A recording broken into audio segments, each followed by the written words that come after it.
So everybody is dripping in. We will wait for 5 more minutes so everybody gets the chance to set themselves. Then we will start with this awesome movie.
So when everybody's getting settled, Lucas, can you tell us something about this form of inspiration for us? Yeah, welcome back, everyone. What we want to show you now before lecture is very inspiring video on showing, or movie, showing the let's say, given an idea on intertwining between real space and cyberspace. And I think it's really inspiring just before listening lectures. And after that, we will have the first lecture of Michael Batty. But before that, I give a word and a screen to Maud, so she will present the movie. I mean, she will show the movie. Maud? Yeah, thank you.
Okay, so thank you for watching our movie. And Lucas, I give the floor back to you.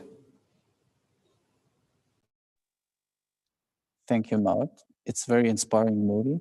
For me, it really showed how, let's say, movie creators imagine the technology and in the future and how it, let's say, changes the physical world. And for me, it seemed imaginary because I don't see it in every day.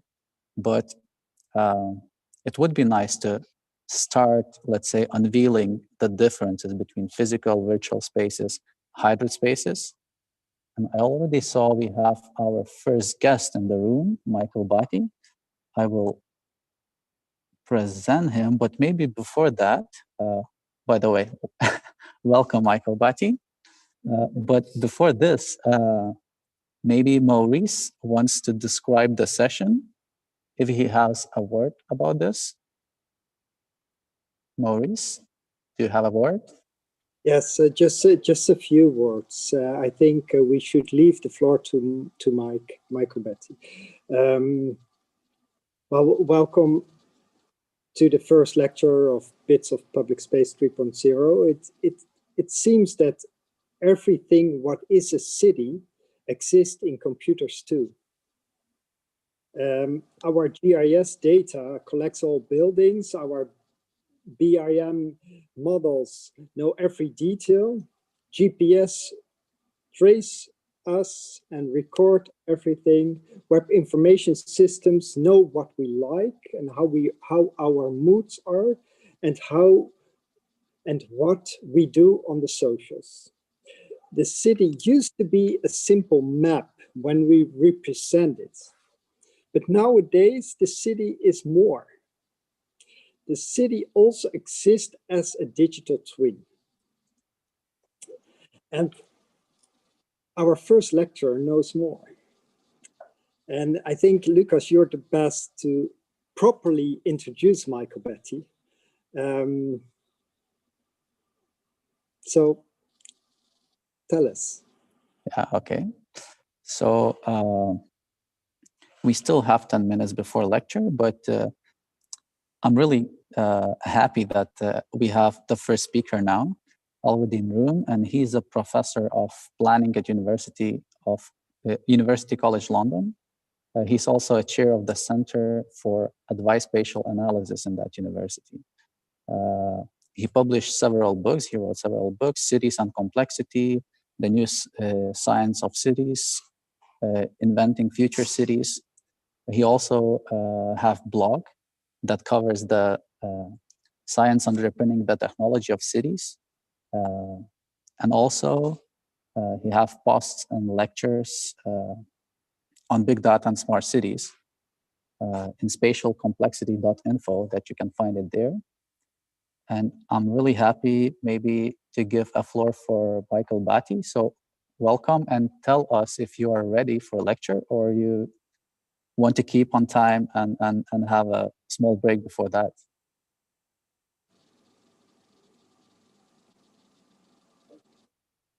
You are muted still. Okay, I'm fine to go when you're ready to. I mean, anytime. I know we have you're welcome. 5 minutes or so. But anyway, thank you very much for inviting me, and I'm looking forward to hearing one or two things following me, really. And I was quite interested in the various compilations of the various science fiction movies that you put together. I had a quick look at these last night too, and this is very interesting because, as Maurice said, I will be talking really about more real things than fictional things to some extent, but of course fiction is really rather important in thinking about what we're able to do with new digital technologies. So to some extent my ideas will point a little bit more towards the future in that sense. I'm conscious that I don't really know much about your participants, the participants to the meeting. Am I okay to go? I mean, I will begin if you think I should do at this particular point. So yeah, you are okay to go when you are ready. Okay. And it's important for you to say, we keep an eye on the Q&A box. And if people have questions, then we will answer them in the end. So we first give the floor to you. And then afterwards, we have this really nice question session. I hope you like it too. And then have a discussion. Okay, so now can you remind me again how long you'd like me to speak for? Yeah, we can listen to you the whole day, I think so. But what would be best, I think, is in between 30 and 45 minutes. Okay, very good, yeah. Just what you need. Okay, well, what I'm going to do is to share my screen, okay? This will take me a couple of minutes to get sorted out at that point. So here we go. Right, now let me have a look. Let me just take the things down here and bring up my PowerPoint. Okay.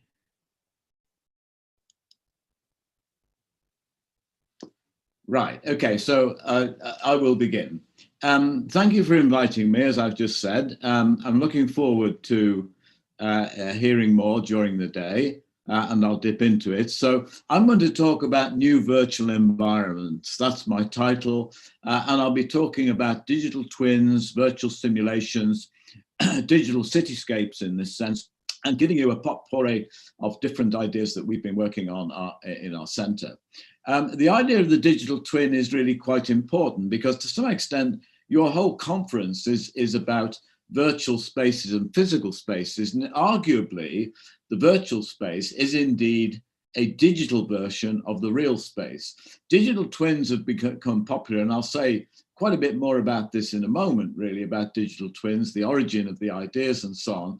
But of course, one of the interesting aspects of this is that if we have a digital twin, a digital version of the same thing, a digital version, if you like, of the buildings in a city in that sense, why is it a twin? Why not a triplet, a digital triplet, etc.? Why not digital quads in that sense, and so on and so forth?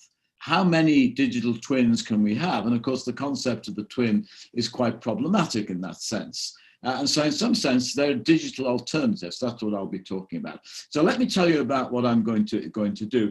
You will find that if you go to my blog, and the next slide shows this, that these slides as a PDF are available from my blog, spatialcomplexity.blogweb.casa.ucl.ac.uk. Bit of a mouthful there, basically, but I will post that in the chat a bit later. Not now at this particular point, because it would involve me getting out of the PowerPoint. But I will post the link in the blog, so anybody can get a copy of these lectures as a PDF. Okay, so let me begin and tell you what I'm going to talk about. I'm going to begin by talking about the smart city in that sense. I want to make the distinction between the high frequency city and the low frequency city. To cut a long story short, the high frequency city is really about what happens now, instantly, within the next 5 minutes, within the next hour, within the next day, for example, in that sense. So it's the real-time city in some respects. And the low-frequency city is the city that changes over much larger periods of time, over, for example, years, and over decades, perhaps even over centuries in that sense. And when we look at what we know about cities, it's the high frequency city that's become much more significant within the last 20 years, as computers have scaled down to the point where they're embedded everywhere around us. We all have portable devices, etc. We have devices which enable us to access the virtual world in that sense. This is the high frequency city. And all of these terms such as big data and so on, artificial intelligence, to some extent machine learning and so on, all of these new ideas really relating to data from the real-time city really relate to the idea of high frequency as opposed to low frequency. And I'll be talking about both in this particular talk. I'll mainly talk, my two main examples will be the high frequency city, but I'll also talk about the low frequency city, because a good deal of virtual environments can pertain to the long term as well as the short term. And this will give me an introduction to digital twins. I want to say a little bit about where digital twins come from in that sense, because we can think of the digital twin as being the virtual space in some sense, and compared to the real space in this sense, the virtual and the real in that sense, and the virtual and the public and private in this sense, physical space. So where do digital twins come from? I'll say a little bit about that. And then I'll just have a digression into what I call a cornucopia of twins. And I'll introduce the idea of maps. The idea of a map of the city, for example, is in many senses our long-standing virtual representation of the city. Maps, in fact, emerged in the ancient world. Basically, maps probably emerged just as man emerged from a nomadic existence. The very early cave paintings and so on really, to some extent, are maps in that sense. So maps as analogies, that's really an important idea of virtuality, the idea of the map. And I'll say a little bit about the idea of the map, and then I'll talk about this notion that the kind of virtual spaces that we're now involved in represent hardware which is being embedded in some sense into the real physical space. And I want to introduce this idea about hardware turning into software. How, for example, our models of the city are actually being embedded in the city itself and actually changing the nature of the city. So we have a model to understand the city. If we embed it in some sense everywhere around us, it begins to change the city. So we have models, in fact, our models, in fact, are actually simulating models in that sense, which are embedded in the environment. The best example, of course, is building information models, etc. The most obvious one, where, for example, the building information model is increasingly the way the building actually operates, the way it actually functions in that sense. And you can't really take it away. You can use it to perhaps even design the building, but you also need it to actually control and manage in some sense the building. And that's where we have this notion of virtual and physical merging into each other. So the idea of the digital twin actually becoming the the thing it's modeling itself in that sense. Now, I'm really going to, I'll probably spend about 10 minutes talking about these ideas. There's quite a few topics there. And then I'll move on to my examples. And I want to actually look at 3 different examples. I want to look at virtual reality and augmented reality, 3D city models. Now, to some extent, this is old hat. The first 3D city models emerged about 30 or 40 years ago, and I'll say a little bit about that in a sense, but increasingly those models are being embedded into the environment, and indeed real-time data is being embedded within them, and I'll talk a little bit about that.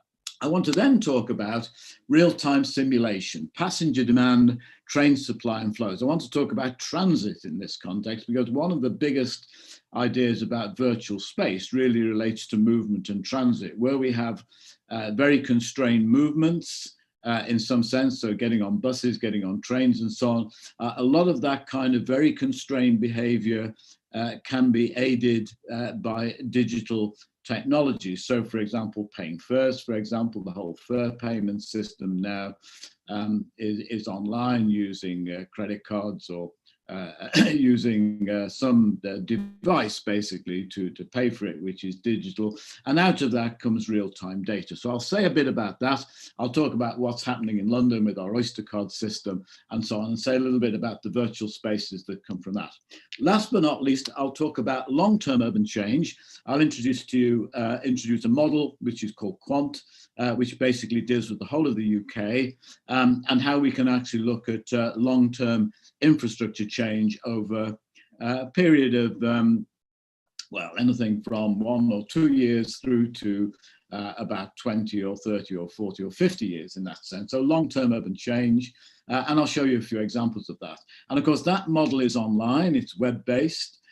You can have hundreds of people using that model, and in that sense, it creates its own big data and its own virtual space in this particular context. And then I'll wrap up and we'll go into the Q&A. I'll try and answer the question, or at least pose the question throughout, about is this concept of the digital twin useful in this context? So let me say something about the smart city, the high frequency and low frequency. Well, essentially, I've already defined this.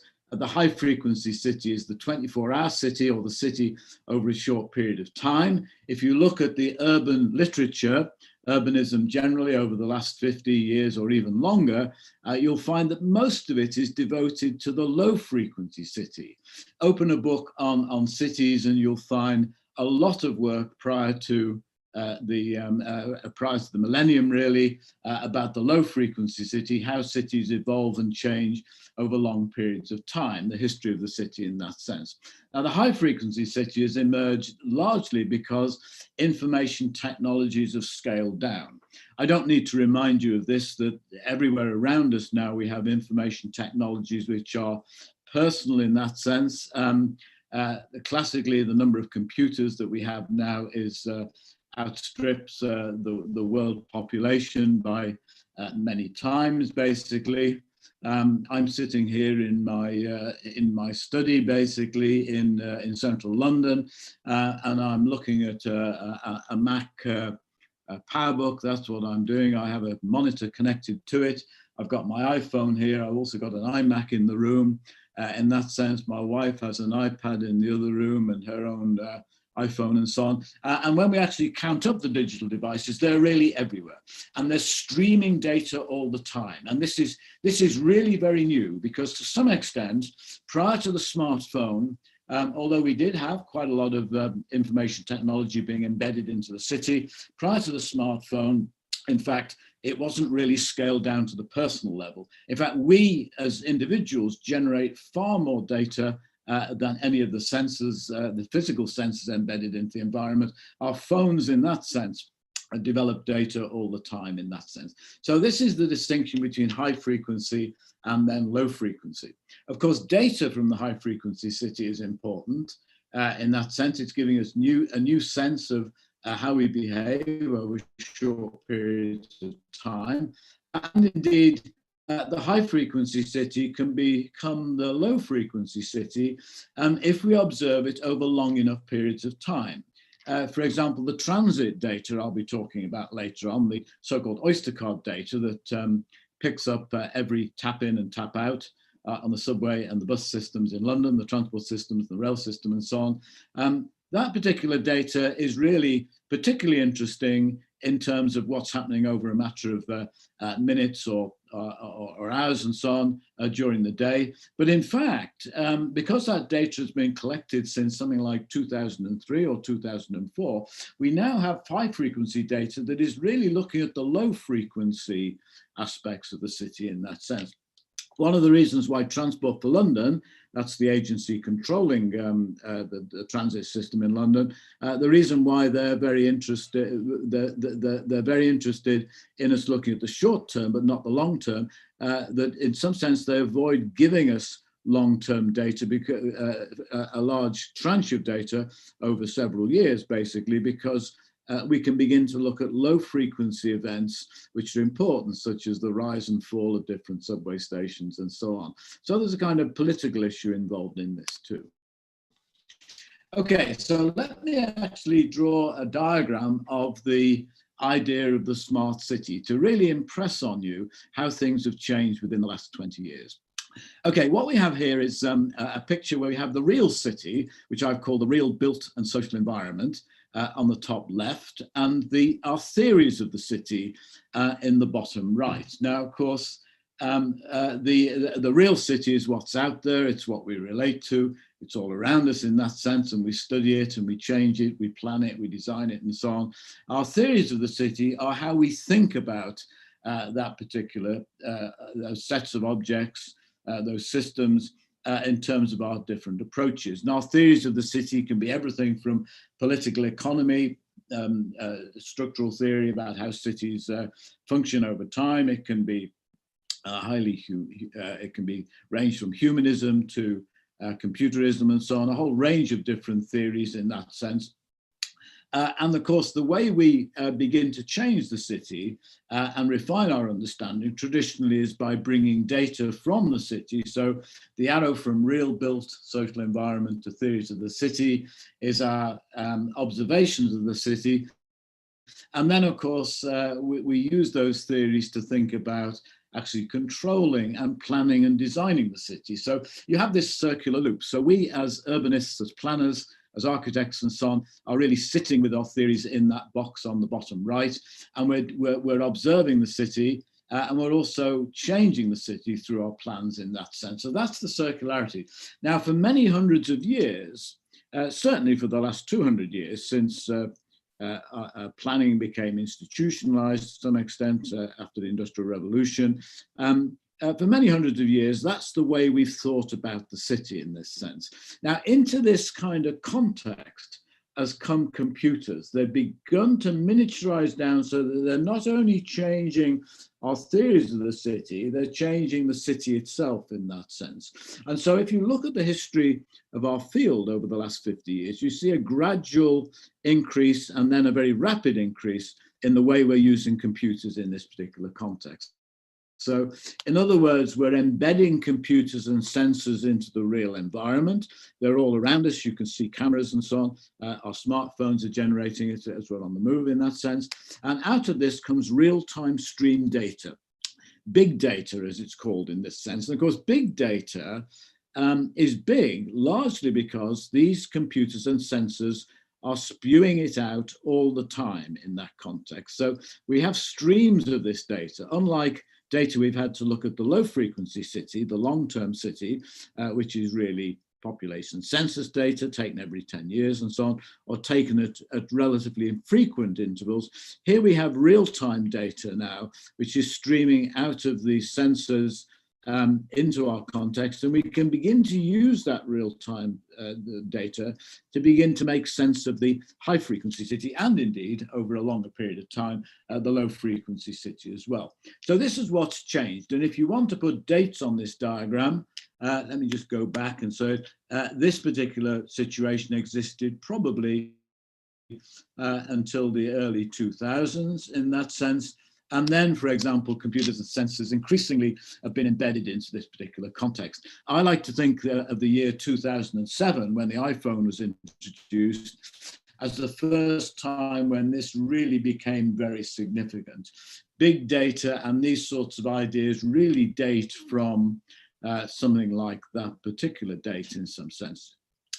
Okay, now I can fill in the diagram a little bit more because many of the terms, the terminology that we're using these days relates to that. I should say that information and control, real-time data gives us theories about the city which enable us to actually control it in that sense. So we can put information back. We can think of that as really plans in some sense and designs. And out of the real-time data that's streaming out of the city, we can think of this as being rather unstructured. One of the big differences between the kind of data we had, mainly for the low-frequency city in the past, and the data that we get from the high-frequency city, the real-time stream data, is that the real-time stream data is not very structured. It's really rather unstructured. We need to look for pattern in that data. We need to make sense of it, and all these terms such as machine learning and so on is to actually extract pattern from the data.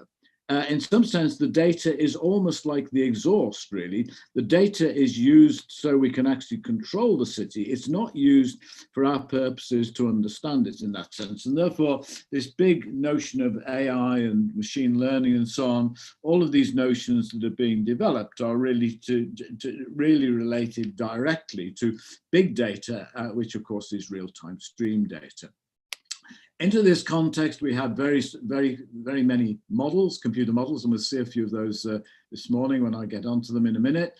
High frequency and low frequency models dealing with different aspects of the city in that sense, and we can loosely refer to that as urban analytics. That's a term that has come onto the agenda recently, and in this particular context, we can think of all this as big data. So that's my kind of potted summary. That's my quick summary of the smart city, if you like, in terms of these different ideas.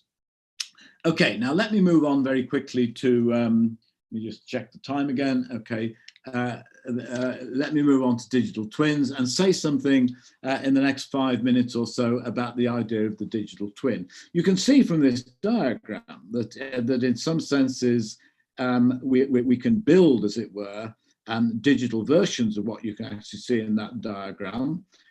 In some sense, but of course the elements of the diagram itself, the real city, in that sense, is also becoming digital. So we're using computers to study systems as cities, which are now increasingly composed of computers in that sense. And to some extent, this gives this basically introduces the idea of the universal machine. I mean, back in the day, in the middle of the last century, when computers were first invented, the great pioneers, John von Neumann, Alan Turing, the people who thought about computation as a philosophy, referred to it as a universal machine. The idea that you could reduce everything to zeros and ones in that context was such that there would be a degree of universality in that sense, and most people have always found it very difficult to deal with this idea that the computer is a universal machine. I mean, prior to the development of graphics on computers, people never really thought that you could use computers to actually produce pictures in that sense. And much of what we're going to see today in the next 2 days is all about pictures in that sense. And so in some senses, this is the notion that the computer is the universal machine. It's everywhere in that sense. And of course, even on this computer itself, while I'm showing you this picture, I've actually, I'm learning Python at the moment, and the person who's teaching it in our group basically has loaded a virtual machine on top so that we can actually learn this programming language. So sitting on top of the operating system here, which is using Zoom in that sense, is a virtual machine, which is another computer basically in that sense, which enables me to do this other work in that sense. So in other words, the machine itself can replicate itself. That's the idea of universality. Okay, back to the idea of twins. Of course, in some sense, what we've been talking about here are models and as abstractions, they're simplifications. And in some sense, we can think of a model as being a twin of the real thing, that it's become increasingly close to the real thing in that sense. But generally speaking, the term model, which became significant probably again in the late 20th century and is now very widely used, is a kind of a twin. We have a model of a system, and in that sense, it's if we're using computers in that sense and digitalization, then clearly it's a digital twin in this particular context. There's nothing really significant about that. Of course, it's this play on the word twin that becomes important in that sense. So a digital twin, in some senses, almost by definition, cannot be a mirror image. It may be a replica, but it can't be the same as the original, or can it? This is the big question. In merging virtual spaces and real spaces in that sense, as they begin to merge in terms of the YouTube movies that you showed in introducing the conference in this sense, then in some senses we are posing this big question of whether or not a digital replica can be a mirror image of the same thing. If it begins to merge with the real thing in that sense, then to some extent, the digital twin is the real thing in that sense. And it's no longer really anything separate in that sense. So a digital twin can be used to model, to abstract in that sense. And to some extent, these models depend on the media in that sense. And the media we're talking about is the whole question of everything being reduced to a digital version in that sense. We can also use the digital twin to think about predicting a future that doesn't exist. In some senses, most of our models in the past have been used to thinking about futures that will exist. But in some senses, digital ideas can also be used to think about a science fiction, a future that could never happen in this particular context, which is not related to the past in that sense. There's a third feature, and the digital twin is reactive rather than predictive. In some senses, if it's predictive, how close is the prediction to the real system? In some senses, we react by looking at a system and building a digital twin in that sense. And another concept is that the digital twin can actually transfer information from the real thing to the virtual thing in that sense, and vice versa. And it can also act as a controller. Now, these are all aspects that we could spend a lot of time talking about in terms of what these twins are. Now, where does the term digital twin come from? If you actually do your homework on this and you look back, in fact, it was coined in the early 2000s by a man called Michael Greaves. At least Greaves himself says that he was one of the first people to use the concept.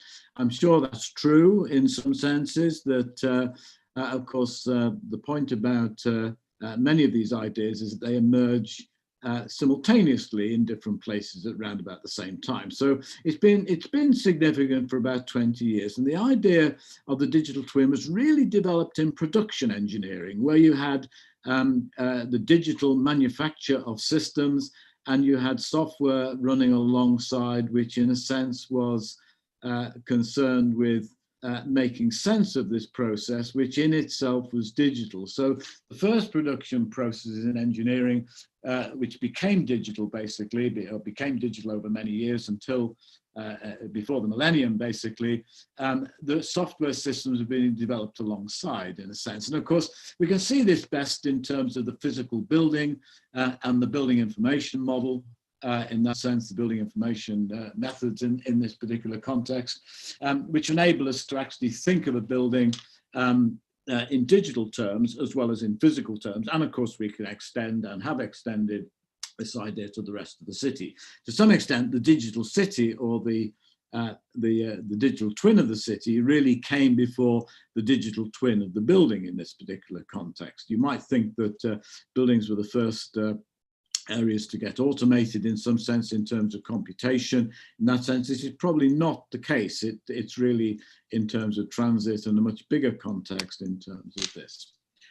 Okay, now let me actually depart slightly and say that, and introduce this idea of the map as the analogy. The map, if you like, is a kind of digital twin of the real thing. And there's lots of very interesting little anecdotes about maps as being analogies for the real thing in that sense. That the best story that is around is the one from Lewis Carroll. Now, Lewis Carroll was a 19th century British author. who is best known for his stories on Alice in Wonderland and Alice in the Looking Glass. And I think he was either an academic and a religious academic at Oxford, basically. But in his last book, really, he has a little story about himself and a German gentleman about making a map close to the real thing. So let me actually read it out in this context. Now, the conversation between me, okay, I'm going to call it me in this sense, and mine, her, and this is literally taken from Lewis Carroll's book in that sense, which is, and it goes as follows. So I'm saying, what a useful thing a pocket map is, I remarked. Now, mine, her says, that's another thing we've learned from your nation, said mine, her. Map making, and we've carried it much further than you. What do you consider the largest map that would be really useful? Me. About 6 inches to a mile. I should apologize for using the old imperial notation, but we still use it, as you know, in Britain. Okay, me, about 6 inches to the mile. Mine, her. Only 6 inches, explained mine, her. We very soon got to 6 yards to the mile. Then we tried 100 yards to the mile, and then came the grandest idea of all. We actually made a map of the country on the scale of a mile to a mile, in that sense. Me. Have you used it much, I inquired. Mine, her. It has never been spread out yet, said mine, her. The farmers objected. They said it would cover the whole country and shut out the sunlight. So now we use the country itself as its own map. And I assure you, it does nearly as well. So in other words, what Carroll is saying here is that as we begin to improve our model, if you like, in this case, a map, then we get closer and closer to the real thing. And then he says at the end that the digital twin, if you like, is so close to the real thing that it is the real thing in this particular context. Now, there are many people who played on this analogy long before the computer revolution. For example, Borges, in one of his works, Gregory Bateson, Joan Robinson, Baudrillard and so on, Galenta, even D.H. Lawrence, the author of Lady Chatterley's Lover, a very famous a book from the 19th century. He said that the map appears to us more real than the land in this context. And I'd be remiss if I didn't actually say that even in our own field, this Lewis Carroll thing, Lewis Carroll example was produced by Lionel March. Now, many of you will never heard of Lionel March, but Lionel, in fact, was one of the founders of digital architecture at Cambridge, basically, in the 1960s and 70s. And he introduced this idea of the analogy between the map and the model in that sense and the real thing. Borges, in his essay on exactitude in science, more or less tells the same story. Cartographers so obsessed with their art that they decided to produce the most detailed map of their empire. And then there's some really quite interesting images. In fact, if you look at the movie The English Patient with Ralph Fiennes, and then think about what he was saying. He used the example of the Herodotus, the histories, really to actually develop some of these ideas about the map, basically, in that sense. Okay, and last but not least, here's a couple of notions showing you that the reality is often the perceived reality, etc. So a picture of how a New Yorker sort of sees the rest of the world.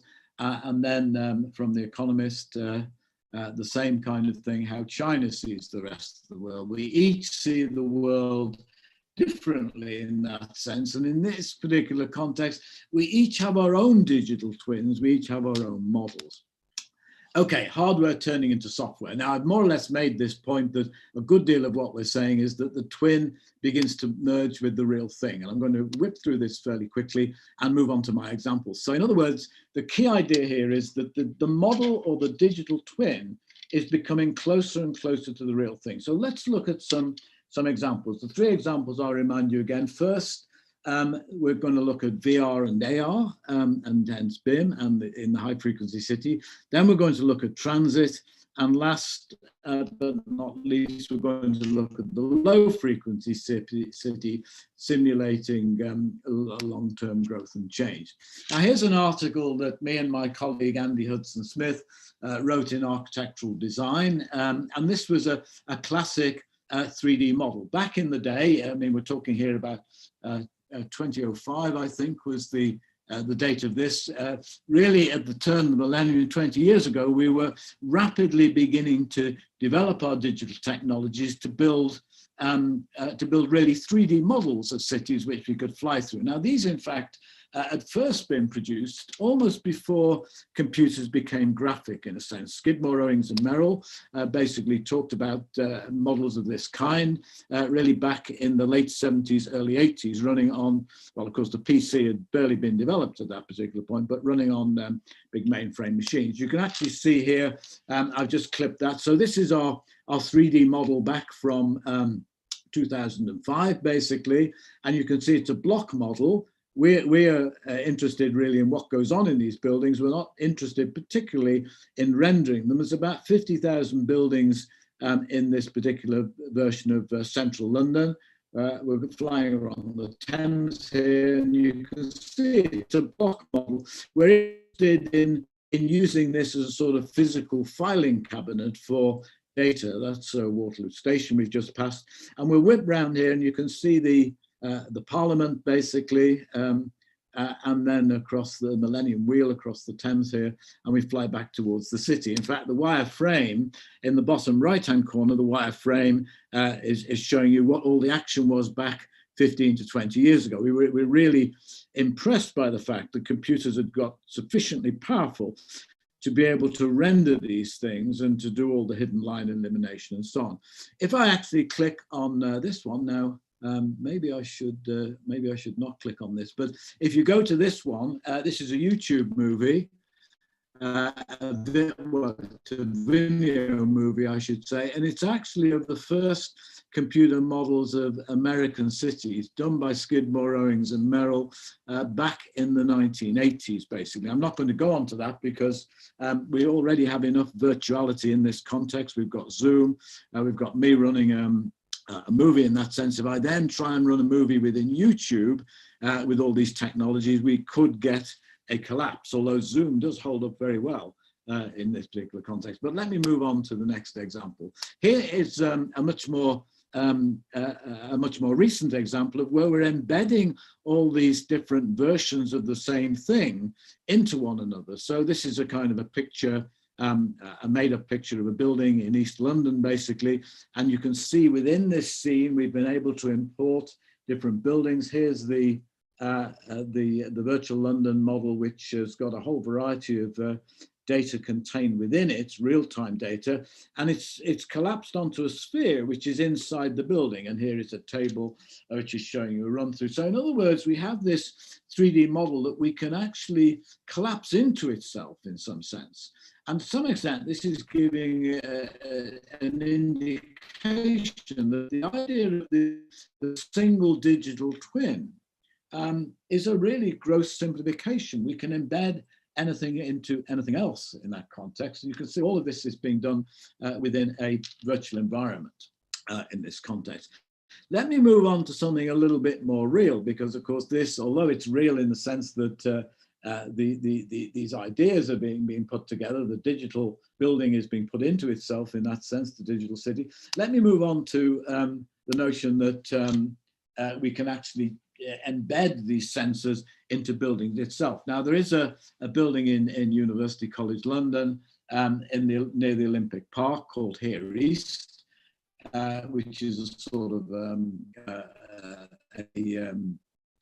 a VR context, and they're wiring that building. You can see that this is the inside of the building, and they're putting sensors into the building. But at the same time, there's a whole variety of 3D models and building information models that are related. So they're wiring the building, and at the same time, they're using models to actually look at the 3D context in that sense. Now, you can see that this is the building itself.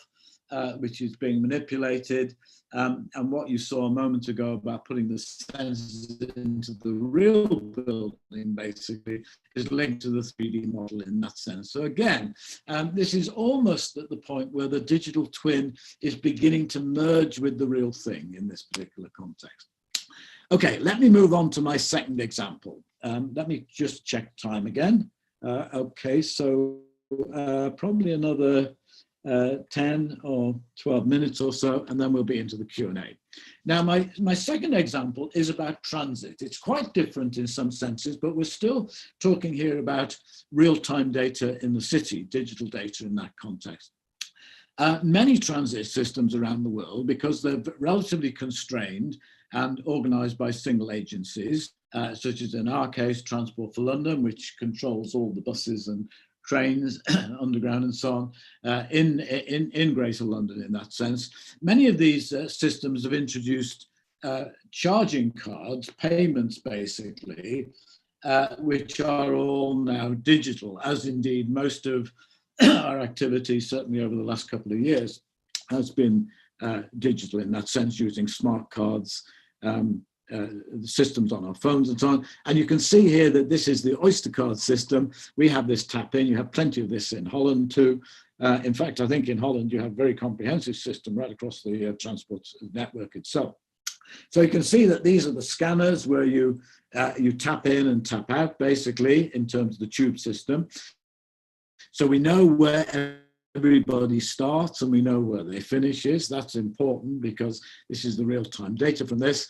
And you can see that we can use a phone or you can use Apple Pay, a whole variety of systems to actually do this. And about 90% of data is captured. Still 10% of the data is used by paper cards, basically, which really is where the national rail system interacts with the London rail system in that sense. So it's not quite completely automated.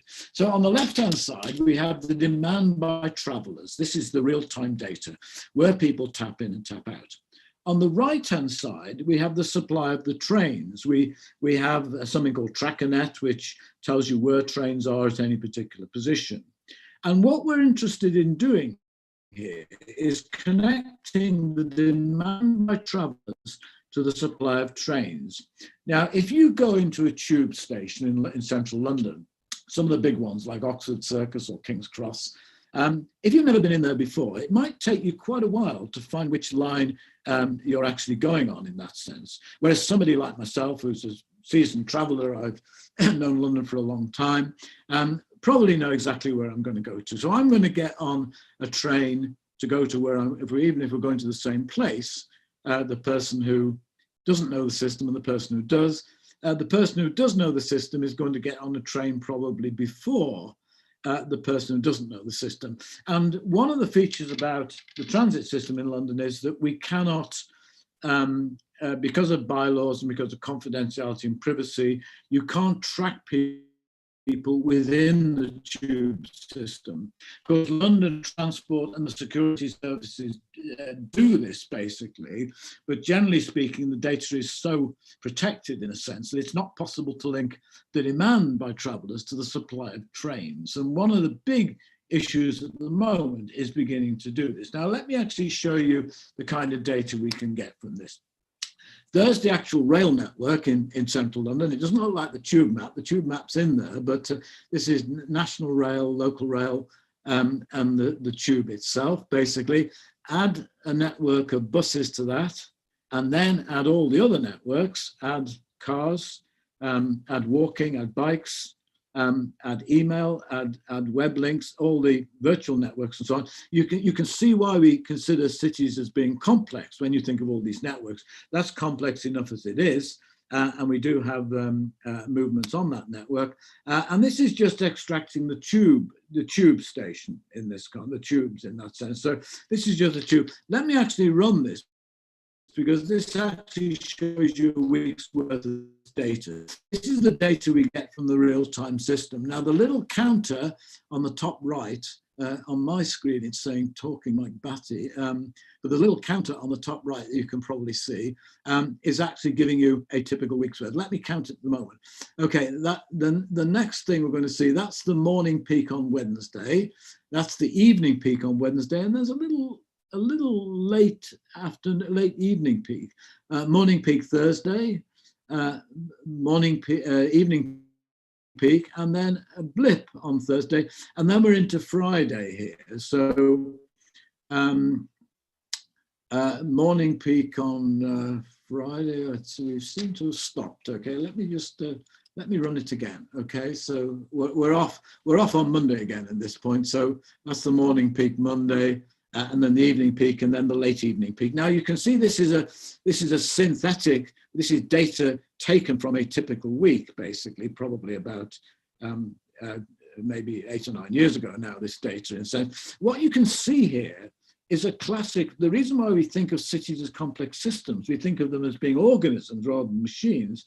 This is much more like a blood flow. It's an energy flow map. It's like, it's like, you know, there are these analogies between cities and biologies and hearts and so on. Victor Gruen wrote a book in the 60s called The Heart of the City in that sense. And you can see the idea of flow and energy in this particular context. Now we've got exactly the same for trains.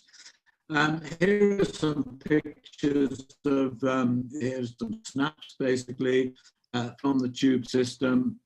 And my colleague John Reeds, who worked with me on this problem basically. And here we have the trains data. What I'm going to do is just click on this again.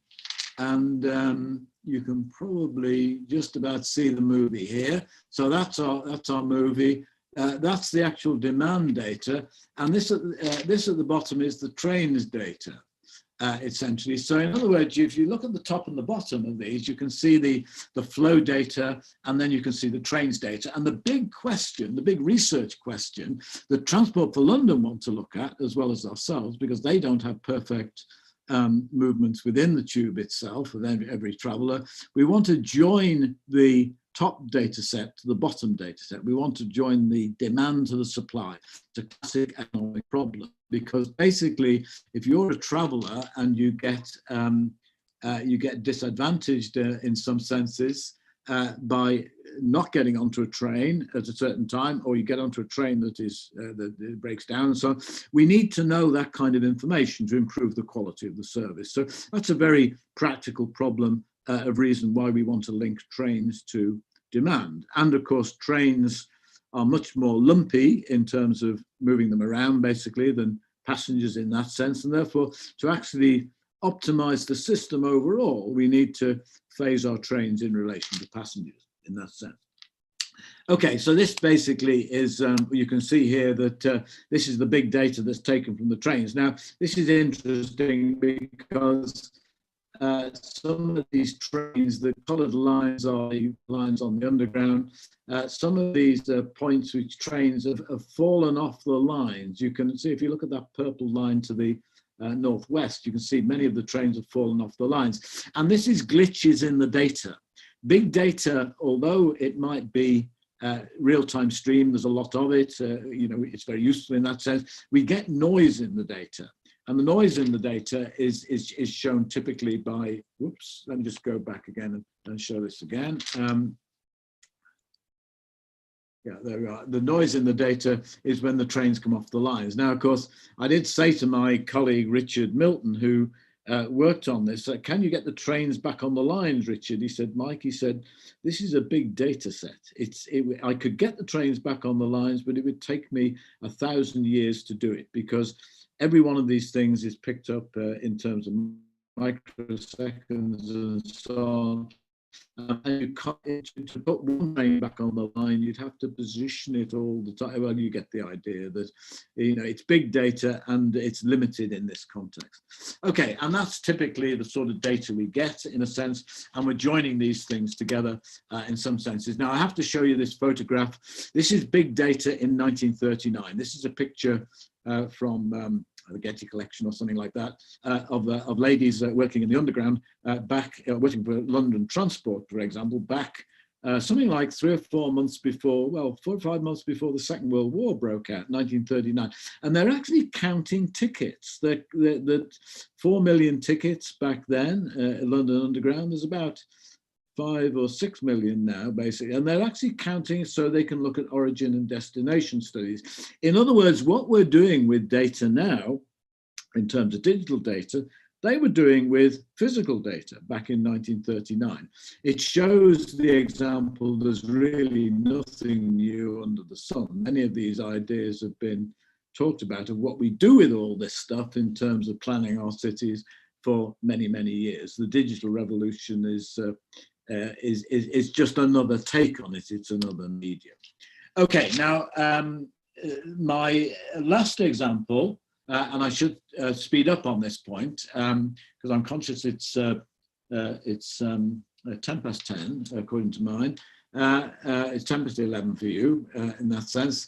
Now we've built models for many years of long-term change in cities, and I'm not really going to go into this other than to say that the long-term change in cities is articulated in terms of the way employment and industry and population and the relationships between them in terms of movements between large areas of the city, the suburbs and the centre and so on, and how money, how people flow and how money flows basically in that sense. This is the notion of these models. They're models which look at the socioeconomic structure of the city in terms of where people live and work and all the other things they do and how they move in that sense, how they move not only themselves around in this sense, but also how they move money around. So people earn wages in places and they spend money on traveling to their residences. They then pay rent or mortgages and so on.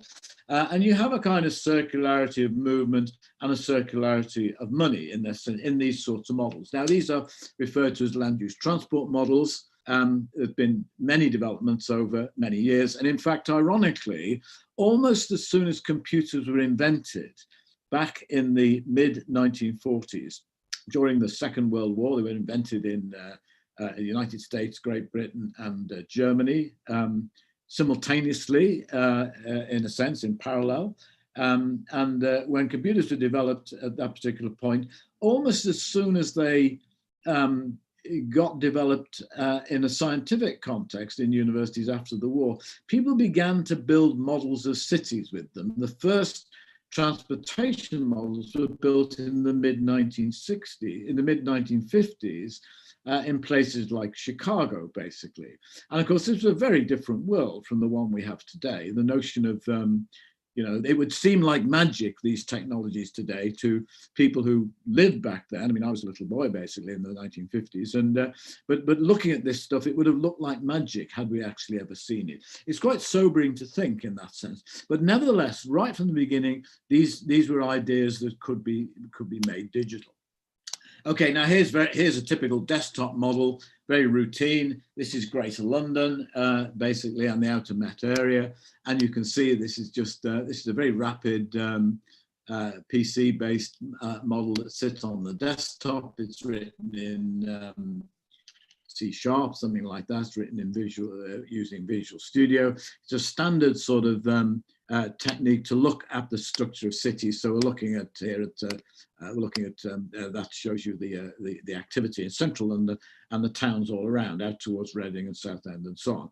So the 3 or 4 London airports are within that area. On the edge of the area to the northwest is Oxford, and to the northeast is Cambridge in that sense. Okay, that's fairly typical in this sense.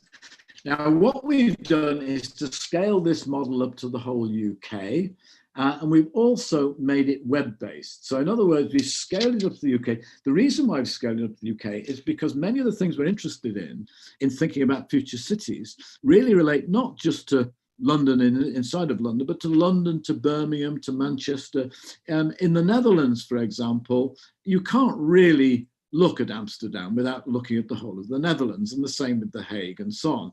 In that sense, I mean, you have a long tradition in the Netherlands of actually looking at the whole country for obvious reasons, and arguably you should probably look across the border too. And many of your environmental agencies do this in some senses. So in other words, we want to scale these models up. They need to be ever bigger. And of course, as computers have improved, in terms of performance, we're able to do this. We're also able to move this desktop stuff to the web so that we can actually run this. Now, I'll try and run the model basically in that sense. That'll be a bit of a challenge in a moment, but we scale it up to England, Wales, and Scotland. Not Ireland and not Northern Ireland, because these models are essentially very much based on movements between areas, and the movements are mainly over the physical land surface. So we've not built in air travel or sea travel in this context. So we're looking at England, Scotland, and Wales here, basically.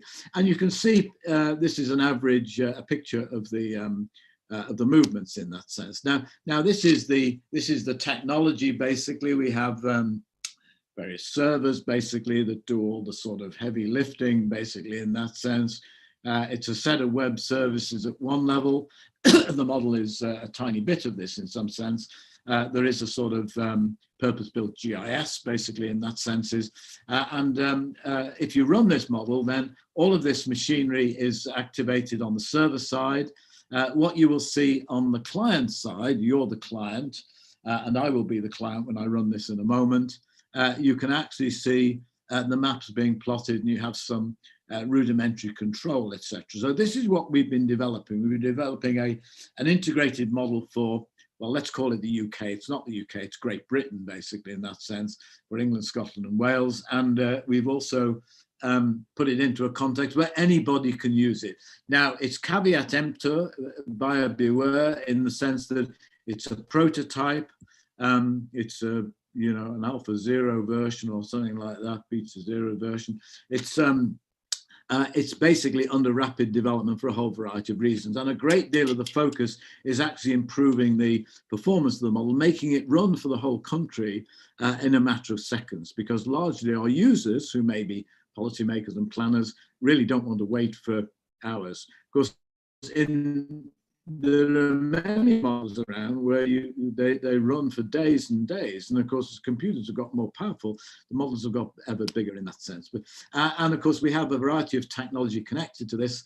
This is a touch table that we worked on in this particular context. So this is typically what you would actually see when you logged on basically to the website. Basically, this is the splash screen in that sense, and this is typical of the interface you've got. You see a toolbar across the top, very crude. Explore the data, run the model, set scenarios, because scenarios are the important things to do. We can build and test scenarios one after the other in this context, and anybody can do it from any place, anywhere, because it's web-based in that sense.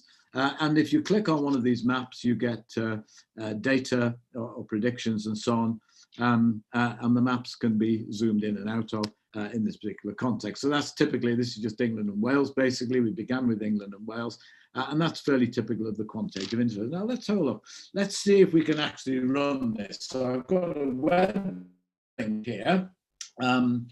Remember where we're sitting at this point. You're sitting in Holland mainly, or it might be people outside of Holland zoomed in that sense. I'm zoomed in from central London. We've been running things basically on different computers. Everybody's watching this on their own computer. I'm going to now activate a computer or a piece of software, all this software that sits about 3 miles away or 2 miles away from me, up in the West End or Bloomsbury, where University College is. And let's see how we go. So clicking on this at this particular point. Okay, so there comes up the interface. So in other words, you've got the web page. Let me just get rid of this, and it's a bit tricky to scale it. Okay, so I'm going to explore Quant at this point. Now you can actually see the maps that have come up in that sense. So let me click on job accessibility in that sense. This one here. Now, this is where a lot of the heavy lifting and the effort is going in. Basically, this is the map that's been loaded, basically. Now, we'd like this map to load almost instantly. You know, even the performance is not bad here, considering I'm sitting in my spare room in my flat in central London and running this thing and demonstrating it to you over Zoom in that sense. So, but basically what's happening here is this actually is quite slow now. The map has not come up, or it's coming up very slowly.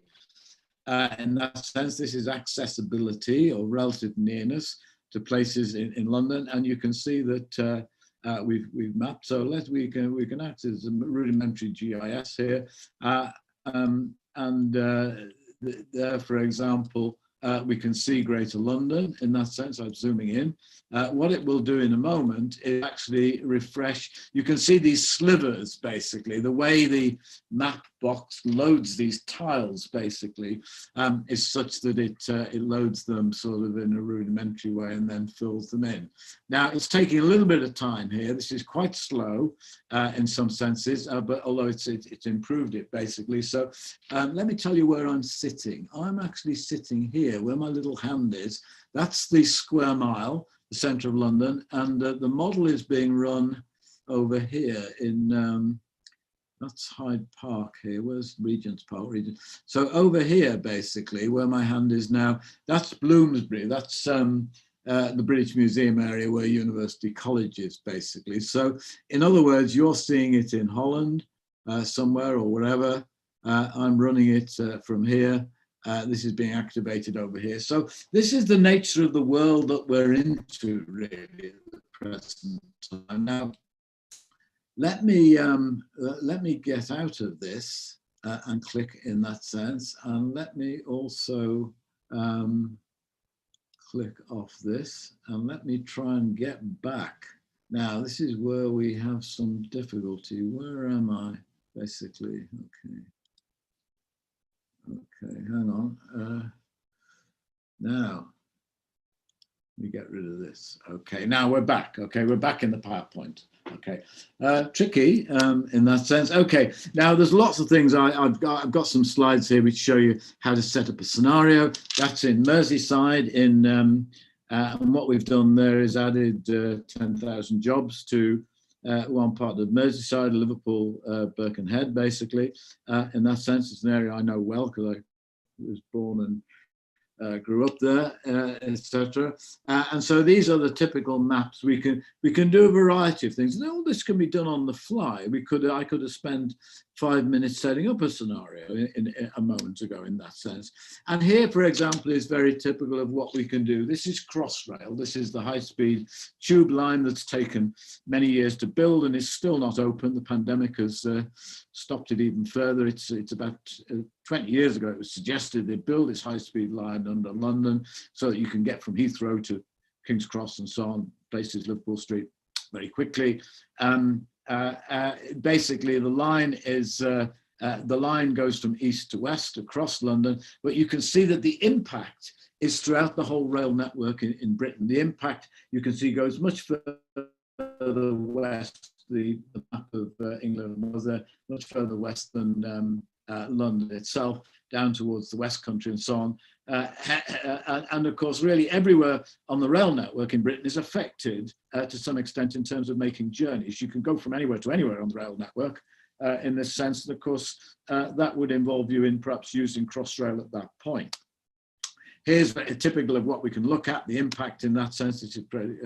Another example we're looking at is the third runway at London Airport. So that's London Airport there in West London, basically. And the next slide actually shows you the airport on top of the map in that sense. All that green stuff is green belt where we can't build in that sense. So there's some quite big planning problems involved in that particular context. We've extended our model to England, Scotland and Wales, basically. The reason why Scotland was not included to begin with was because of tricky business over the Scottish have their own data system, which is slightly out of phase with the British one. And so we had to work on that basis. And then we have a version of it which works at a lower level with the group at Yingjin and Li Wan at Cambridge, who have a version of a model that fits with our model, basically. And you can see the Cambridge region shown here in that point. Okay, now I'm over time. I've been going for about, well, an hour really, which is a bit longer, but we're not too bad because we started 10 minutes early. A couple of things to finish off. Is the concept of the digital twin useful? Well, I mean, I'm not going to labor this point. It's like many things, yes and no. It forces us to think about how cities are changing and how models are proliferating. How do we deal with many, many models of the same phenomenon, right? Many different models in it. How do we put them together? And also predicated on the basis that we can't predict the future. Of course, that's impossible. But we need these models to help us to think about the future in that sense.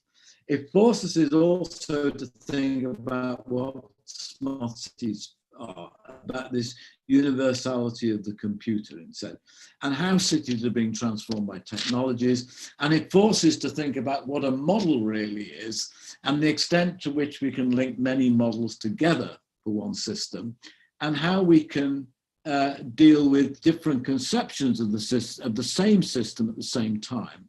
Many digital twins in this particular context, many virtual spaces of the real thing. And then this fascinating notion about how the virtual is merging with the physical in that sense. And at that point, I will leave you. Thank you very much. Here are a couple of articles, not articles, editorials on digital twins in the journal that I run called Environment Planning B. You can get those from the SAGE website, the Environment Planning B website, they're open access. And then here are some pictures of covers of books that we've written over the years, which were mentioned by the host who introduced us at that point. So I'm going to stop at that point and let me stop sharing the screen, and we're back. So you're all still awake. I can now see you all. Okay, very good. Now I'll hand back to our host and let's have a look at some questions. Well, Mike, thank you very much for your wonderful presentation. As you've emphasized, this is us here meeting at a web-based forum using Zoom. There's you, there's us. And you're introducing us to all kinds of virtual reality, often also by new virtual reality. So there's a kind of complex world which you, in your presentation, systematically approached and layered and made it very feasible, understandable for us to get a grip on where we are. I would like to start with the Wonderland. Carol has introduced us in 1893. The Alice in Wonderland is a kind of positivist approach when it comes to maps. Maps may become real when we have a kind of one-to-one coverage. As you emphasized in the last slides of your presentation, we want to scale up. So what you're doing in London, we might do in Rotterdam or Amsterdam, or the bigger Randstad conurbation. We want to scale up. We have to cross borders. So I think we are heading up towards crossing borders and even crossing the North Sea and then onwards. And then we have indeed the world as a one-to-one model. If I loop this back to the introduction of the presentation, theories of the city often start from a low frequency model. So we have the model, it's there, it's low frequency. But against this, we also have the high frequency models, the real-time data generating information to be used and traced and tracked. That's seen again in the Crossrail project or the larger London metro project, etc. what do you think? I mean, for us, it's very, very helpful to have the understanding that we have indeed on the one side low frequency models and on the other side high frequency model. But what do you think? Are they coming close somehow and become integrated? And if so, could this have a certain effect on what you call digital twins or digital replicas? What if GPS tracing is embedded in GIS? Okay, that's a very good question. Are the models that we have and the data that we have for low frequency and then high frequency, to what extent are these to be merged in some way? One of the things I think which we need to deal with is the fact that the sort of the approach and the skill sets, almost the ideologies of approaching the high frequency city are different from the low frequency city. I'm always struck by the fact that in the last 20 years, it appears, many, many more people in general have got interested in cities. And when you talk to them, these are people like businessmen and this sort of thing and politicians, many of them are talking about an entirely different city conception from the one that I think they might be talking about at first sight. So many of them are talking about the high frequency city. They're talking about their immediate experience rather than the low frequency city. Talk to people like ourselves and we know about the low frequency city. We study it in that sense. And so in some senses, you have these different perspectives from low to high frequency. And often there are people who are quite amazed by the fact that there is all this stuff done on the low frequency city when they're much more involved in, you know, what's happening in the next 5 minutes and the next 5 hours and so on. Your question is, can these things be linked? And it's quite hard because there are different skills involved. People involved invariably with big data and real-time data, machine learning and all that sort of thing are much more likely to be working on the high frequency city than they are on the low frequency city in that sense. How do we put them together? Well, I think in programs like your own, basically, we have the opportunity to do that, and we do that basically. But how do we actually ensure that the connectivity is stronger in some sense? We are at the beginning of this, and I think in time, what will begin to happen is there will be a merger of these things. In some senses, we can build digital twins of different aspects of the same system. So if we talk about the city system, we can build digital twins such as the transit ones and so on of the real-time city, and we can build digital twins like my last model in that sense of the more abstract, longer-term city in that sense. How do these things come together? How do we fuse them? Well, I think in time we may be able to begin to do this because basically we'll build models and we'll be able to develop models which are sufficiently fast and accessible to be able to put these things together. Now, this, of course, is not the case at the present time. So I think there is hope to be able to enrich our understanding of cities, and that's really what we're talking about here, to produce ultimately better cities, more sustainable cities at all levels. We can enrich the process of design and planning, you know, by enabling us to link these things together. So I think that's the dream, really, to be able to do this. And of course, in that sense, the whole notion of the virtual reality will be extended in some sense. Yes, well, I share the dream to a certain extent, but then I could imagine that the audience, the people in general, the public, may also have a concern, because today it's often hard for individuals to understand what is truth and why they are directed to certain places as it is in accordance to their likes on the socials, for example. So people seems to be facilitated in different directions in the network of public space. They gather to specific nodes in accordance to all other things they do in their social lives. If the models or the two different models merge together, indeed, we may introduce the personalized information into the low frequency models. And to what extent are we then coping with a universal insight, as you've said? Well, I think we need the term digital twin, I think, is in some senses rather unfortunate. It's very evocative.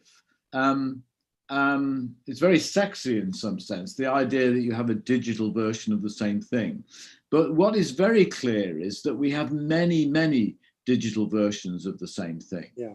And we have, and forget the digital world for a moment, we have many, many versions of the real thing. Each of us has a different perception. There are almost as many views about the city as there are people in the city in that sense.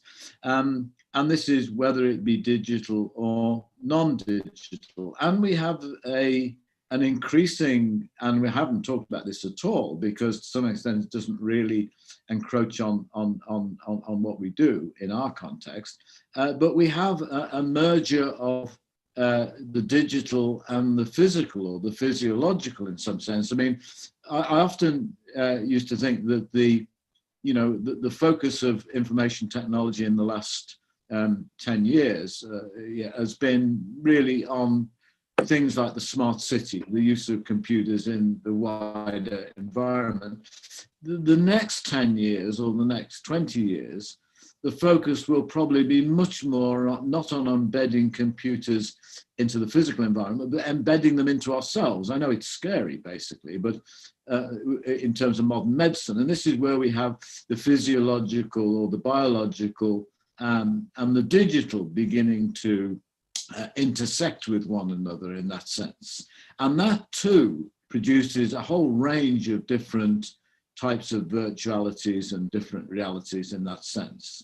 And I think that's something, again, that will have a manifestation within the city itself. We were talking about, I think, some of the things that were mooted in the earlier science fiction movies, the development of cyborg and the whole notion of man-machine kind of fusion to some extent in that context. So that's a kind of a big issue too, I think, that we have to relate this notion about the digital twin to. Yeah, so Michael, to make a nice bridge to our sexy virtual twins, then I would say we also have these attendees, and they pose some really nice questions. So I would like to pose you some of them. Yes, please. Yeah. Okay, so Shakshi, an attendee, is asking so she's making a compliment, a truly fascinating session, talking about how virtual space are superimposing the physical spaces. I am intrigued how it corresponds to protest cultures around the world. Our cell phones and computers are becoming spaces of protest with the intervention of online campaigns and hashtag culture. It'll be interesting to maybe get a comment on how even social dynamics and hierarchies are replicated in the virtual space. Can you enlighten us, I mean? Well, I think this changes the focus to some extent from what I've been talking about, which is very largely the way we as urbanists and architects and planners and people concerned largely with the built environment. Now, the built environment is not the only way to think about cities, of course, but generally speaking, for want of a better word, an academic and professional view about cities and the notions that I've been developing about digital twins and so on really pertain to that. We could map all of this and this to some extent relates, I think, to the question. We could map all of this onto different cultures and different perspectives on the city. And there's no doubt that that these ideas would be from different perspectives of different cultures, different ideologies, and so on, would be treated differently in that sense. I'm reminded of the fact that and this is even from the professional point of view or the academic point of view, in writing about smart cities and so on, I wrote something about smart cities recently, and it was various people reviewed it, and it was remarkable how different the reviews were. Many people immediately pitched into notions about confidentiality, privacy, things of that sort. And clearly they see the idea of the smart city and all of the things that I related to, like digital twins and so on, models, etc., through this lens of the way this stuff impacts on individuals with respect to their privacy in that context. Other people look at it in terms of how different underprivileged groups are represented in this particular context. So, and this is purely from the professional point of view, where we have different ideologies and different perspectives, different philosophies of looking at the city. Once we actually broaden it out to, you know, for want of a better word, what I might call everyday cultures, which vary enormously around the world, then I think there are some really quite important dimensions that we need to reflect in this. Now, I'm not the person able to do this at this particular point. I mean, we all should aspire to it, of course, because it's increased understanding. But I'm sure that the way we absorb these ideas and use them in a sense would vary enormously between different cultures in that sense. That's probably all I can say, which is other than beginning to just repeat myself again in that sense. I mean, I think simply to acknowledge the fact that, you know, what our questioner says is very relevant indeed to this. In other words, this material I've been talking about, and I presume what the whole conference is talking about, needs to be set in different contexts, in the widest context possible, to get you know, appropriate insights. Yeah, and also thank you for the answer. I think you answered the question really well. If I can speak for Shakshi, for all our attendees, I'm not able to ask Michael all your questions, sure. So I will pick the ones which are related to physical space, because of course we are technical university from which the event will be hosted. So we have this really nice,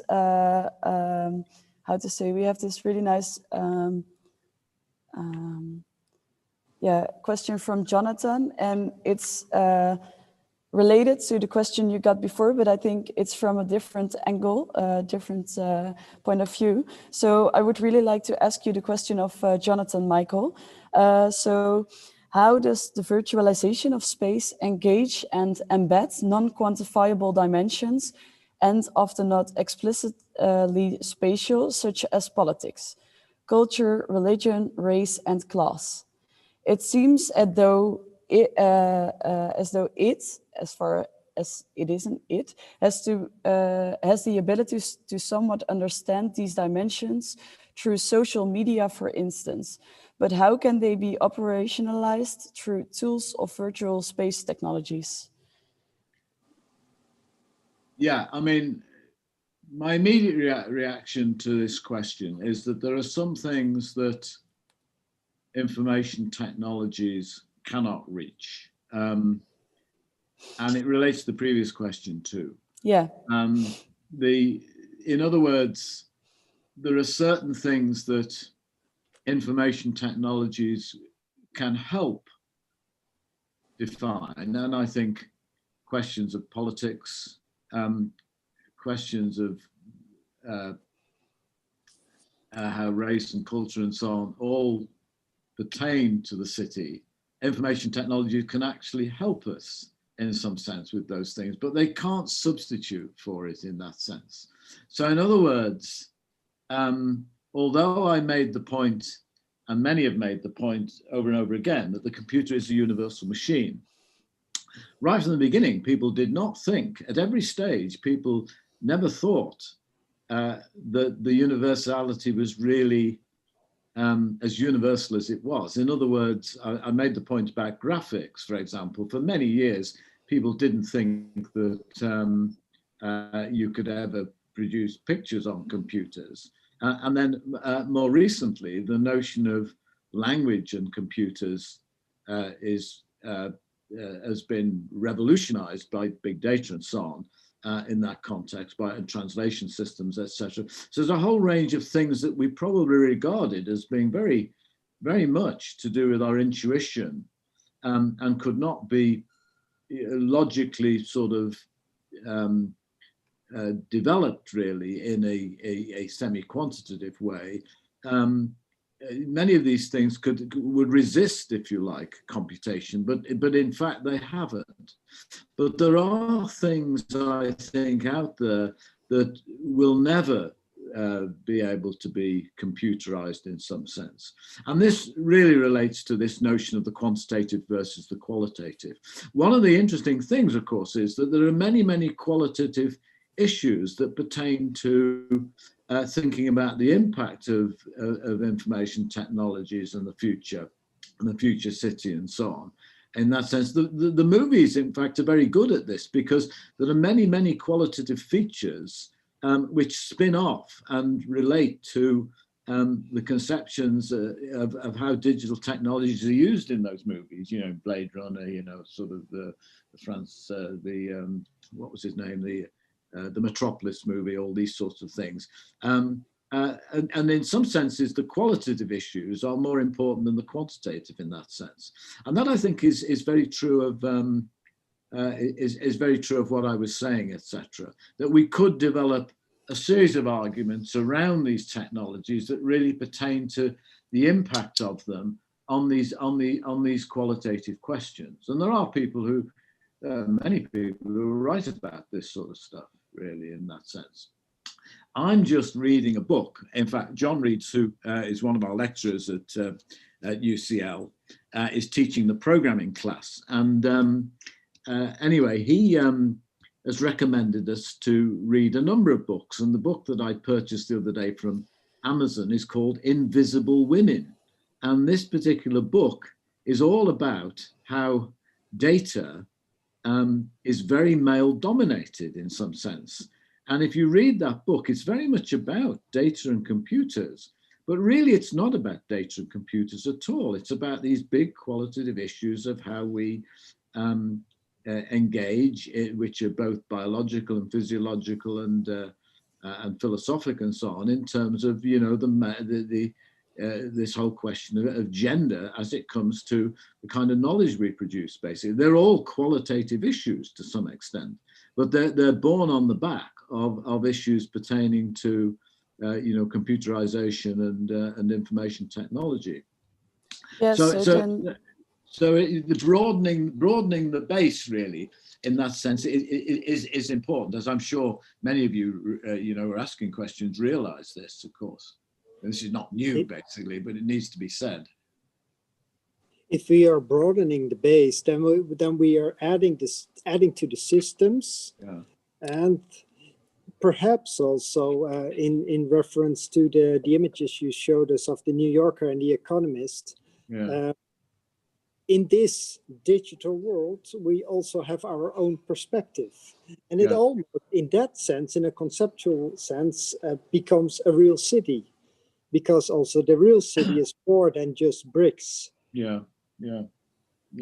Well, I think that's right. I mean, that I think one of the things we need to take to heart is the fact that although we may have quite well-defined groupings of people doing certain things pertaining to virtual realities and models and digital twins, etc., each one of them is different to some extent from the other. In other words, there's enormous variety in some sense. If I take a field that I've worked in quite a bit, land use transportation modeling, there's a very wide variety of approaches, which at first sight would all appear to be the same.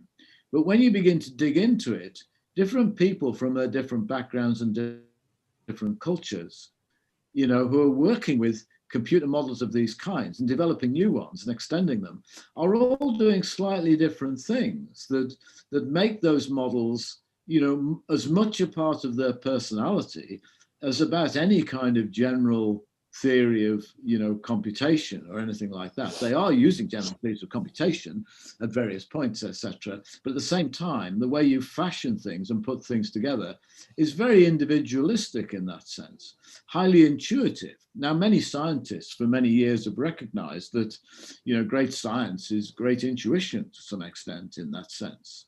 And that science is not the kind of mechanistic sort of, you know, rational sort of process that it's often painted to be. It's actually, you know, highly intuitive, and it demands, you know, inspiration from a whole variety of sources in that sense. So I think that's very important too in this whole context. Different virtual realities, the way we apply virtual reality will differ between ourselves, really, etc. And that's the variety of life, I think, in that sense. Yeah. So I would say then, from my female being and you saying data is quite male dominated, we have this question from Elam I would like to pose, and is asking, what is the impact if it gets into wrong hands or things go wrong from a confidentiality perspective, and who owns the data? So yeah, we step a bit out of the spatial relation, but then about when it's about owning, and if you say that it's related to the intuition, and I think also the more minds and emotions of people instead of ratio, how would you think of this? Well, the question about who owns the data is a very deep-seated question that we need to face, I think, in the modern world. That it's not, to some extent, the ownership of data predates the computer revolution in some senses. Data has always been collected by one group about another group to some extent. The ability to do anything with it has been changed dramatically by the computer revolution in this particular context. And the notion of collecting data which is not known to those from whom it's collected is also something which is comparatively new in that context. So, you know, my iPhone here, you know, where is it? There's my iPhone. I don't know what it's been streaming while I've been giving this talk, but you can bet your bottom dollar that it has been. Now, recently we did some work. It was really related to the pandemic on using Google mobility reports. Now, Google mobility reports, it's all public domain data. But it says in the preamble to the Google mobility report, it says this data has been collected by anybody who has got Google Maps and any Google services on their phone where they have activated the geopositioning, I think, in other words. So in other words, anybody they've not asked people whether they can collect their locational data. But if you do switch this switch on the software, it will collect it wherever you are, basically. And indeed, this was the case on the iPhone, I think, on the iPhone, certainly back in 2010 or 2011. When Apple introduced a particular version and it tracked everybody, you could actually, somebody hacked into the data that Apple were collecting, and you could actually plot these maps. I did it myself, plot these maps showing you where you'd actually travel to, basically. Now, all of this personal data was being collected, and vast quantities of it are. I don't know how we deal with it in some sense. It's a massive issue. in terms of this kind of collection.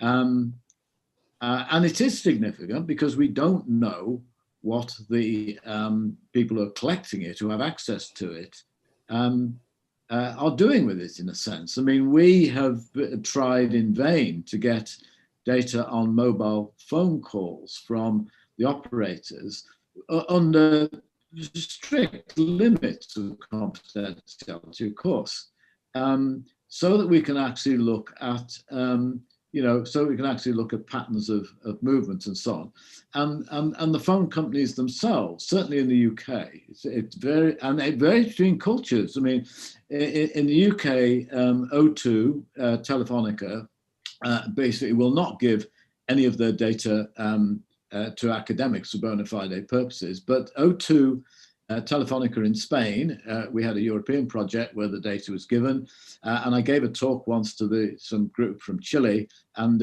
in Chile, Telefonica basically, the boss of Telefonica was basically in the audience, and he said to me afterwards, he said, if you want any data, just tell me and I'll give it you, basically. So the difference between, this is the same company, Telefonica, operating quite differently with respect to data that they're collecting on people, okay, without the authority, apart from the fine print, which is always there.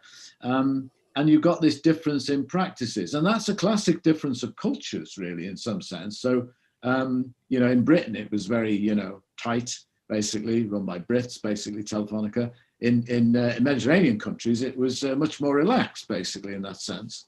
And so this sort of thing is very significant. It has to be factored in, really.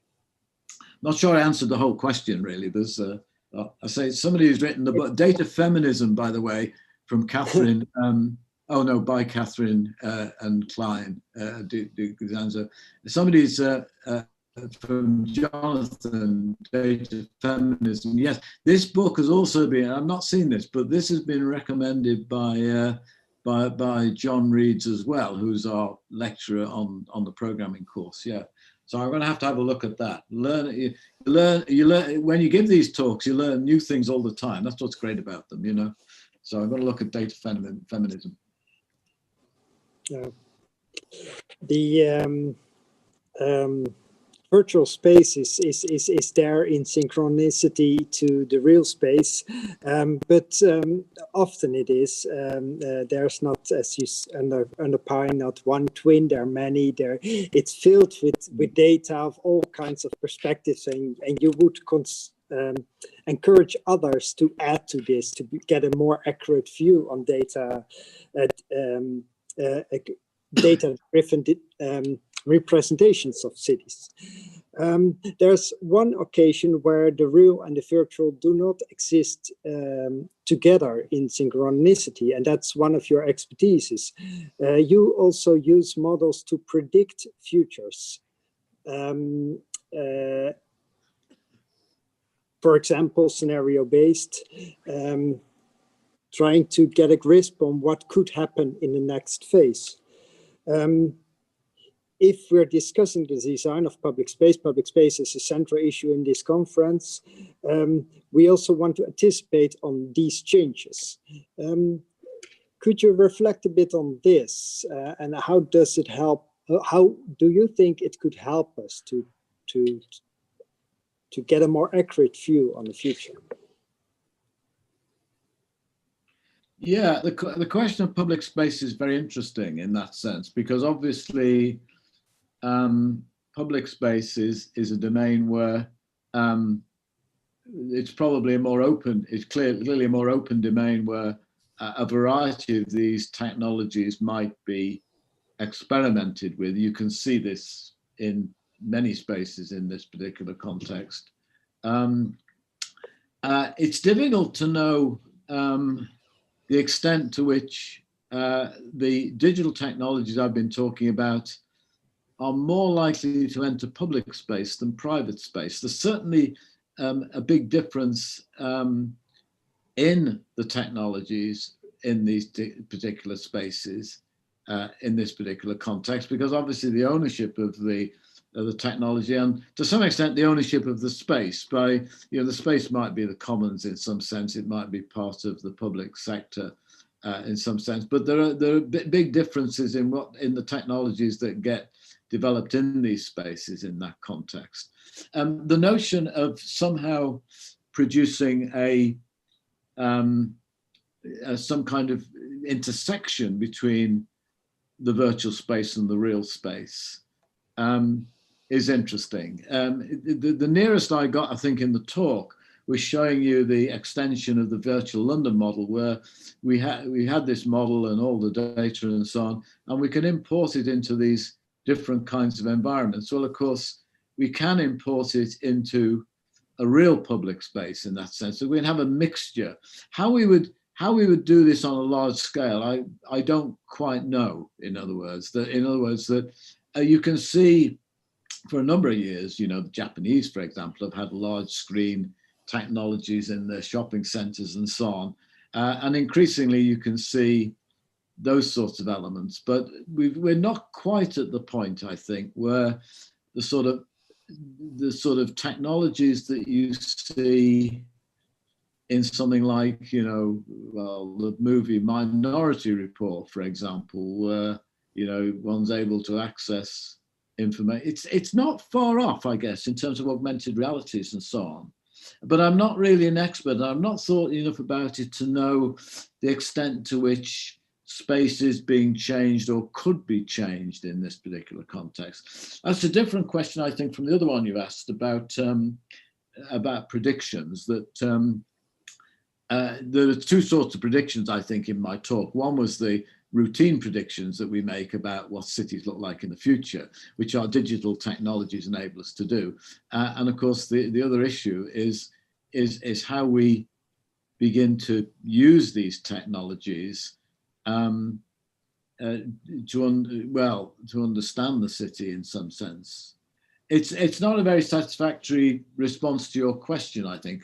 It's quite a difficult question, this whole question of the extent to which information technology will enter the public domain in that sense. They're clearly entering it very fast, and they enter it from the bottom up. And therefore we need to kind of stand back a bit and try and make sense of it in that context. Yes. Yeah. Maud, do you have one or two other questions? Which could be Yeah, I would say because of time, I will only ask one more question. And then I will give the floor back to Lucas, and he will tell some interesting things before we get into the break. I think this question is related to what Maurice also was saying, and it has to do with unforeseeable circumstances. So then this would be from a techno-skeptic perspective. As digital twins become a more integrated part of urban development processes, would the deterministic nature of these models open us to more catastrophic crises in the future when they fail due to unforeseeable circumstances, as it happens in complex systems inevitably? Because we couldn't predict in the model, and we didn't plan for it because of that. So this was a question by Ganesh. Yeah, I mean, there's no question that we don't have a very clear view, I think, at the present time about the impact of information technologies on large systems, large human systems. Generally speaking, where we've had big projects of computerization, automation, if you like, in the human domain, they've generally speaking largely been a disaster in some sense. Certainly the big projects in the UK where automation has proceeded of really quite ordinary data in some sense. There have been real problems, of course, and the problems are not ones of computerization per se. They're problems of organization and management in that sense. So, an excellent example of this is in this track and trace problem we've got in the UK, which relates to the pandemic, that all of this information technology has been put in place, but our organizational ability, and the British are not very well known for their organizational ability. They don't really have much of it. We're quite well known for inventing new things, but then we don't do much with them. But in terms of the track and trace, which is widely regarded as being one of the kind of key issues in terms of stemming our infection, in that sense, we're not very good at it in that sense. And it's an organizational problem involving technology. And there are many of these things, I think, which are problematic. I can't point to any particular major catastrophes which have beset these things, although an enormous amount of wealth and money has been spent on these things. And I'm not over convinced. I think there are certain cultures that do it better than us, there's no question, but I'm not over convinced that even the big platform companies like Apple and Amazon and so on do it all that well either, basically. Where it's done well is where you have very clear and simple things to do, and you have relatively straightforward organizations. So there's a big issue in terms of the development of these things and the embedding of digital technologies into the real world in that sense. And I think we could rewrite many of these examples from the point of view of how successful they've been and where the issues are in that particular context, where the issues of failure are, where we could actually perhaps improve them in some sense, if we're in the business of thinking that they're relevant in the first place, basically. One problem that we have in information technology is, I read about it the other day, that information technology is still, in many senses, a technology in search of a problem, basically, in that sense, that these things get invented and people reinvent them all the time. I mean, you see this classically in software, where, for example, every time you log on to something which you think is a standard site, they've changed the damned interface. This happens an awful lot in routine things like banking and so on, which is all going online. You log on and they've changed the damned interface, so you don't quite know where to go to. The sort of human-computer interaction is appalling, really, at that level. And that's a major issue, I think, in terms of using information technologies to help us, basically, in that sense, to make life easier in some senses. So that's another dimension we've not talked about, is the usability of these technologies in that context. Yeah, so we also we demand for flexibility and resiliency also in spatial terms, but because we are the ones who demand for this, it's also hard to link the physical world to the virtual, you mean, to rephrase. I hope I rephrased it well. So Maurice, could you give us some nice concluding words and probably rephrase it a bit more clear? Well, I think there are many ways to summarize the talk, and foremost, I very much appreciate the discussion, because it expands the horizon a bit to further questions. Also, it's reaching out to what is in the minds of the people in the audience. I would say that perhaps before we consider social impacts of technology, we have to be aware that behind every information technological system, there is a human. So in the end, virtual and reality are intertwined as a kind of circle in terms of everything what is in the city existing computers too, but it is generated by humans. So having said that, it also gives us an ethical response to use the data rightly and include others to participate in this. And it is, again, I want to emphasize a remark Mike made. It is our intuition how to use it and how to data mine and how to model and forecast future inventions. So that would be a kind of sort of wrap-up closing remark from my side. Yeah, I think that's a good one. So then I would like to give the floor to Lucas. Then I have one question, because this is a rather practical query, but somebody is asking us, are you planning to share the short video clip on the internet? And between brackets, your Facebook page, etc., since it was an exciting compilation. So to add to this, we just shared the presentation of Michael. So Michael, really thank you for sharing your information with us. Then Lucas, would you like to answer the question and give the audience some practicalities and leave them to the break? Yeah, thanks everyone, and especially Michael Batty. That was really very nice lecture, and it's a bit sad you cannot hear our applause because we are all over the world now. But really, thanks for your time and thanks for your good lecture. Yeah, so we can do this. Yeah, thanks very much. Really, thanks. I think now we will have break for 1 hour. And after that, yeah, it's very shortly. After that, we meet at 1 p.m. in Central European time. So in 1 hour, we meet back again at the same link, at the same space. And yeah, have a nice lunch. We will have next lecture of Carlo Ratti. So we will present him in 1 hour. Did I miss something? I hope not. Okay, see you in 1 hour.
Welcome back, everyone. Just a short information that we might extend the break for 10 more minutes. So let's meet in 10 minutes again and finish your lunch if you didn't finish. See you in 10 minutes.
Hey, everybody. Thank you for waiting. Yeah, we have this unpredictable virtual problem, so we have to wait for a little while, and then we will start. So I'm sorry, it can take probably 10 more minutes, but then we will start with the really interesting session of Carlo Ratti and have the Q&A session and the discussion. So thanks a lot. And thanks for understanding. Set yourself in some nice spot with a great drink, the drink that fits your afternoon. And yeah, we would like to join you then.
Hello.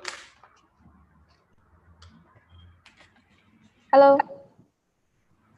Hello, hi. This is Carlo. Yes, so welcome, Carlo. I'm extremely sorry. No, that's all fine. That's all fine. Just announcing everyone, all the attenders, that we are back to after the lunch break. I'm here whenever you want. So I'm here. But again, apologies. It's the first day of lockdown. I was traveling and it has been a bit messy today.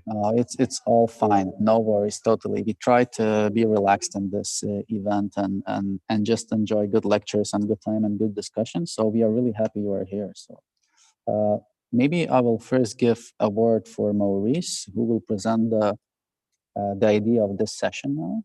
So Maurice, if you can start.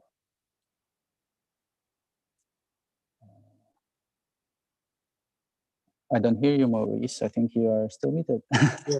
Hi. Thanks. Now you hear me. Hi, Carlo. It seems that you are caught in a presentation.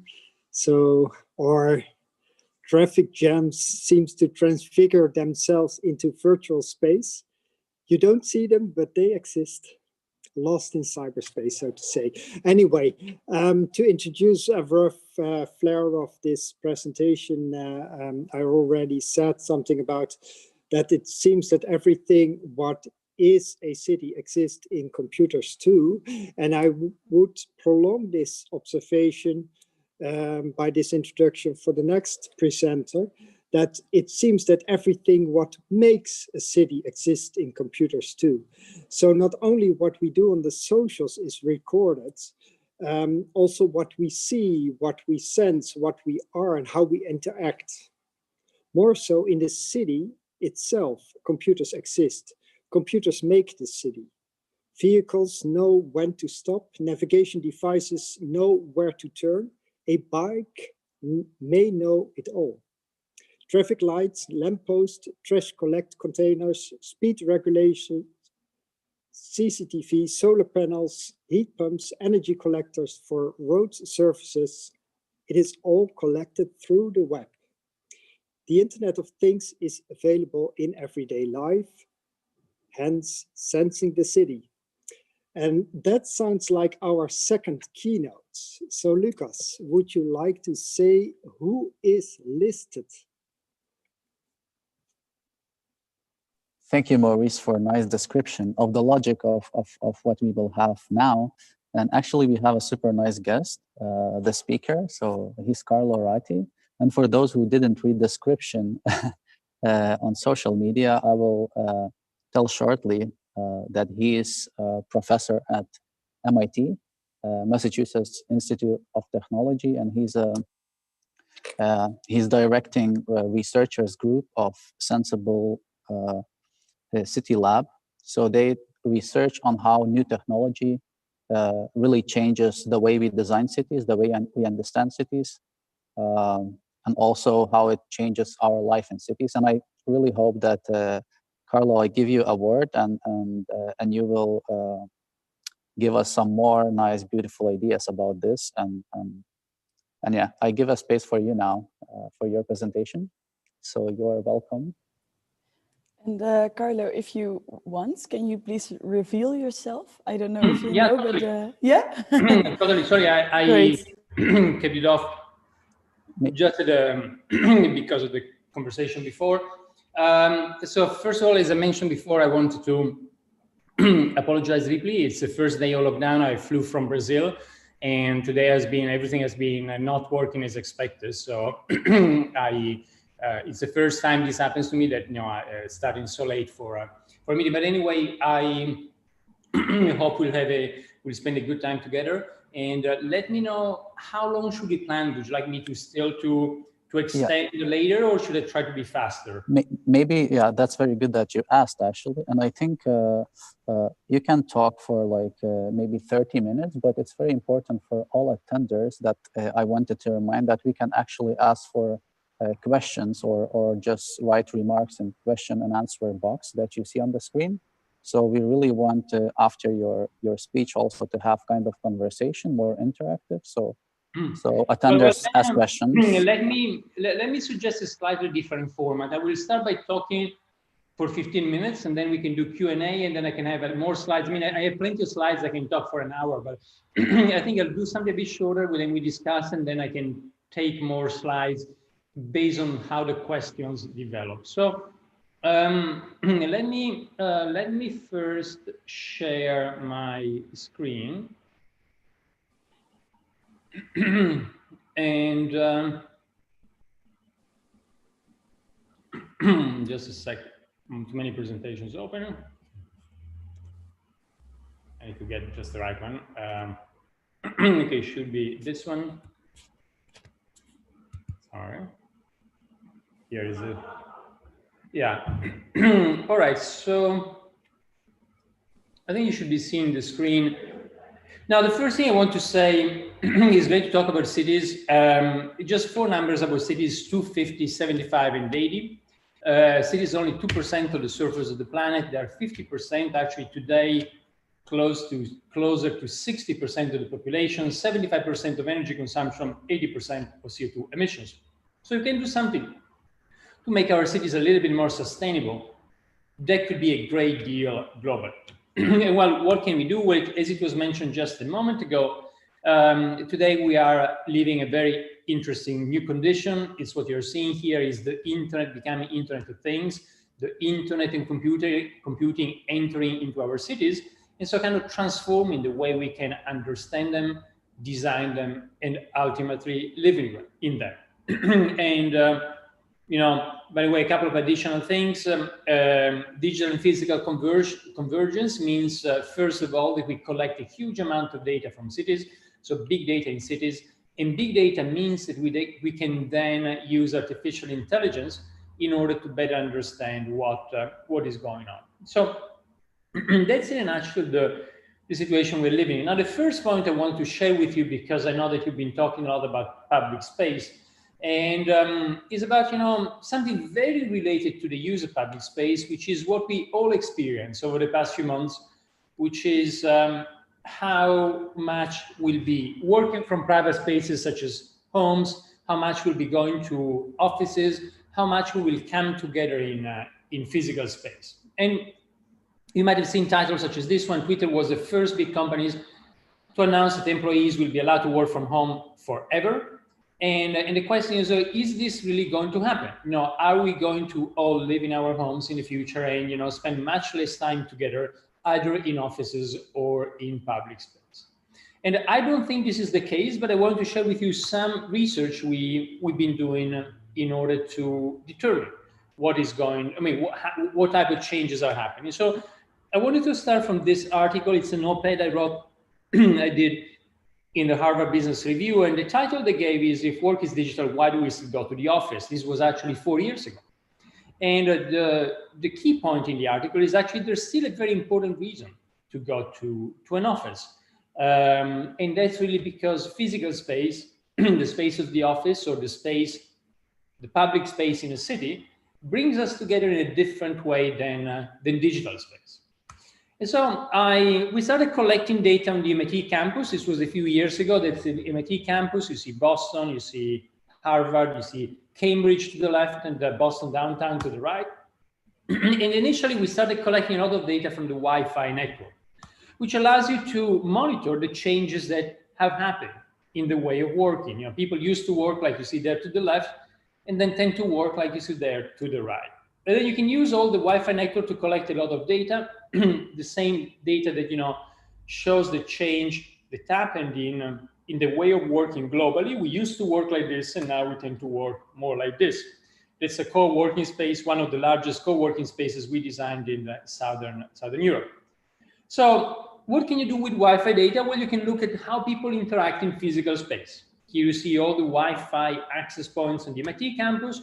Here you see how many people you have in every part of the campus at different times of the day. And then you can plot all of this and get these kind of signatures over time.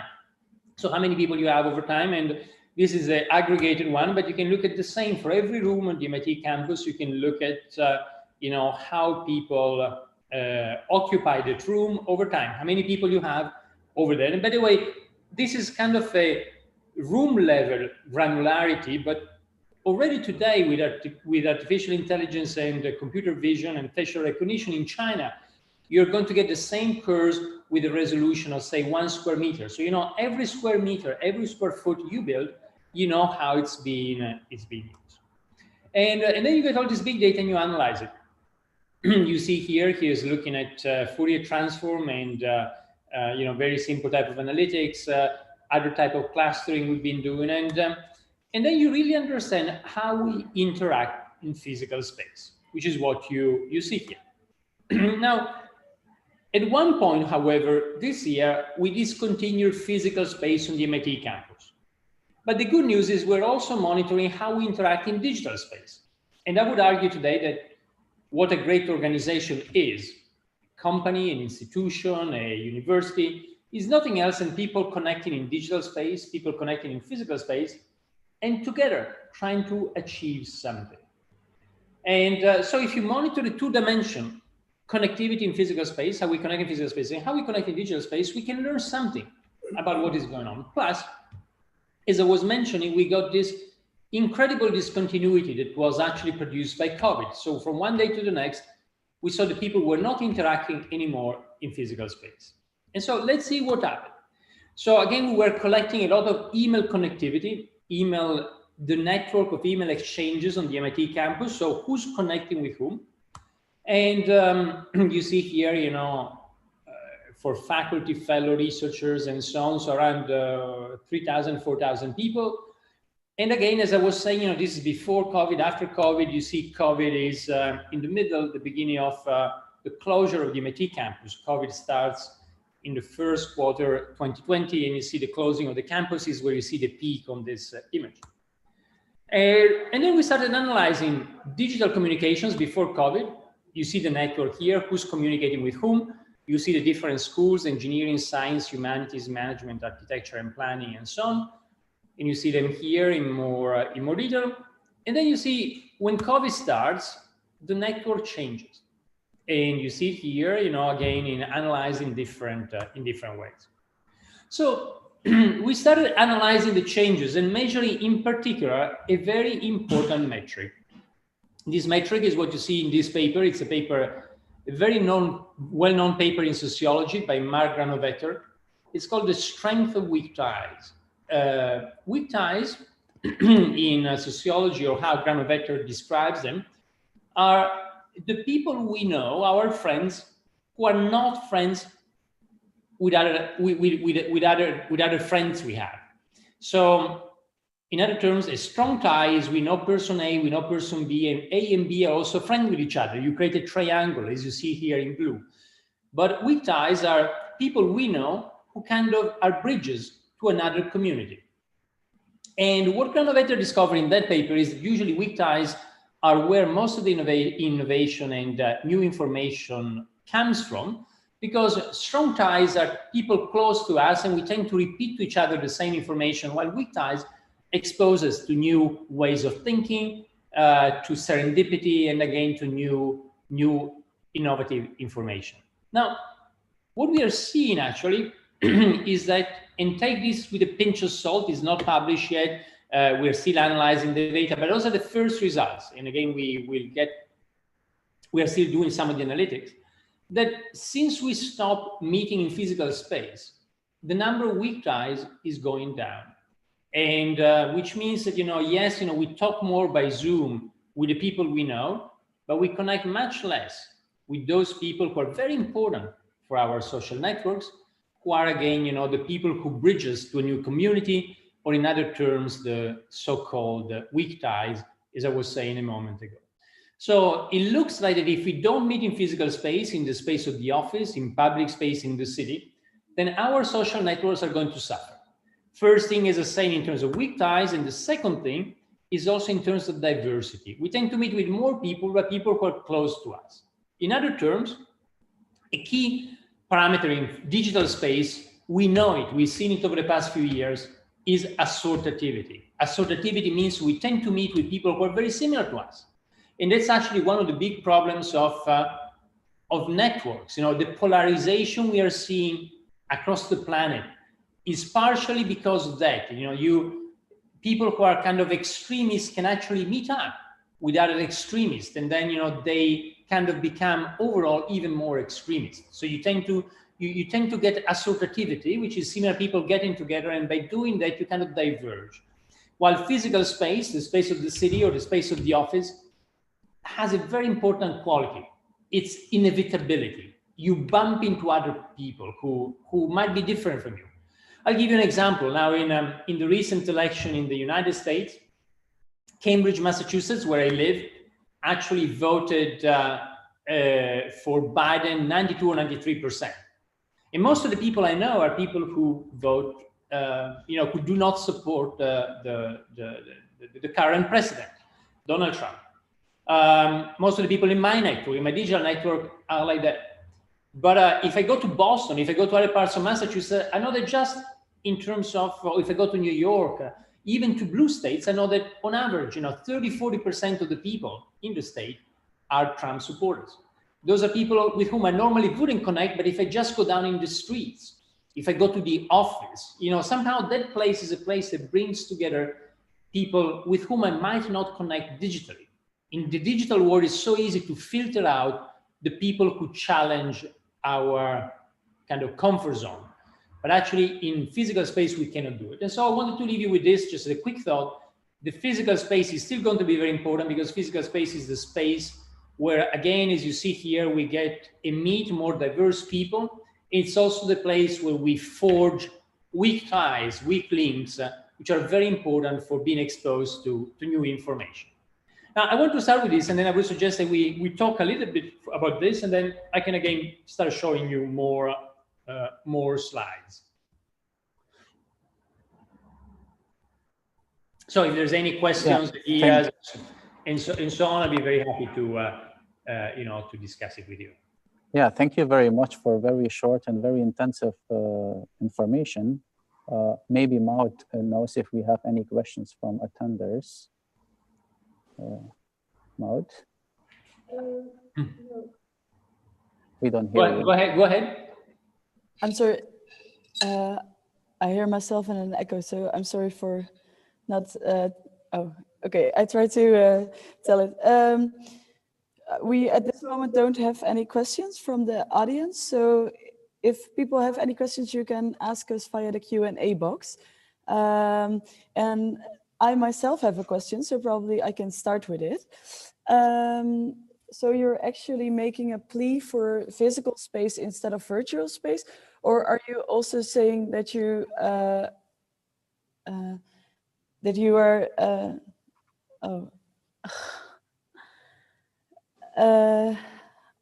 I'm sorry. Or are you also saying that you are preferring physical space above? Wait, this is not going well. I think Maud has an echo. Is it because you're hearing yourself, or is the problem a digital problem? Yeah, I think it's a bit digital problem, but maybe I will interrupt by having a question by myself. So it's not a question; it's maybe a thought, or maybe a bit of a question. So how do you think which of the network is more essential to a human?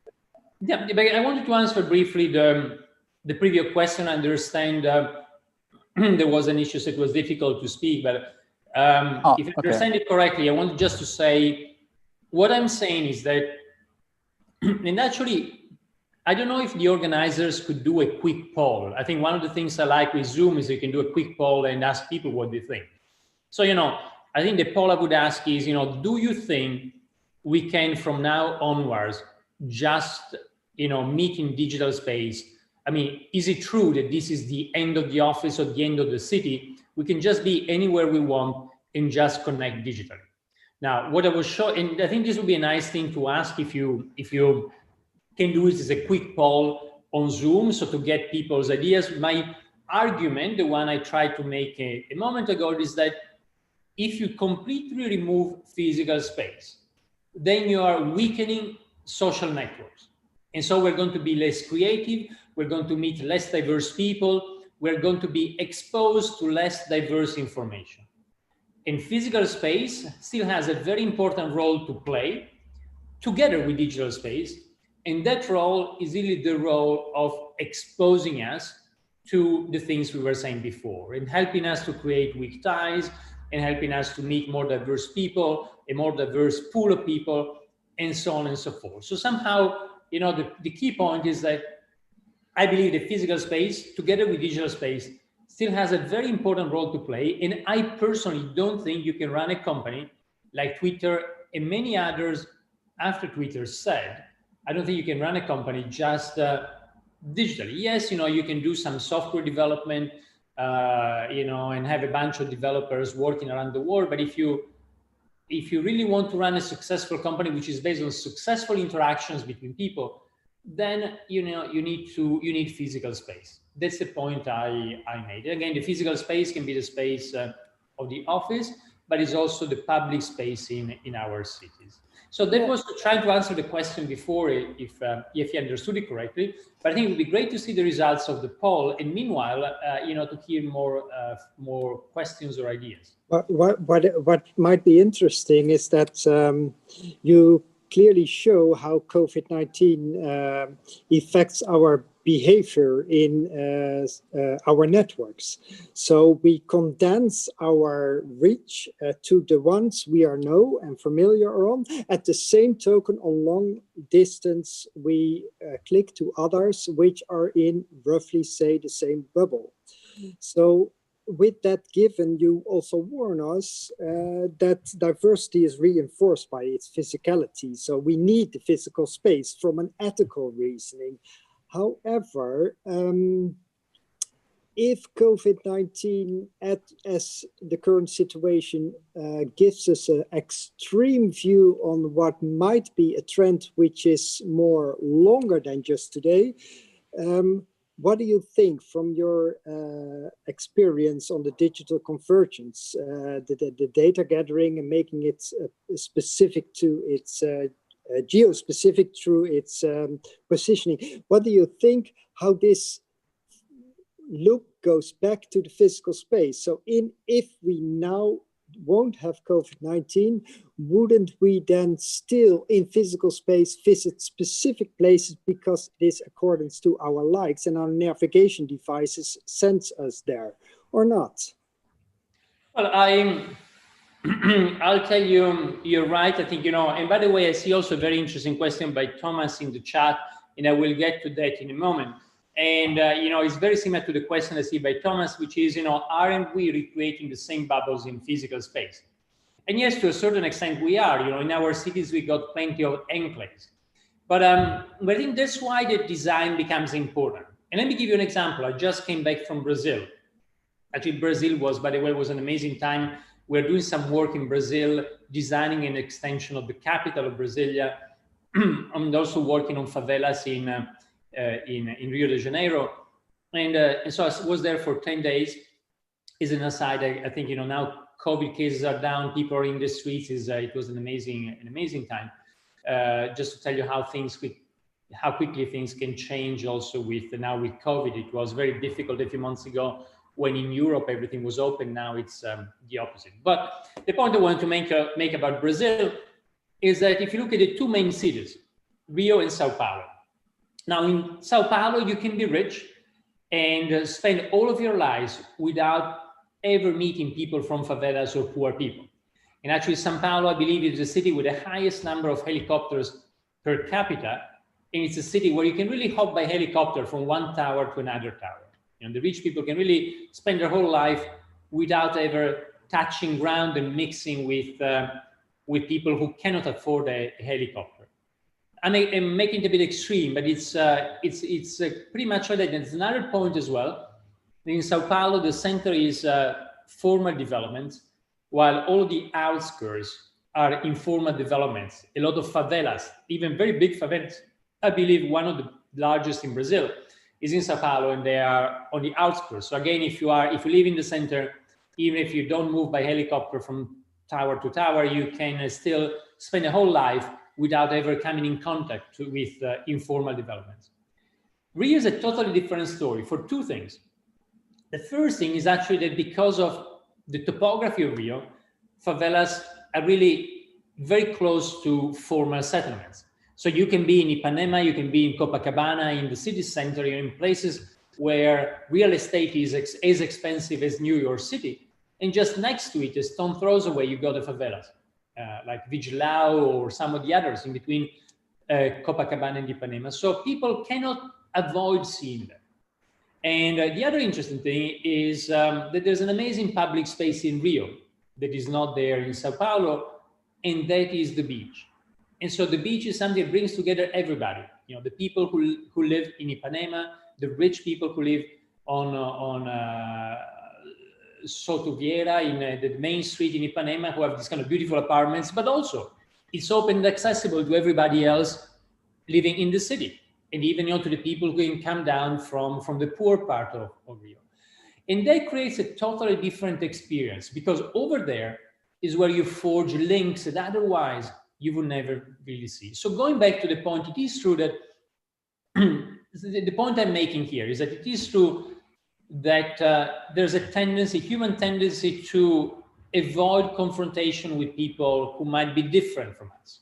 And there's a segregation tendency for, you know, for instance, for the people, for some socioeconomic classes not to mix with other socioeconomic classes. But still the city, if it is well designed, and what I was mentioning is that you're right, even what Thomas is saying, you're right, this segregation is also in the city, but if it is well designed, if we've got good, exciting public spaces, if we made the city very accessible to everybody, so we don't segregate people and put them in gated communities, then if we do that, then the city has this kind of very strong, powerful force, which is really goes back to what a city is about. You know, cities didn't exist 10,000 years ago, and when they start, they're this magnet to bring people together, so that together we can be more than each of us individually. And so, yes, some segregation also happens in physical space, but much less. While in digital space, it's so easy to just, you know, get together with the people who think like us, and then we end up in this kind of echo chamber where it's very easy to polarize.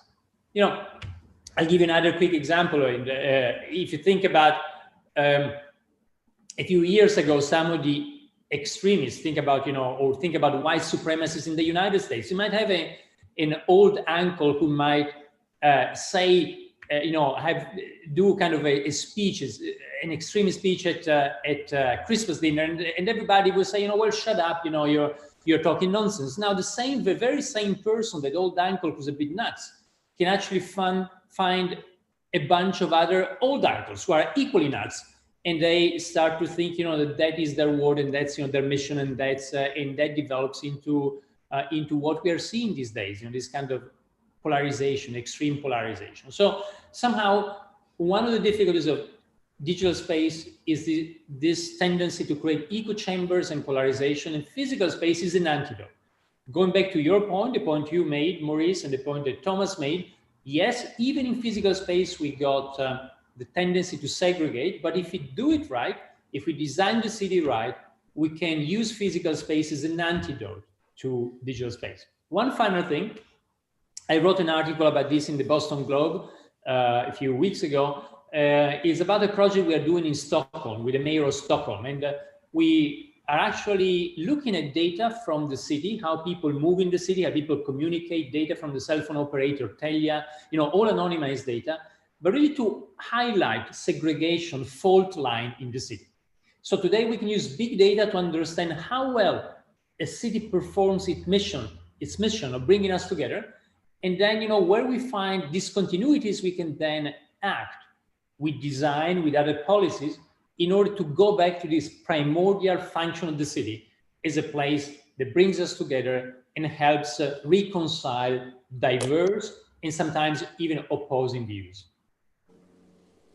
Yeah, it's a very small additional question. Could we design web information systems alike public spaces in Rio in order to create a more democratic and or more innovative virtual space where we actually are encountering the unexpected stranger?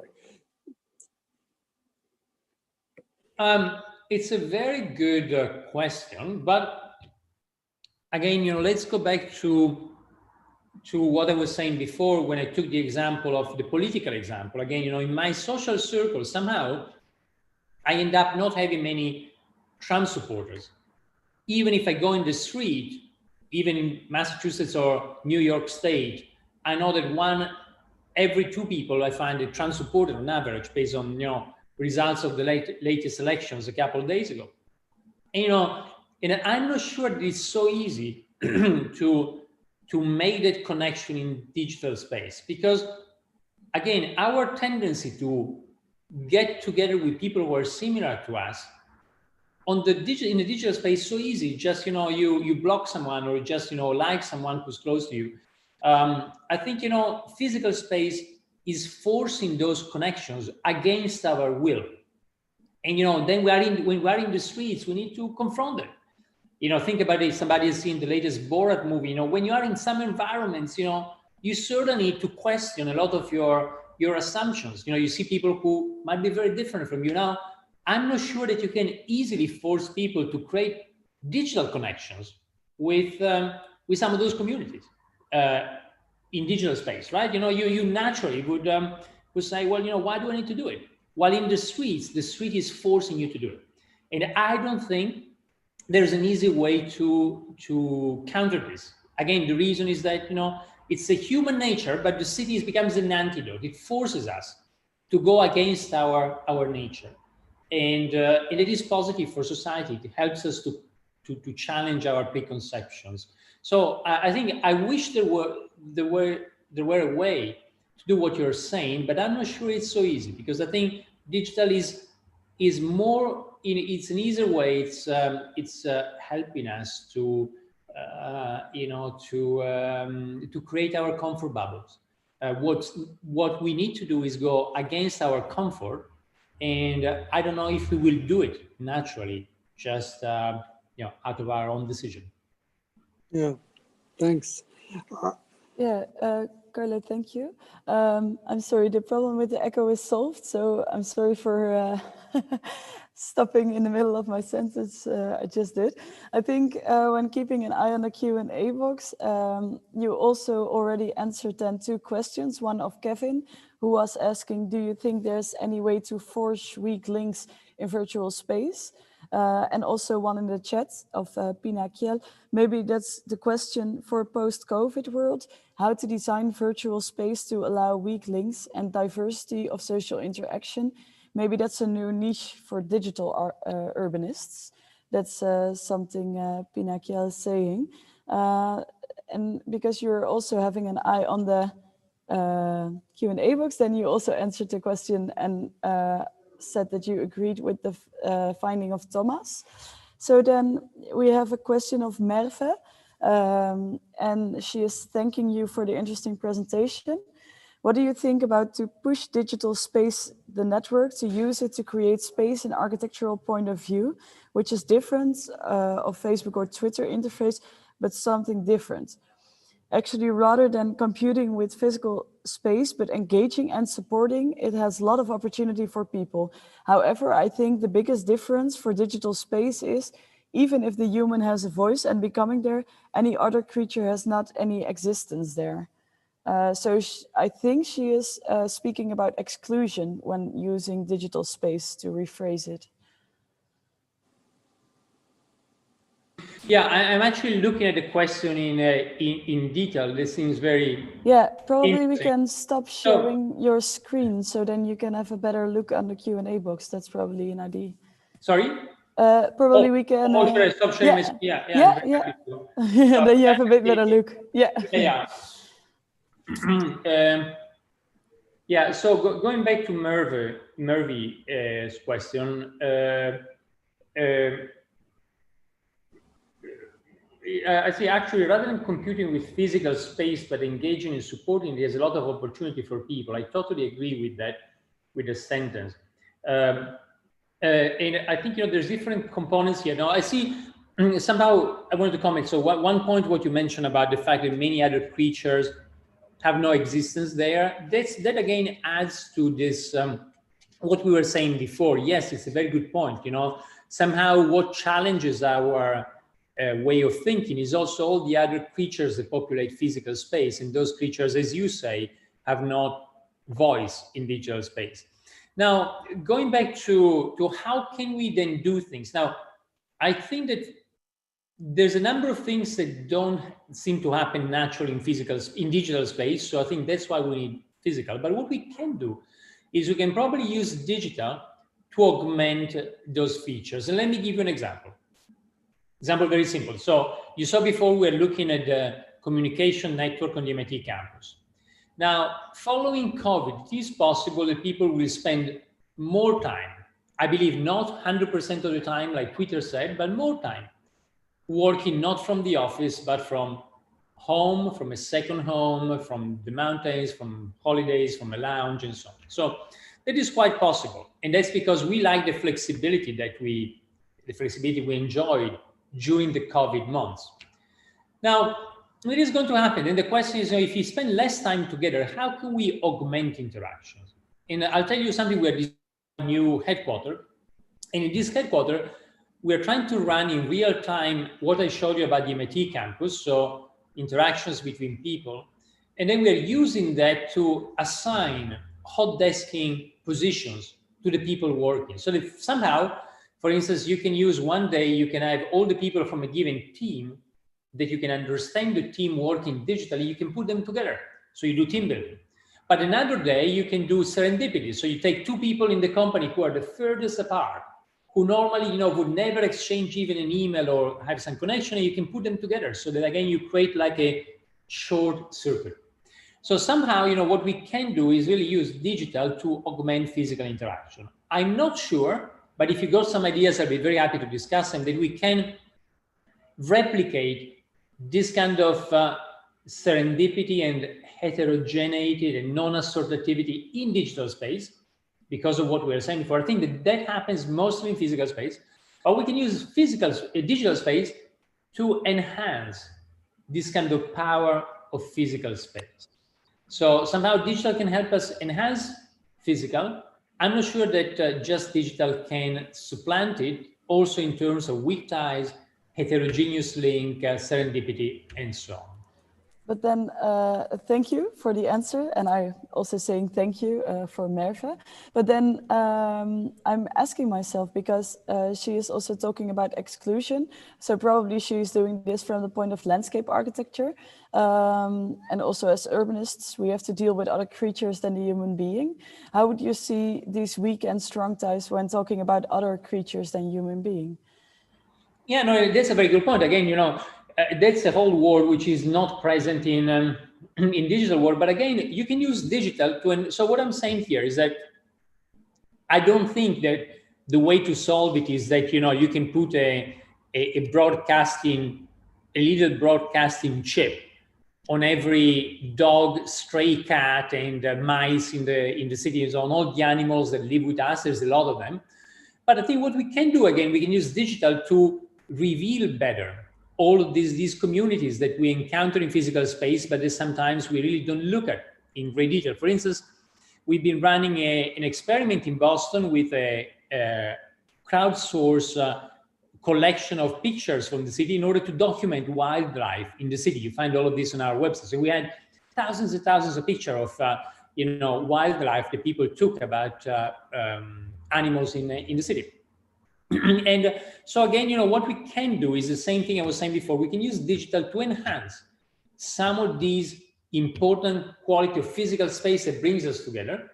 I don't think we can replace physical space totally with digital. Again, if you look at this question, this dimension, the dimension about, life, which is not online, like all the animals that live in our cities, then, there doesn't seem to be an easy way to bring it digitally and to facilitate encounters. You could put, yes, a chip, as I was saying, on every, animal in the city, but then, what would be the interaction between them and us? I think what you can do conversely is use digital to document this kind of life in the city and make sure that we are more aware of it, but in physical space. Might this also be a way out to give not creatures, but humans without a strong voice, a place in understanding their behavior. And what I mean is that we are screening through this a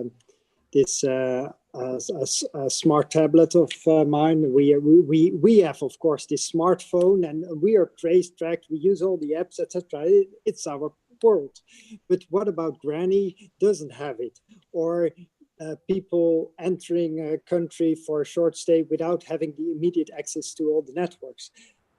Is this what you just described a way to also include others without a voice, or a less stronger voice? Yeah, I like it. Yeah, I like the way you phrase it. Somehow, you know, what you can say is that physical space is the space of inclusion.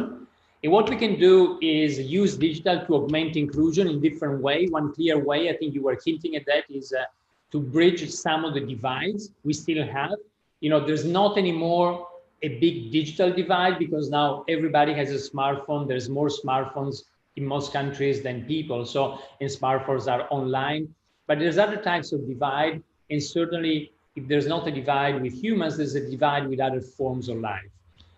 You know, which has been bridged. By the way, a project that comes to mind is the project that the city of Melbourne initiated about allowing trees to share information, so you can actually follow trees and take care of them in physical space. But ultimately, you know, that's a way to use digital to augment the physical landscape. So digital helps you to use better the physical landscape, not to supplant it.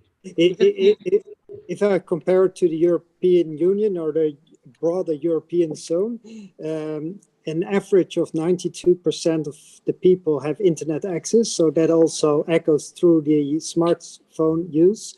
And then, of course, countries like the Netherlands or the UK have a percentage of 99, but it still leaves out 1%. That's a bit like where I was heading to. Oh, sorry. No, you, please. Yeah? Okay. There's a really nice question from Serbi related to this, where you were just talking about. What could be the interfaces between the physical and the digital then? There's a kind of a paradox in the question itself, and now she explains. Would the interfaces themselves be physical or digital to make these hidden realities explicit? I think this is a question quite related, but then going less into these bonds, but then how to solve these things. Yeah, look, I think you know the way you go from one to the other is that a digital usually tries to create a digital twin. Some type of digital twin. What I showed you about the MIT campus was a digital twin showing how people interact with each other. Then you can use the digital twin to perform different type of analytics, or do what we were saying before, use the digital twin to try to see who might be the best people to interact with. And then you go back to physical space from the digital twin. So it's almost like, you know, a feedback loop. If you go from physical to digital and back. And that's, you know, what happened in most Internet of Things. And that's what allows you to apply artificial intelligence. So you digitize physical space, you apply artificial intelligence, and then you go back to physical space. And so I think, you know, these interfaces are really what we are seeing more and more. Again, one example, what I showed you before about collect data from the MIT campus, you understand how people interact, and then you can use that in order to promote and foster new connections in physical space. And I could tell you about many other things. Somehow it's not different than what happens, if you want to have a very simple analogy, what happens with traffic in cities. So what you do today with traffic is, you know, you can digitize the traffic situation of a city, perhaps using cell phone data as probes. Then you apply artificial intelligence to predict traffic jams, and you give the information to people, like with something like Google Transit, to tell them where to go to avoid the traffic jam. So somehow, you know, it's always the same process that you go from physical space, you digitize it, you understand it, and you go back to physical. So you use physical digital in a circular way, which interestingly actually is a way to do what our brain does, right? You know, what does our brain do when we look at the world? We kind of not digitize it, but we look at sensors that capture visually and in a tactile way, in many different ways, what is around. Then we analyze that information, we process the information, and then we respond to that information in real time. So it's more or less the same thing. Like, we look at the environment, we understand it, we then process the information, and we go back to the environment and try to change it or actuate it. And so that's really the principle of the interface. And if you look at this philosophically, it's almost like, bringing the principles of life, the principles of the natural world into the artificial world. The artificial world is the world of cities, of buildings, of objects, and they're becoming intelligent through this kind of loop, because physical, digital, and back to physical. That is what allows you to put intelligence, different type of intelligence, human or artificial, into these feedback loops. So you actually, yeah. You say it's a going back and forth between those spaces. Just as a professor of mine once told, like, it's probably something is managed online. It has been dealt with in physical world, and then back online it has been discussed about. It's with, for example, riots that happened 2 months ago in the Netherlands. So that's not a positive thing which we see occurring. But you say if you want to do this correct, then it's a going back and forth between the two. Yeah, correct. Easily going back and forth between the two. By the way, I was looking at something else that I thought was interesting, the question by Ruiying, that I think you all see, but it's basically about the norms. Another interesting thing is that norms, when you segregate more, norms are something, that basically a norm is something that is shared, a shared way of behaving that, brings us together. And for instance, the fact that we are losing many norms and that we're losing them in digital space, and that is going back to physical space, is really a consequence of the polarization we were saying before. Somehow, you could argue that the lack and the loss of political norms in the past administration in the United States was partially a result of that. No president ever behaved with such norms. They seem to actually defy all traditional norms in politics in the United States. But you can read some of that, this kind of polarization of certain parts of society who define different norms. They can be much more violent, that respond in a different way, that are deliberately politically incorrect. And that's part of this polarization. Now, if we had more interaction in physical space, probably we'll have more convergence of norms. And so going back to the point is, I would say to the question, I would say, yes, we have norms in digital space, but somehow the fact that we isolate into echo chambers makes those norms fragmented, and again tends to polarize norms as well, which is a problem, because then we don't have a shared norms in order to have a decent debate politically or otherwise. I like also Kevin's question. I can see cities function as antidote, which is what we were saying. Before, Kevin, I totally agree, because they force you to interact with people outside your social circle. But then the question is, would this, do we really want to do it? And, or, is this pushing us away from physical space into digital space?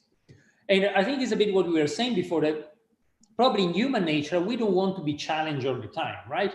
You don't necessarily want to meet somebody who's very different from you, from a political point of view, from whatever point of view you want every day. But the city forces you, and I think, you're right. Yes, you can, as you say, lock yourself in digital space, but you still cannot eat by plugging in an Ethernet cable. You still cannot have a coffee.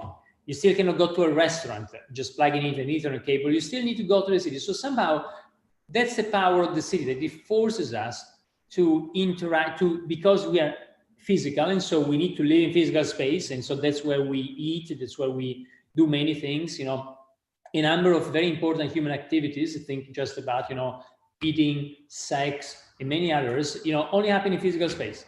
And so somehow, we have to be in physical space as well, and that becomes, from a connection point of view, the space of inevitability, as you say.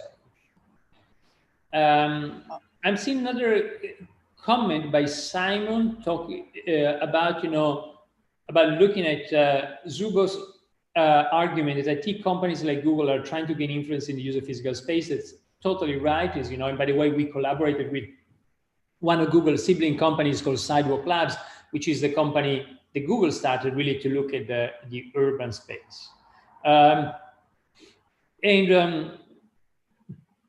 The question is, do you see the risk that through this company interest, the city will become more like digital filter bubbles, not through design of space, but design of our behavior? You're absolutely right. And I think I'll tell you a really interesting story. There could be that risk. And certainly if you are a company who's interested in advertising, then, it would make sense. So if you're a company interested in advertising, you might want to create those bubbles, those segments in the city as well, because then you can advertise more easily. If you were to a company based on advertising, well, there's many companies, by the way, doing outdoor advertising in cities. Then, you might want to think that you can try to segment people so that, you get a message to them in a very precise way. So somehow, what you're saying is that you see the risk that the same logic of segmentation, and by the way, this is a very important point, because I made mostly the point that this kind of segmentation is something that we naturally kind of drift towards. But the point you're making here is actually that also there's powerful forces, such as some of the big digital players, who are pushing us also in that direction. Because clearly, if you can segment a community and you know the principles of the community, then you can do very effective advertising to the community. Going back to the point, is this a risk for the city? Well, I think it could be a risk. To me, the good news is that the city is very resilient to that. The city has a lot of inertia. A lot of the cities we are living in have already been built, so there's not that many cities being built from scratch. So somehow, I think, it would be still very difficult to achieve that goal. And I think the city per se has a lot of antibodies. And just I want to tell you, we've been involved, as I mentioned, with Sidewalk Lab, as I mentioned a moment ago. Sidewalk Labs, to me, had a very interesting vision, and actually with a lot of great urban thinkers behind, to look at urban development and digital technologies. Now, Sidewalk Labs tried to do a new development in Toronto, and that was a piece of work they did for a number of years, but that collapsed during the pandemic at the beginning of this year. And well, it collapsed officially because of the pandemic, but as I wrote also in a couple of articles, also because of a culture clash, precisely because the city is inherently a very open system. And the city doesn't follow some of the logics that you have in digital space based on segmentation, on the equivalent of cookies and so on that you find in digital space. So somehow, that was precisely the reason that that project collapsed. Now, I think it is bad that the project collapsed because I think we need more innovation. And yes, sometimes we try something, it might not be ideal, we try something else. It's somehow using a kind of startup logic to the city. So we try something, we see how it goes, and we change. But so personally, I think it was a sad day for urban innovation when that happened. But somehow it's also showed us that the city has a lot of resilience and is very difficult to govern, especially when you try to apply some logics that come from digital space. Maybe I have one extra question. Yeah. You told about this, that let's say physical space gives certain opportunities for us that we will never get by digital space. So it's yeah, I will not name it now, but maybe what I want to say that it gives possibilities in some places. For example, going to restaurants, so it's extra value. Of course, I can book food now at home and without even talking with anyone, or shop without going to supermarket, meeting my neighbor, and so on. But I want to ask, if we see, especially now because of COVID, certain, let's say, problems with that we lose certain links. And should urbanists and architects design not only possibilities of real public spaces, but also kind of necessities? For example, is it an argument for me as a planner to say that I design a necessity for a person to go to meet people that he doesn't deserve to meet, for example? Is it like an extra argument for me to... Sorry, could you, because I lost you for a couple of seconds, I didn't understand exactly. Could you repeat the extra argument very, very quickly? Should urbanist or architect or city planner design necessities of public space, of real public space? Yeah. Like necessity to go somewhere to meet person that cashier in supermarket. And, yeah, totally. I think the logical consequence of what we've been discussing is that design can play a big role. You know, if you design a city like Sao Paulo or Rio de Janeiro, the consequences on the social fabric of the city can be totally different. And so somehow, you know, if the physical space has potentially such an important role to play in our lives, then the next logical thing is, how do we design it? How do you design it in order to maximize that potential it has? Because if you design it wrong, you can kill that potential.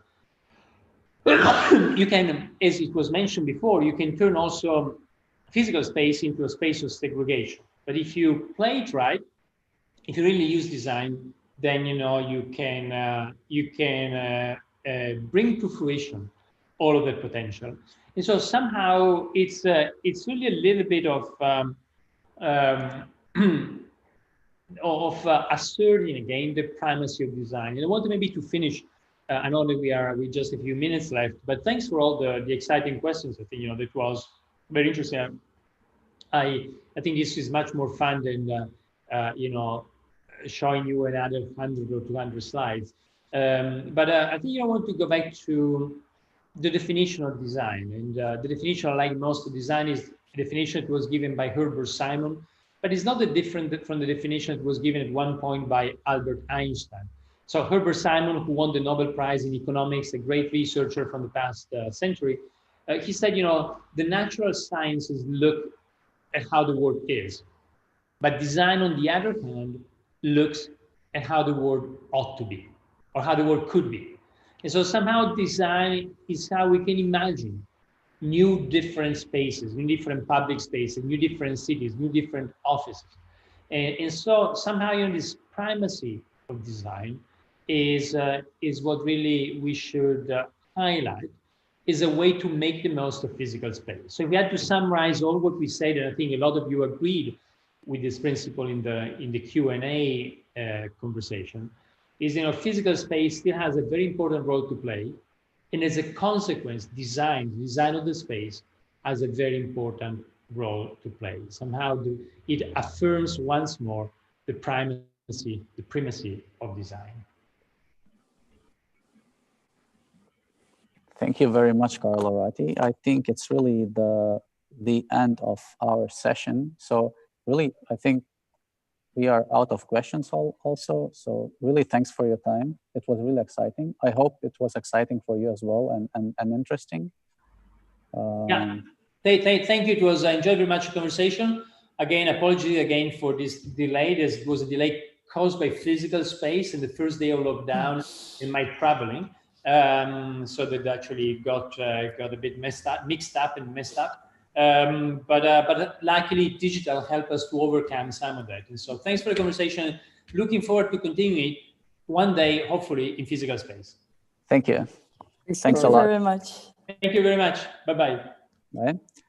And for all the attenders of the event, we will have a short break of 15 minutes now, and we will meet at, wait, I'm looking for a schedule. Yeah, we meet at 2:45, back again in the same link, in the same virtual space. So again, see you again for 14:45 in Central European time. And we will have a next lecture of Hendrik Thieben. See you in 15 minutes.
Hello.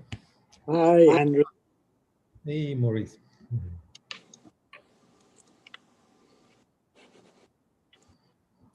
I don't know.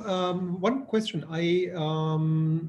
My title was never the title that you announced, so I don't know because I wrote, yeah, because there might be maybe other people wondering what's coming up there, but yeah, I hope it's okay. So I would more talk about the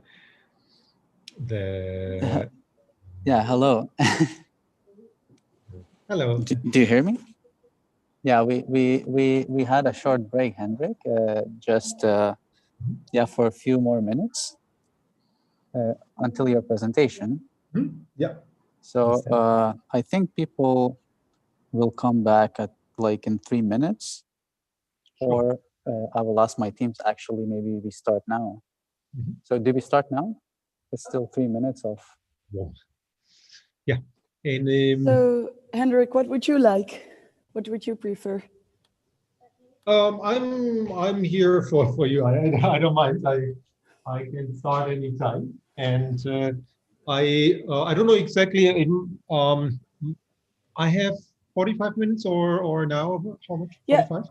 Okay, then let's start at 14:45, and indeed you then have 30 to 45 minutes to present. And after that, we have still 45 minutes to do a Q&A session and have a nice and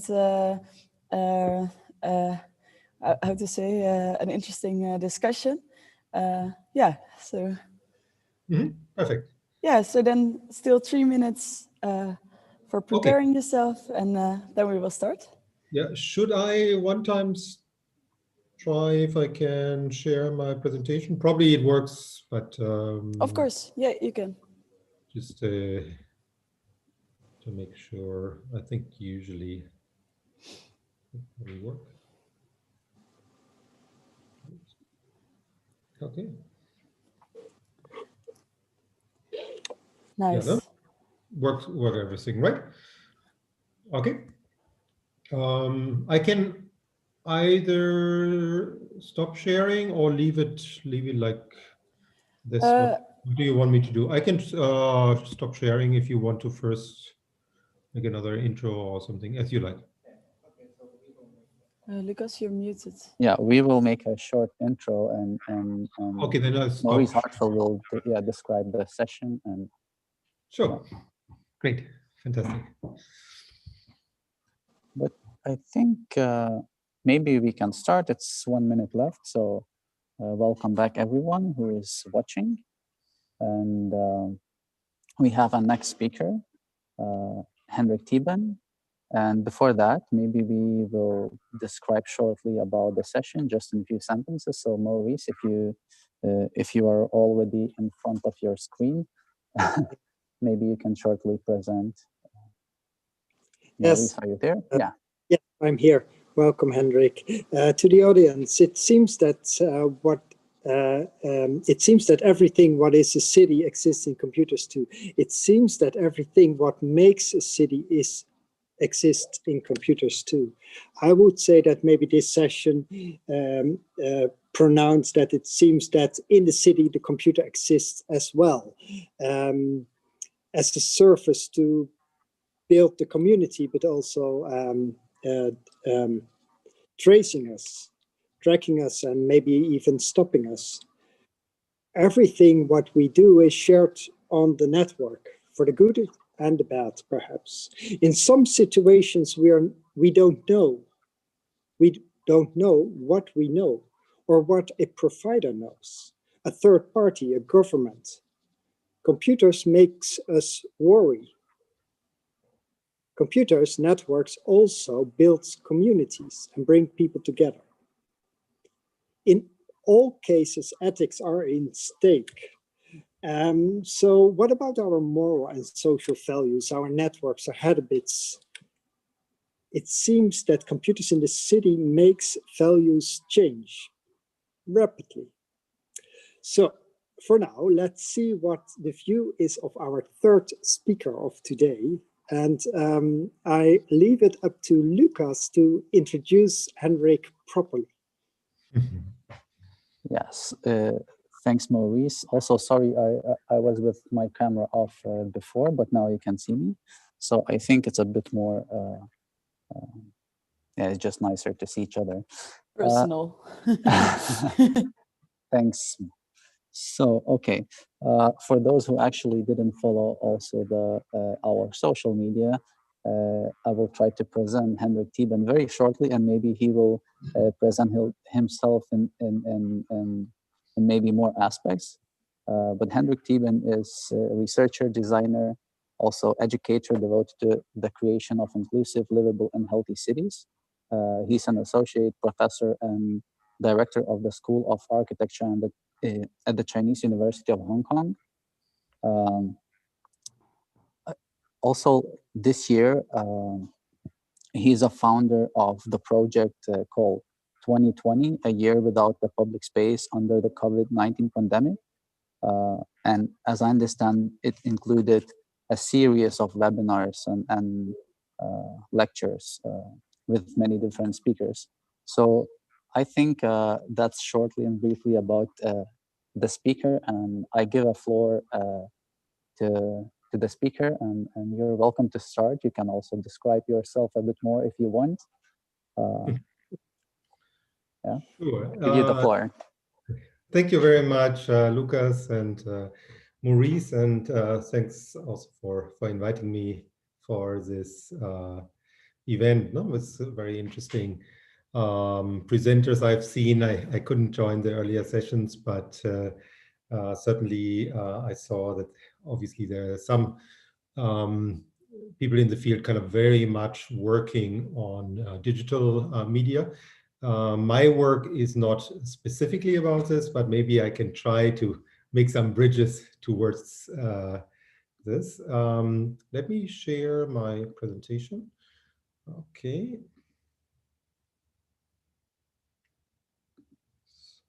Okay, you can see. Okay, so today I want to talk about particularly how public space is affected by the pandemic, and I will try from there to make some links to the question of maybe digital media in this kind of context. Maybe also because my work is not mainly focusing on this, and I think there are other speakers maybe even much more to the point focusing on this.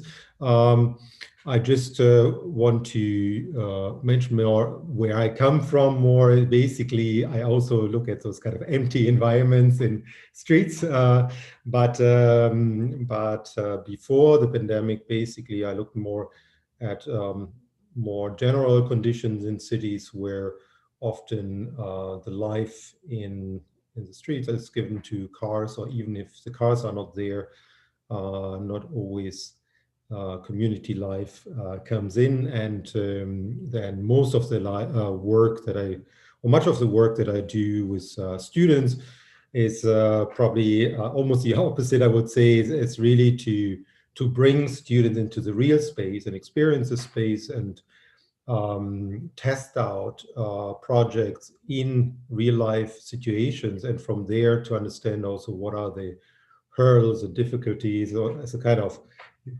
you can say, participatory action research. Although there are some links to online tools, because obviously we also use websites and videos and so on to communicate with the audience, but also to communities.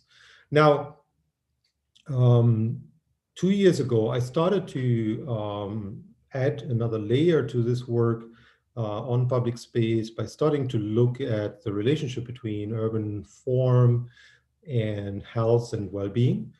For example, with a project that we started with University of Auckland in Sydney, and we looked at various aspects, how the use of public space is usually beneficial for us, but not always the spaces are designed to really capture those advantages.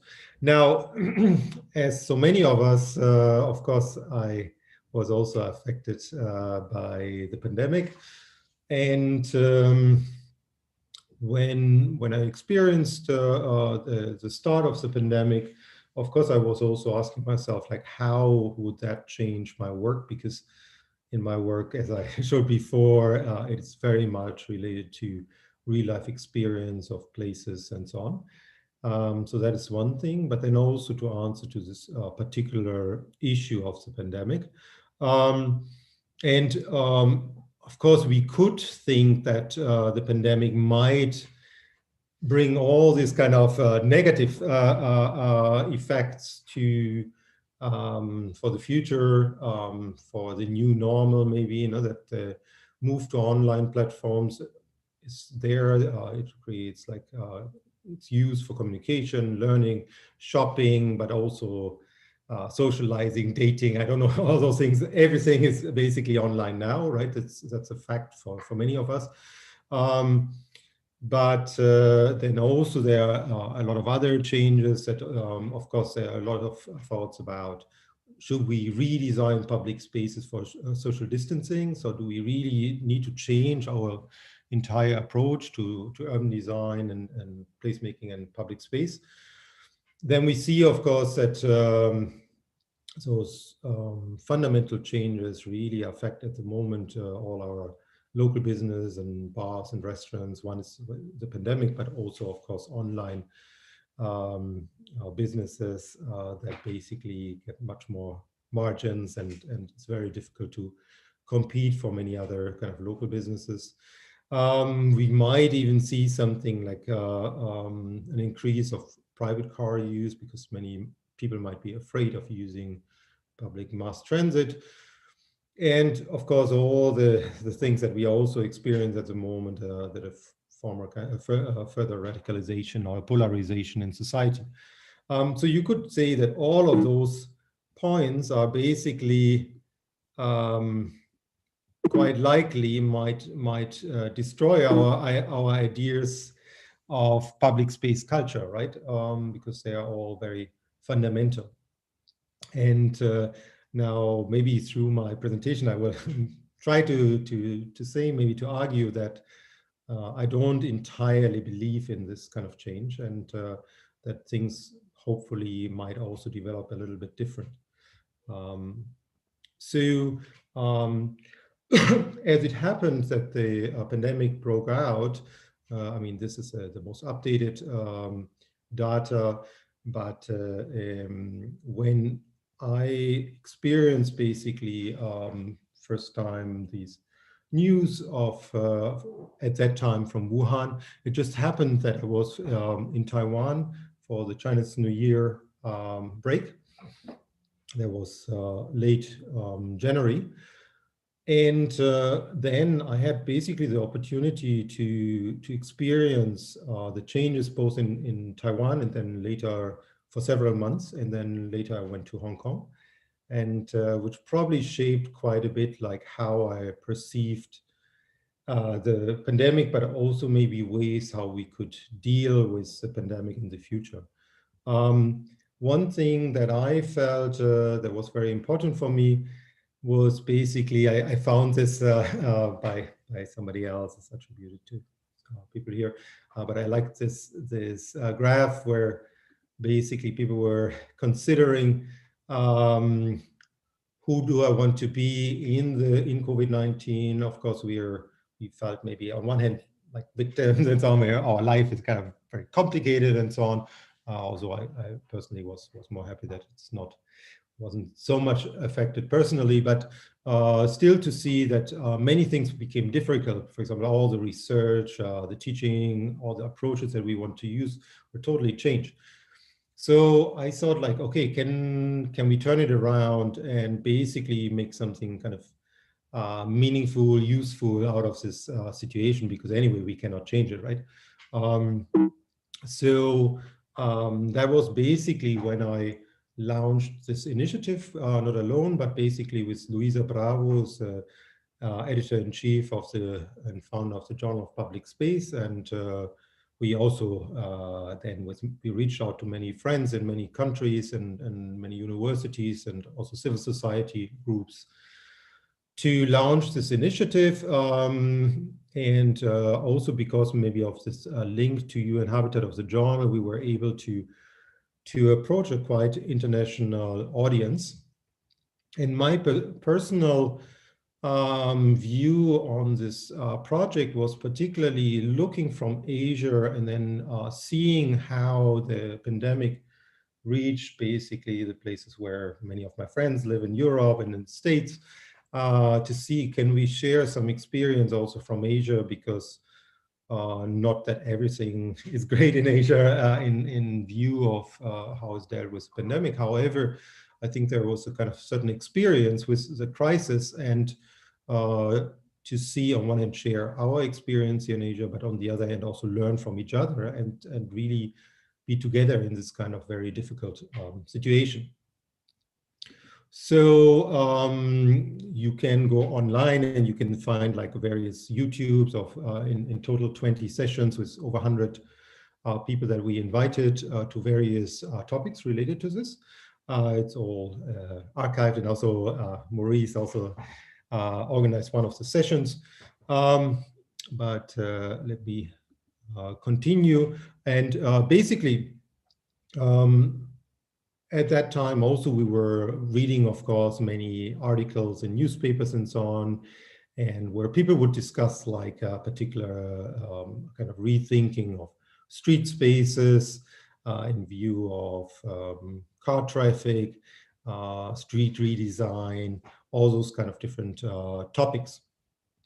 And something that I found interesting, because I was also working with this kind of tactical urbanism approaches, we could see that all of a sudden those tactical urbanism approaches became even more popular. Although I think like here, for example, on the left side in Milan, it was not made under the pandemic, but a little bit before. But many places, many cities launched then bigger initiatives like this. In Hong Kong, we have also initiatives like this that go back many years. However, they were not particularly promoted by the government at that time, which is a little bit surprising, or there might be other reasons for it. But somehow it was also a bit kind of disappointing to see that in Hong Kong, the government didn't see this as a so important part to invest in this moment into more space and better public spaces. Another point that I particularly found interesting was this newly posed question about urban density, because for many years, of course, there was basically this idea of the compact city and a critique of suburbia. And all of a sudden, people, of course, were questioning it. And then basically, this is an article on the website of Johns Hopkins Bloomberg School of Public Health. But also here, this article is not necessarily saying like density is something bad, but also seeing it more differentiated, that actually places like Tokyo and so on not necessarily so bad off like some other places. Now, in this context, what we then did, also together with this other initiative, with all these webinars, was to organize, for example, one online urban design workshop, which was a kind of interesting experience, because usually as urban designers and teachers, we are usually taking our students into the world to study other cities, right? But now in education, basically everything is no more possible. So usually I would have to take my students somewhere so that they can get their credit points for their trip. And this was not possible. And the year before, we went to New York, studied all those kind of amazing public spaces, but that wasn't possible. So we invented or kind of tested out for us with our colleagues in Auckland, in New York, different time zones, how to teach and to study remotely other cities. So we looked at a lot of tools of remote studying, remote ethnography, or open source information about cities, apps to study kind of urban culture, and so on. And there's a discussion on this also on our YouTube channel on the webinar as part of the webinars.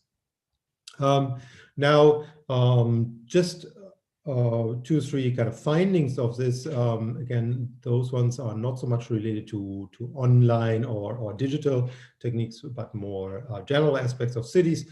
So what we did, we looked at basically 2 MTR or MTA lines in the city to see the different impacts in the city, which is basically following up on studies that we did in 2019, then not related to the pandemic, just to see like various public spaces in more kind of wealthy neighborhoods and in other neighborhoods.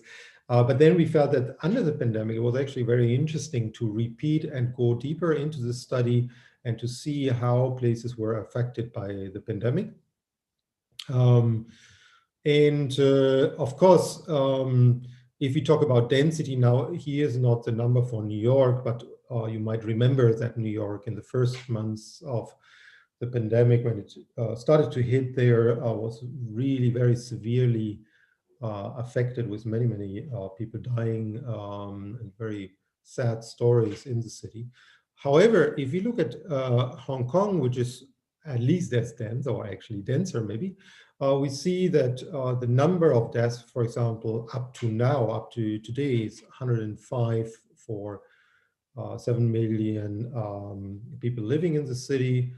And also we see here, if we break it down to 100,000 people, how small, right, the death rate is in this kind of extremely dense city. So if we then we went back with students and basically studied like, well, New York, obviously we think about, okay, maybe many cases because maybe also a dense city. However, we very quickly can then see that actually the cases where many people died or were infected were interestingly not the places that look like this with big high rise and so on, not the places that look so incredibly dense. But if we look at, for example, where the main employment is here, Hudson Yards, those kind of new areas and so on, right, Midtown also, and so on. And but the main infections, this is basically the line that we looked at, basically from the employment to basically where people live. Then we see it's mainly here in Queens, in those areas where most of the people were infected and also many people died. And these were exactly the kind of spaces that we had studied also in 2019 already, and then came back in this kind of remote studying to look at again those places. And we basically, I think what became clear that density really has to be looked at much more differentiated, that it's, you might know this is from MIT actually, I think you have like some people from MIT joining, right, by Tani Lee, who is the founder of our school actually at CHK and teacher at MIT. He made this quite nice density atlas and differentiated between floor area ratio, dwelling units, and population as different kinds of densities. And here we see also, because this is the area around Corona Plaza, for example, an area where many people were infected and also died. And you look at the houses, these are kind of 3-story buildings, right? Two-story, 3-story buildings is not what you think about a kind of super dense metropolis, right?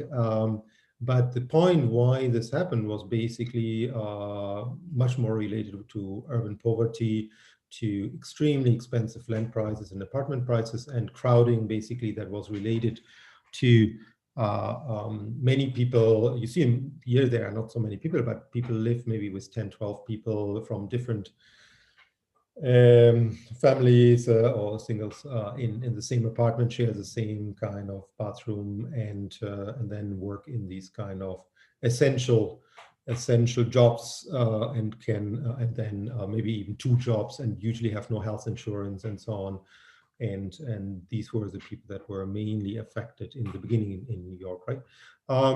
So these were kind of interesting findings.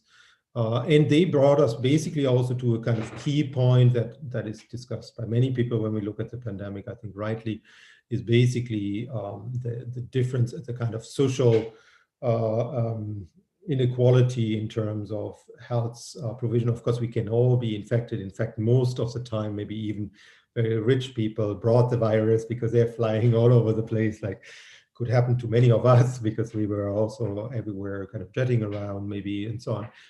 But the people that are dying maybe are more often people that are relatively poor, or also not only affected by the virus, but also by other conditions that are related, economic and mental health impacts. On the other hand, things like public space and private development, those beautiful examples that we always look at for case studies and so on, were the first.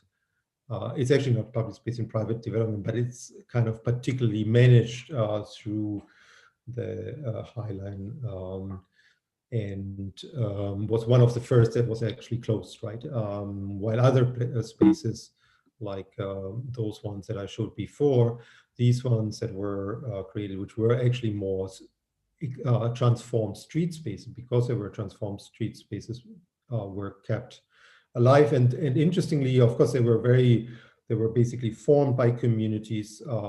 These actions, these kind of gatherings couldn't happen. However, these communities in the crisis also supported many people, even though it looked then very empty and so on, but people were then finding other ways to support each other because there were these social networks that were created.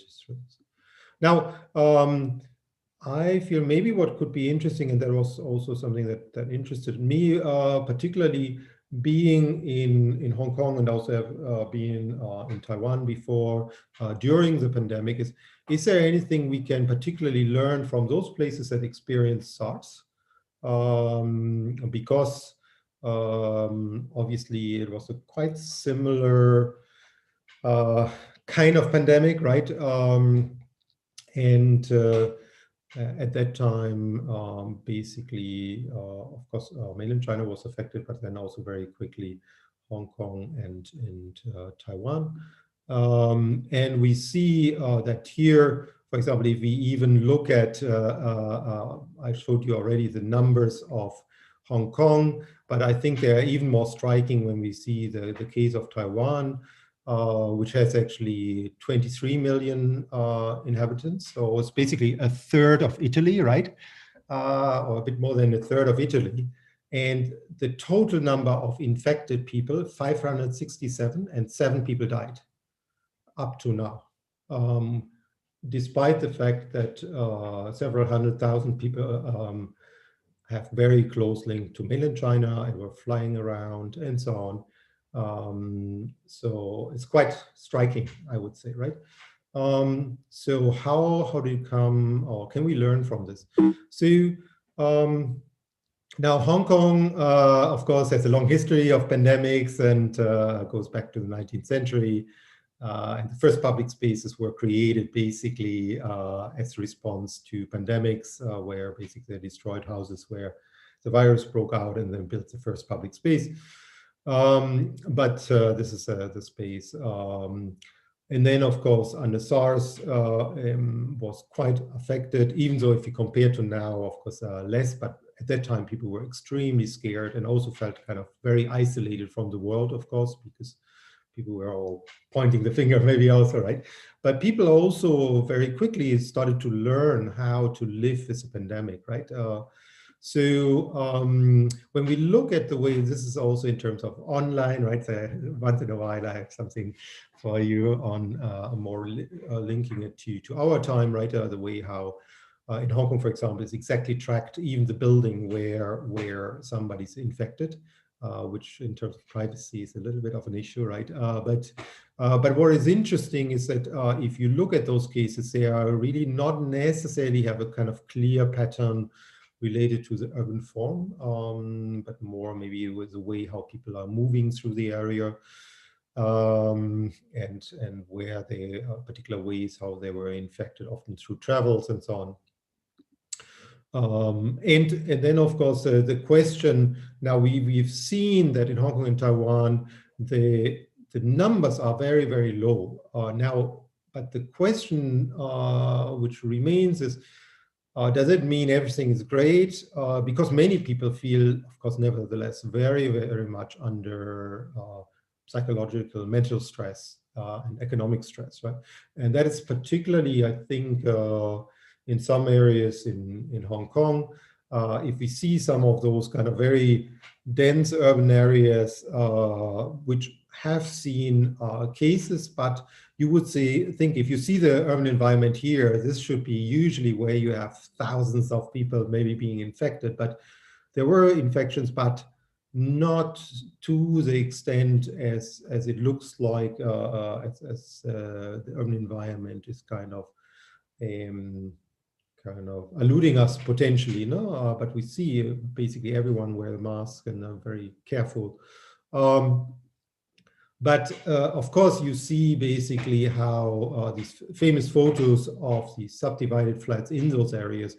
And we are at the moment having a research project with social workers working for these particular communities in subdivided flats, and seeing like how severely they are in fact affected, not infected necessarily, but even if they are not infected, very affected, right? You can imagine this is not a photo done in the pandemic, but before. However, you can imagine social distancing, working from home, schools all closed, everything online. You imagine you have father, mother here, or maybe father, one of them maybe an essential service taxi driver, or maybe doing any kind of maybe risky job, coming home, how to socially distance, right? Or maybe both are jobless because many work in the tourism industry and so on. And then kids, well, you need at least 2 computers, right? Potentially, right? And so on, right? So there are a lot of issues that, of course, if we think about if I work now at home and I work from home and I find it quite comfortable, right? But there are, of course, situations where many people in Hong Kong might live in such conditions, or even if not as extreme, in still kind of very, very cramped, very problematic situations. The other thing is particular groups, like particularly children, for example, that were maybe also more affected, right? As I showed also here and here. That's also inside like this, outside like that, right? This is in a different district, but so you have the same play equipment in Shangzhou, only maybe a bit more rundown. Okay, now coming to the question, maybe how can we plan for the new normal? So what my message maybe for you all would be, being in Europe and experiencing, or maybe also in the US, I don't know if somebody's still from US there, and experiencing also the next lockdown. I don't know exactly if in Netherlands is lockdown at the moment, but certainly in Germany and in UK at the moment, right, in France. Now, my question is, do we need to leave behind the urban and public space qualities as we know them? So those points that are highlighted at the introduction, right? And I have my questions, if we really have to design cities entirely different, if we would follow places that had this experience before, right? Taiwan, Hong Kong, mainland China, they went through this before. They saw this is really serious, right? We have to prepare. As much like people during the Spanish flu in Europe, they were wearing masks, right? So I mean, it's kind of obvious, right? You just have to behave different, right? If you do this, my point would be, with an early and efficient response of governments and society, lockdowns can be avoided. Like in entire Taiwan, in the entire time, same like Hong Kong. Even though with all the kind of, Hong Kong had several 100,000 people coming from mainland China, also including from Wuhan in the early time. I mean, now it's very safe, maybe much more safer in mainland China than in other places. But in this early phase, of course, people were coming. But with a kind of fast response, places have proven that they can basically manage this, right? Then you can see even metro systems, they all are working, right? And while in New York, for example, I think many people are scared. And I think I don't believe anyone in this audience would still believe this, but of course we've seen this now, the elections in America, right? I always think if anyone is doubting the effect of masks, I can just tell you, if you sit in if you stand in a Hong Kong metro that looks exactly like a metro in Japan, you might have experienced it yourself or seen and so on. It is one person next to the other, right? Shoulder on shoulder, and you see the number of infections, right? So how come, right? How come we don't have the numbers of, I think there's no genetic point, I believe, right? So people also here died of pandemic, but there must be something that is related to even those simple things like mask, right? Now, online tools, if you, I would say extremely interesting what happened in Taiwan at that time. Mainland China also very, of course, very innovative also in terms of using all kind of tracking systems and so on. Now, I cannot comment on mainland China because I haven't experienced. I have experienced it in Taiwan. The very important point was there that the first, one of the priorities was human dignity. Everyone, no kind of lockdown, people are never reveal the personality of somebody who's infected, protect the anonymity while contact tracing. Of course, people used, and there were some kind of criticism that the government had access to the information and could, when cases had, trace people, right? And that's a question of privacy. People have criticized this. I would see it's a difficult point, right? On the other hand, in this extreme situation, if it means that everyone, every business, everything can be open, every public space, is a question as long as you don't, for example, if you have some rules that you don't tell everyone over the TV or like on the, let's say, even on the map in GIS map, you can see maybe the apartment where somebody is infected. Partly it is in Hong Kong. I think as long as you have some kind of forms under this kind of special situation might be something. Now, another innovation at that time was in Hong Kong, mainland China, and in Taiwan, because people knew, and I think rightly so, that mask is the most important. Of course, it was difficult to get them because basically they were out immediately, right? So, so there was a very innovative approach to immediately check like how many masks in the entire country, to count that immediately, right? And to make a system that would guarantee, because of using all this online information, where in which kind of pharmacy they are, how to distribute them, and to make to control the price. Because, for example, in Hong Kong, the prices for masks went up because we have to be a free market. We can, for others, we cannot be free in all aspects, but we can be a free market for masks, right? For those essential points. So, for example, there was a way that guaranteed everyone would get like 2 or 3 masks maybe per week.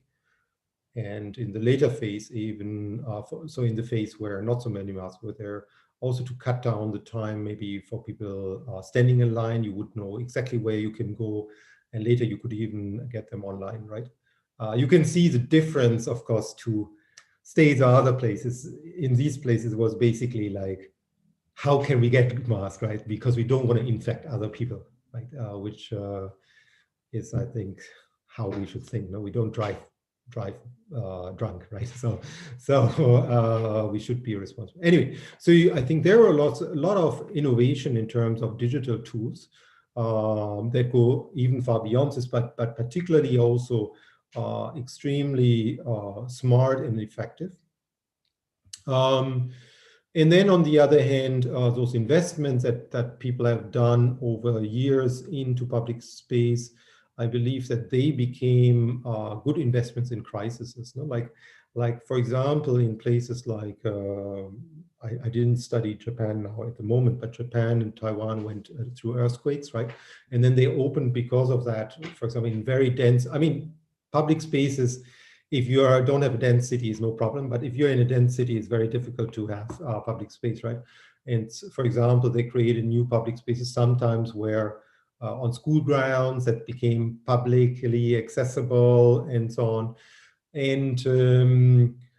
And or by having also mixed use. For example, I went basically every night running here, and I was always amazed to see those different generations together, and everyone were playing and so on, and everything was open. But usually people would wear masks, but at that time also it was clear that not many cases were going around. But those investments were very important because together with the feeling that there is kind of trustworthy information, somebody that care for you to get masks, and civil society that is kind of careful, then to find those kind of inclusive spaces where different people could just kind of have a breathing space in this kind of high dense environment. No? Now, I don't want to criticize everything in Hong Kong. For example, in Hong Kong, in the 1980s already, which is quite amazing in the area where I'm living here around Sha Tin, Ma On Shan, they built, for example, at that time already a cycling system, even though still in Hong Kong, some people would say, oh, it's too hot to bike, but there's a extreme kind of culture of biking in that area, right? But it's not so much for transport, it's for leisure. But I think in the crisis, many people did this not necessarily, as I said, as maybe as alternative transport, because even though I said like metro, you can use it and it's relatively safe, but of course, still people might feel a bit nervous, and then they could also even use it. It's transport. Obviously, in Netherlands is much more ahead, but just to say, even it exists here. And then even in areas with public housing and so on, was actually pretty. I mean, these are quite decent areas to live and so on. And you can imagine in those moments of a lot of pressure and crisis, those places, of course, are very important.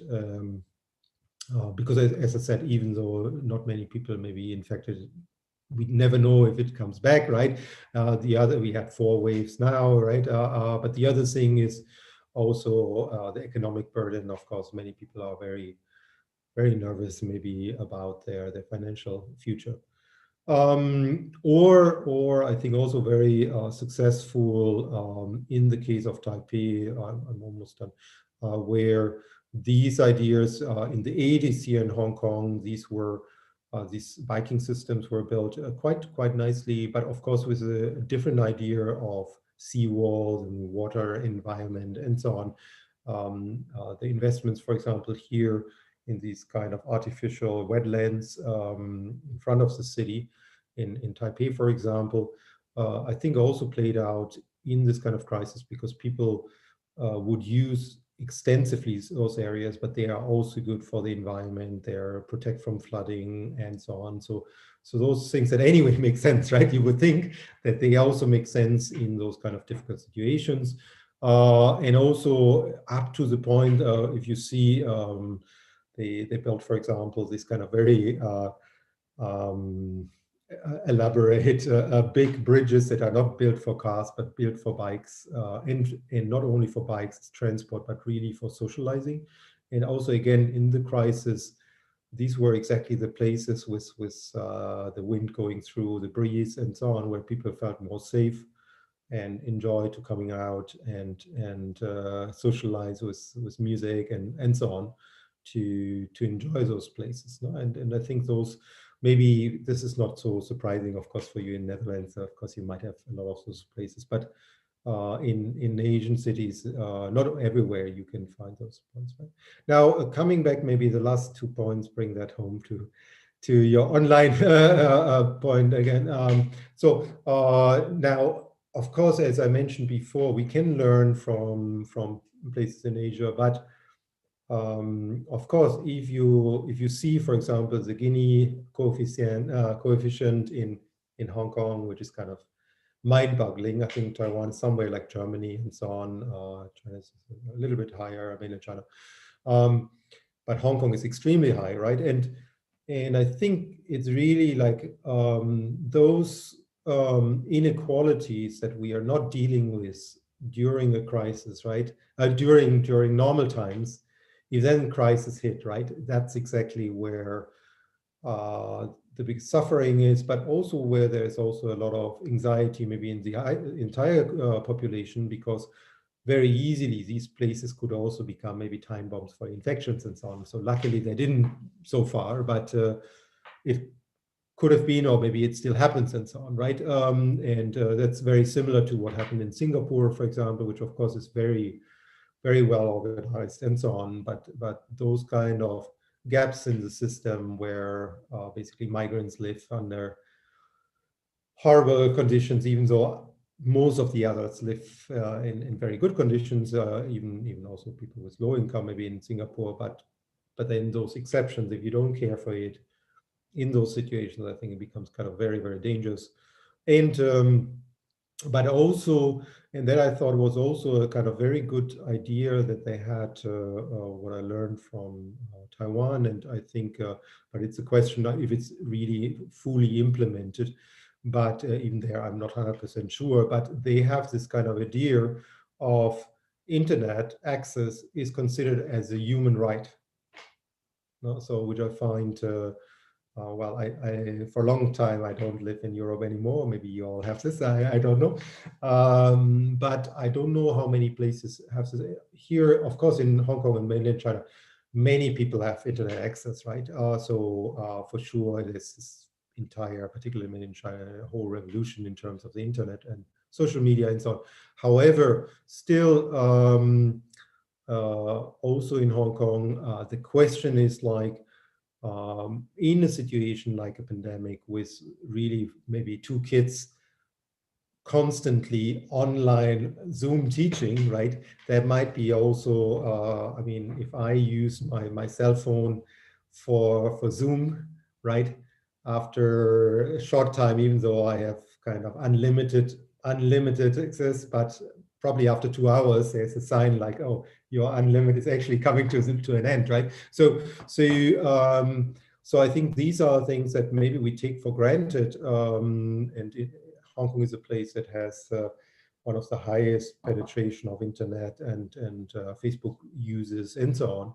But if we see really the amount of access and then the velocity we need and so on in a case here, we have basically until recently most of the teaching basically completely online from school, even maybe primary, secondary school to university.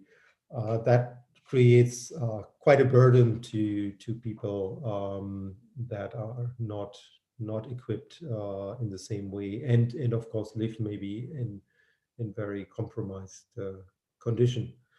Okay, maybe just ending with some points here. So how to save maybe public space culture in the new normal? I would still say responsible and efficient actions of government and civic society. Maybe we are lucky here for some reasons that we are not more hit, but if you see the numbers, right? Of course, maybe Taiwan is an island. It might be easier to close down, maybe. But if you see Hong Kong, usually until in the first month of the pandemic, the borders were pretty open to mainland China when many people that potentially were infected were traveling, right? So I would say it makes a big difference. In Hong Kong, I would particularly say also government, but particularly also civic society, because people were just so scared because they knew SARS before and they knew what it means. And everyone was kind of, well, everyone, many people were really taking that serious, right? Many people, I'm not the only one, many people are talking about how neighborhood level becomes so important now, right? And we see this here as well, right? And adequate public space, which is not necessarily always here in Hong Kong the case. I believe that's something, I guess Netherlands probably do quite well with this, no? But we definitely see that those investments, right? I think they're really very, very good into those systems, because also they can be alternative transport means and so on, right? And then this whole idea of online plus blended, maybe face-to-face support networks, those points. The other point is, of course, initiatives to rebuild community trust. We in Hong Kong go through a difficult phase, but I think that's not only here, it's in many places, no? I think in Europe to a certain extent, but certainly in the US, right? Also at this moment. And this is also probably related to, on one hand, to governments, but also social media, right? The whole question of kind of sensational messaging and so on. In the case of I think probably Europe, Germany, probably to a certain extent, but certainly here in Hong Kong and very much in Taiwan also, the information, if you know the information from the government related to those health issues is reliable. If you trust your government, sometimes here's the case, sometimes not, but if there is this, that makes a big difference, but it's not a guarantee, you know, because also it can be something related to governments, can be also related to social media, and or also, of course, governments use social media as well, right? So it's a kind of key point. I think that particularly now we haven't yet gotten the latest results from the US, right? But I think this question of rebuilding trust and secure information and so on, responsible actions, I think quite important. Okay, so this would be my part. So maybe we still have a little bit of time for. Maybe I just one more slide. Just want to mention to all of you, it's maybe also why I didn't have much time to kind of turn everything into a research into social media or digital media, because my field is not particularly on this, but also because tomorrow I'm basically organizing at, and then on Saturday, I think tomorrow is still your event, so you might not have time, but maybe you have time on Saturday. There are 2 days of various presentations, discussions, nine panel discussions on digital public space also, but I won't talk there, but colleagues on health and cities, on campus as public space, and on more creative and also art responses by artists and creative minds to the pandemic. So if anyone is interested, not have already so many Zoom sessions and you finish already your sessions, there are people from UN Habitat and from other places. Also, Maurice will join us on Saturday. Yeah. Okay, so that's all from my part. Maybe I stop sharing here. Let's see. Okay, thank you for interesting lecture. I saw we have question on Q&A, and maybe Maud will read the question. Yeah, so I'm keeping an eye on the Q&A box. So if people are having questions to contribute, please ask so. This is a question about the inequality you spoke about before. So then there's an exuberation of the difference between people in deprived neighborhoods and in people in wealthy neighborhoods. So Marcin is asking, first complimenting you with the inspiring lecture. Then he's asking, I wanted to emphasize the issue that you addressed with the Hong Kong example, the scarcity of space in small flats where whole families were or are stuck during the lockdown or quarantine. How to improve their situation. As it is a worldwide problem, sometimes you will find those tiny flats in Europe too. I actually think this is to say for myself, I think this is a common problem. Without COVID, this is a problem too. But because of COVID, these places are revealed more, so to say. Yeah, I think that obviously it is a super difficult question, no? And probably it would be amazing if somebody has a simple answer to this, right? Well, I think that Hong Kong, of course, I don't know if you know, like we have 40% of the population living in public housing. Now, public housing is also rental and ownership schemes together. They are, of course, also quite cramped, but not as bad as the ones that you've seen, right? And there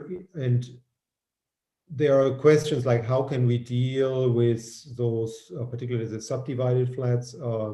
There are discussions at the moment in general in terms of transitional housing, but that's also a little bit for the sandwich class or young people also that usually don't qualify for public housing.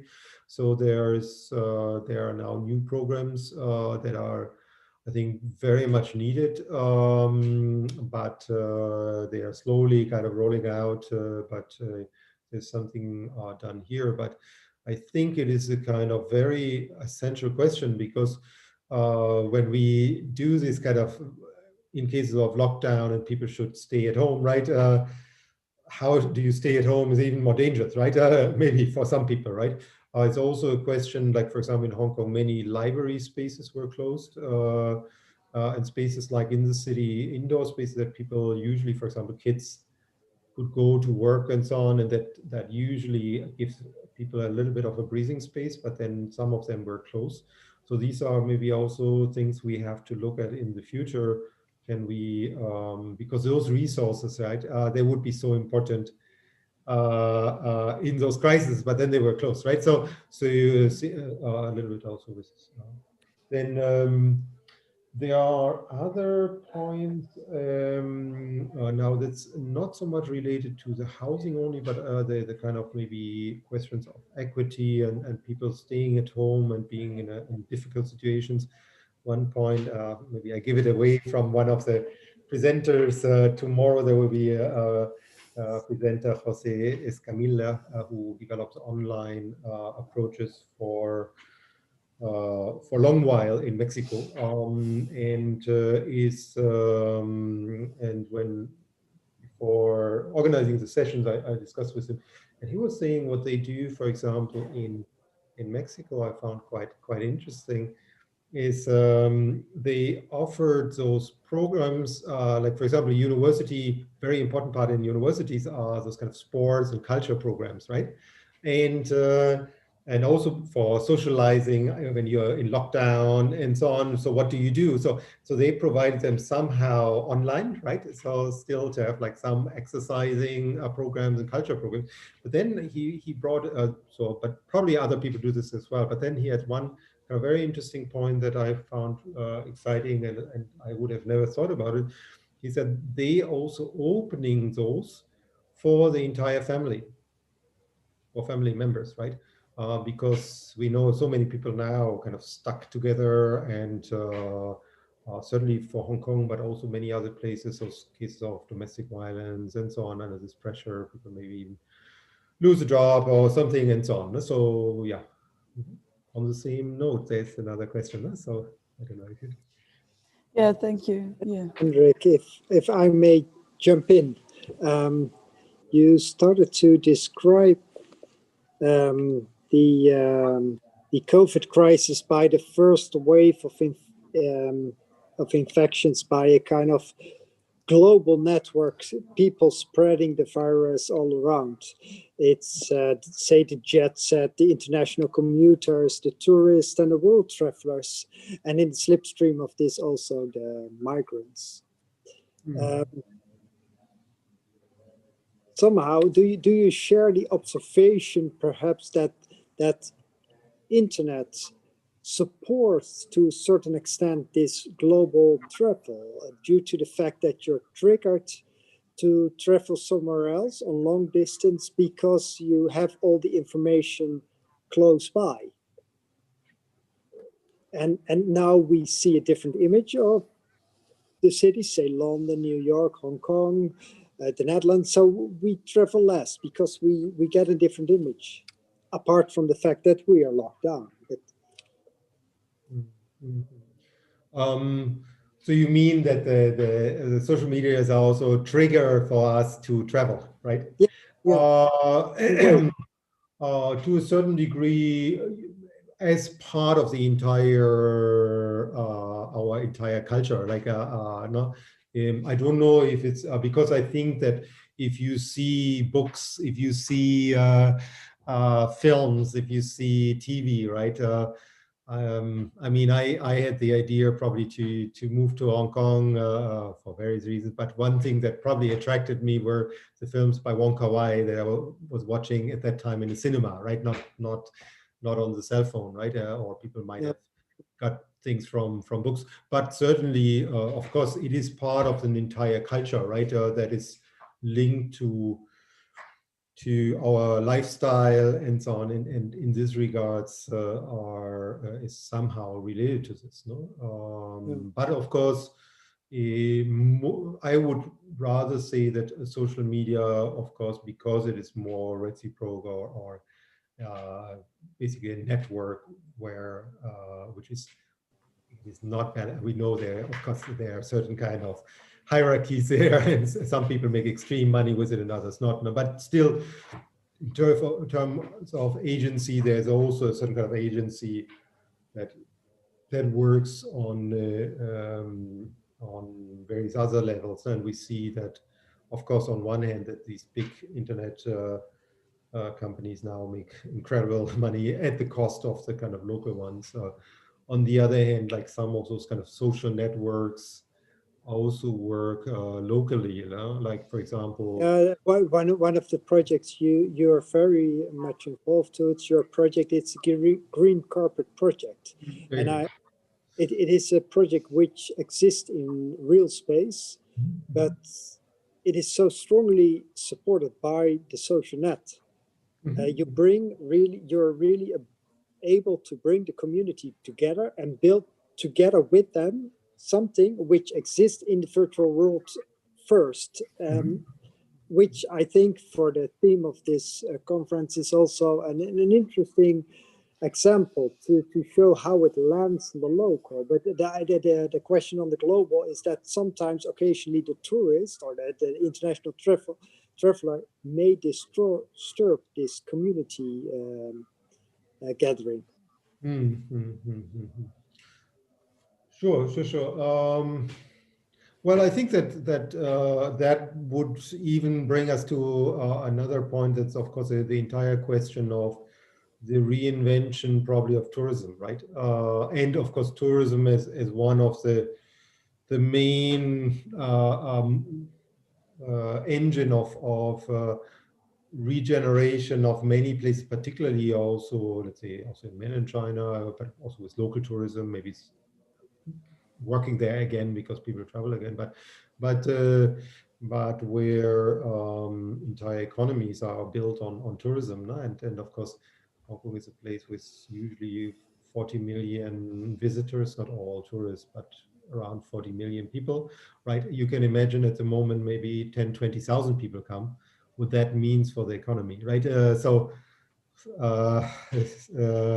Even though, of course, there are the benefits maybe for the environment and so on, but also to think like, are there other remote forms of exploring places, like, for example, for our conference, or also I know from people that organize, for example, that do city guided tours in cities, right? They now develop, we have something like this for our conference on Sunday, Saturday, if it can happen, because there might be a typhoon, so maybe it's actually, if it would be all online, but it's blended, so Yes. there might be affected because the others are all from home.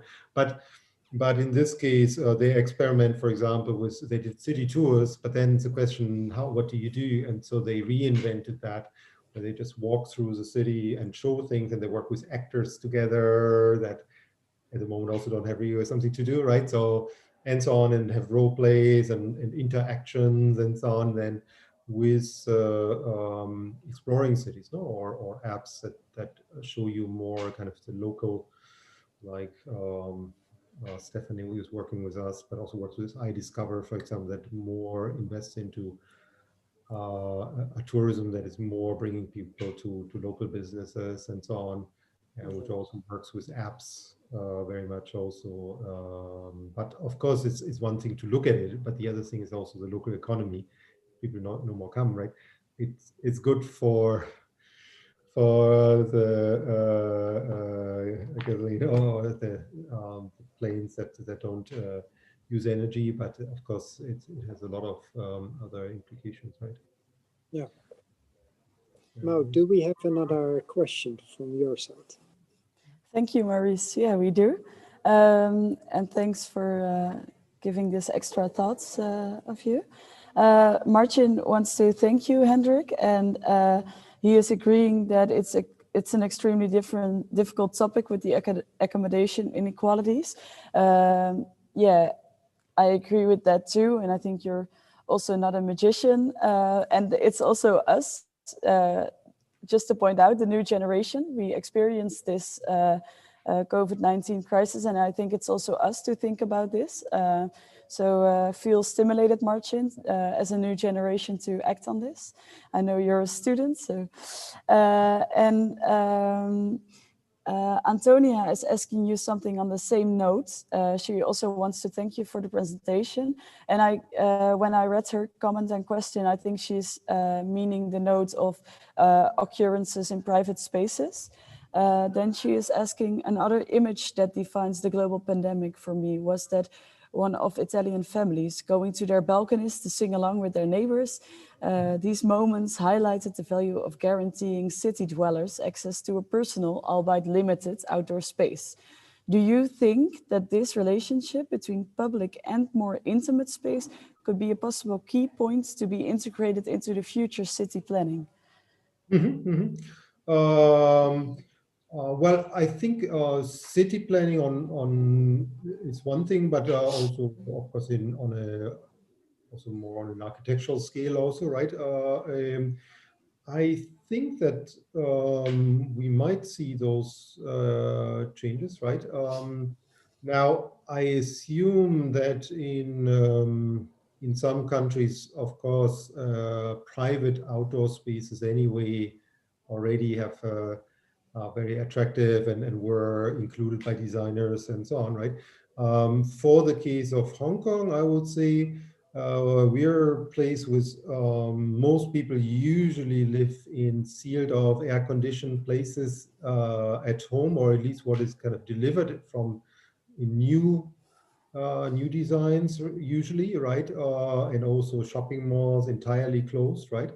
And usually it's always more kind of a smaller group of people that say, well, you might not need those kind of air-conditioned indoor spaces, maybe to create those other spaces that, of course, also have a lot of other advantages. Might be something important. Also here, of course, the climate is also different, and we see even also here, despite the kind of particular climate that is maybe more bringing people into these kind of air-conditioned environments, that all of a sudden you can see much more people in front of restaurants and outdoor dining, and of course also, I believe, seeing much more the attraction of those outdoor spaces that might belong to your apartment and so on, right?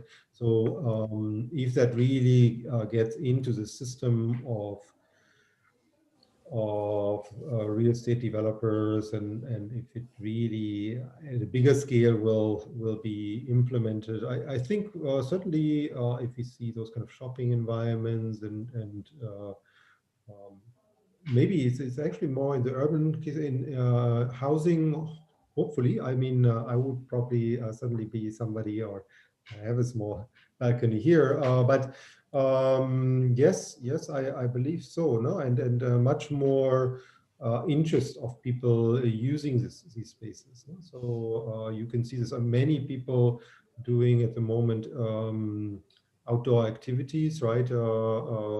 Biking, running, where it's provided, but also search then for the places where they can maybe get food and eat outside and so on, right? So these were a lot of discussions, and I remember in a publication that comes out, maybe it's at some point also from the presentations that we had in the webinars, that particularly people from were writing about Australia and also US, those porches, right? The space of the porch in those kind of more suburban environments that in the pandemic seems like many people wrote little pieces on that. And I haven't experienced that myself, but I've seen it reflected by people and with photos and so on. And I could understand like why people would do that, right? That they would sit all on their porches outside, waving to neighbors and so on, but being a little bit like protected through the distance and enjoying those spaces a lot, right? And that's what I read and heard from people. Yeah. And indeed, it also occurs differently in different cultures. So that's also what you were highlighting. So, yeah. I think this is really interesting. Yeah. When we would work more online, etc., be more online, I very much appreciate the observation that then we may use the outdoor space in the near proximity of the house, so like the porch, the balcony, etc. At the same time, I liked also very much your example of the sports ground in Taipei as a kind of space where you emphasize that everybody uses this space also during times of restrictions. So in a way that we at that point society also already was living perhaps online as well as being at home, yet they were allowed to go out and they gathered on those particular points. What do you think are the physical qualities of those spaces? I mean, I don't know, we cannot generalize qualities, but what is the trigger that different communities of different points in society gather at those places? I mean, they get out of their virtual space, their own home, together at those points. What is it? Yeah. I think that first of all, you were talking about this kind of new routines, like if you work a lot online and then a certain kind of urge also to use public space. So, I mean, we shouldn't necessarily generalize from our personal experience, but I know from myself, because all our teaching until recently was entirely on the Zoom meeting, right? And I think for many of you, I don't know if you can share similar experience, but I usually would have maybe 3 Zoom meetings after each other, right? And after like 4 hours or something, the next thing I would do in the moment where basically the Zoom meeting is ending would be to get my sneakers on and go running outside, right? Because if you have the chance for that, right? Because it's on one hand this kind of working online, right? But also this feeling of the lack of physical activities, no? That the body kind of probably urge for that, no? And probably I never in my whole life was running so much, right? Than in this period, right? And my feeling was that. Yeah, I think that in the Asian societies, as far as I can Of course, I'm German, but I lived there for 14 years, right? So the use of online, of social media, no, is entirely ingrained into the daily life, right? Many services, friendships, be it, of course, WeChat has all those amazing features. You can do your banking, everything, right? And WhatsApp has a little bit less, maybe, and so on. In Hong Kong, maybe people use more WhatsApp and Facebook, but so that entirely, of course, is ingrained into the life. That, for example, when I came back to Hong Kong, I had to be 2 weeks alone in the apartment and was a bit kind of nervous, like how can I support myself? And I reached out to neighbors or friends. But then actually it turned out that basically everything could be ordered so quickly from every supermarket and so on. So it's all possible, right?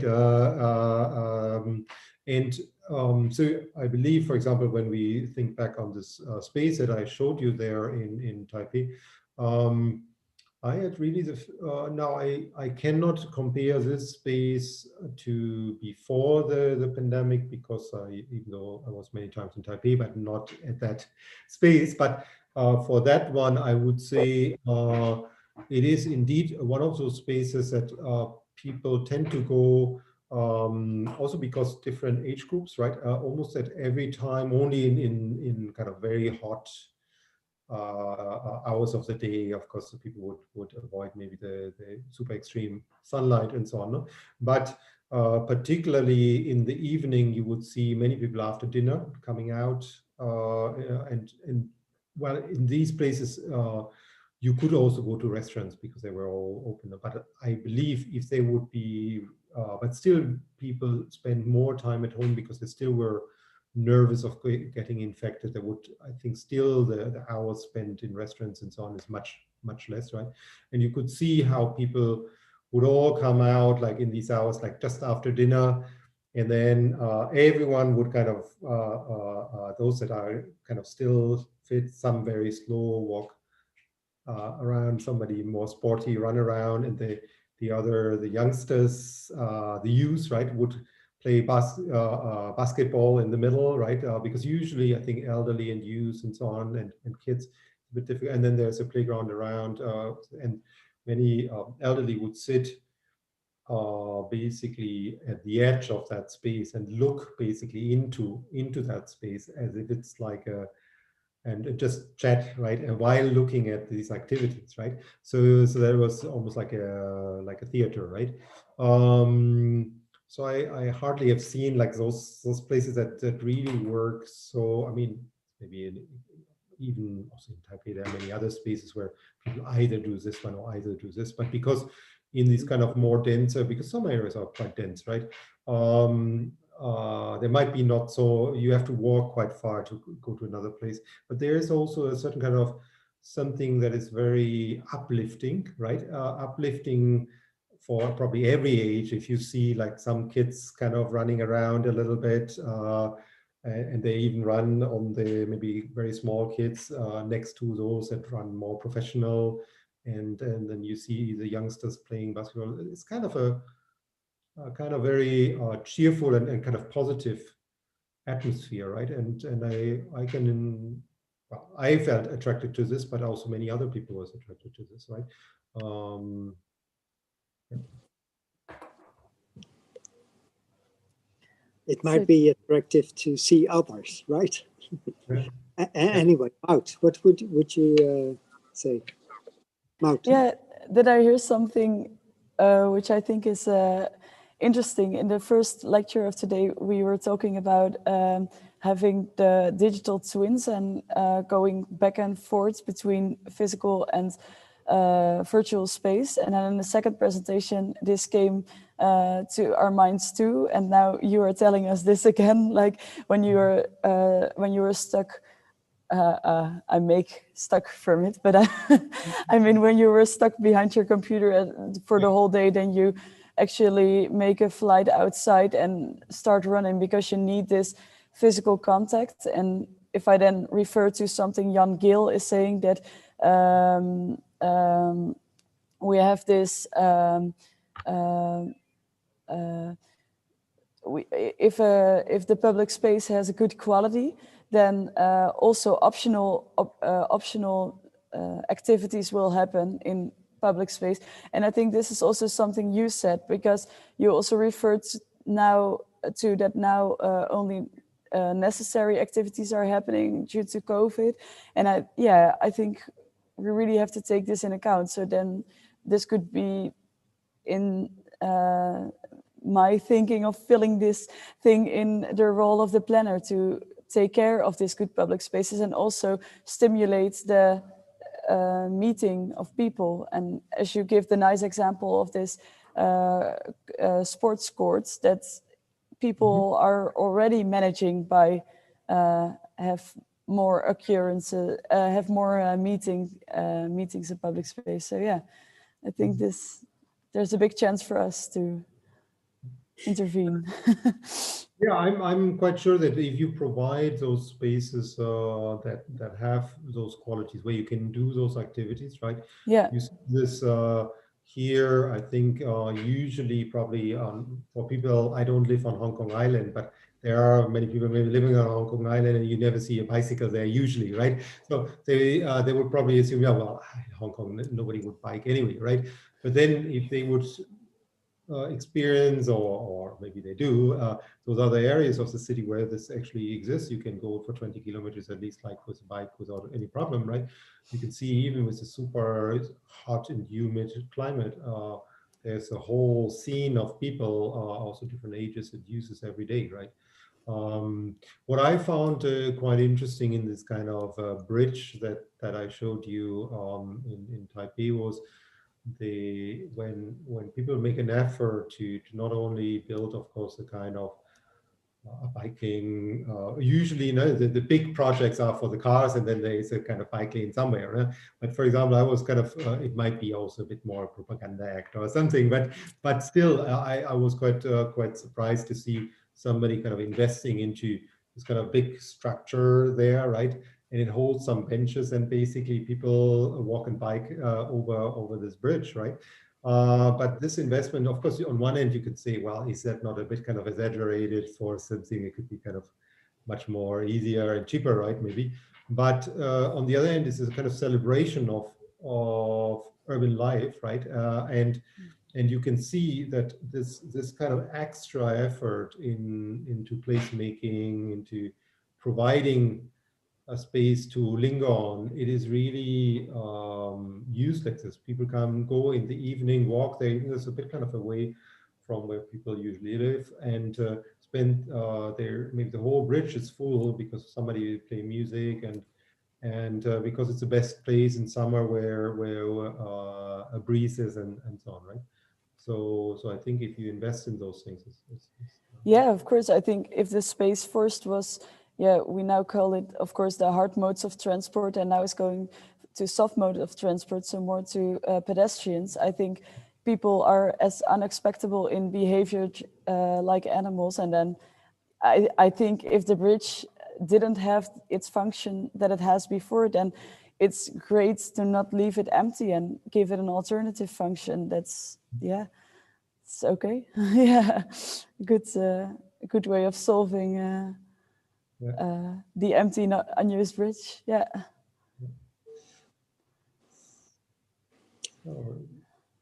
Do we have any more questions? I think they're not appearing in Q&A box. No. So that's just up to us if we have still more questions. And if not, I think, yeah, do we have? Or is Robin letting us know by this way that he wants to ask a question? Okay, no. No, I'm just signaling that I'm here and present. Okay, great. Okay. Actually, we will have a small break, I think. So if we don't have really more questions, so I would like to add to and sort of to conclude the lecture, the great lecture of Henrik Thieben, as that your lecture not only introduces us to the different levels of interrelation of the social media and the actions we take in space, but foremost you emphasize on the frame, I think, why this conference on bits of public space is organized. I mean, we're in the midst of the situation, and you emphasize why we see what we see today, the intertwining between virtual and reality. And that's, I think, why we are questioning this. And perhaps the examples you've shown are unique, hopefully, they're special, but they are also an exaggeration of a trend which is emerging. And it's already occurring in our cities, already giving concerns and positive thoughts on then I repeat you on responsible government, the local need of public space as adequate public space, green space, face-to-face contact while we are virtual occasionally, as well as keep on keeping or building community trust. I mean, that's so you beautifully framed why we're here. Thank you. Yeah, thanks a lot. It was a pleasure, and maybe later I will see in some of the recordings the other lectures, so I couldn't follow. But, yeah. Okay. Thanks very much. Enjoy your evening. Thank you very much. Bye-bye. Thank you, Henrik. Bye. Bye-bye. Bye-bye.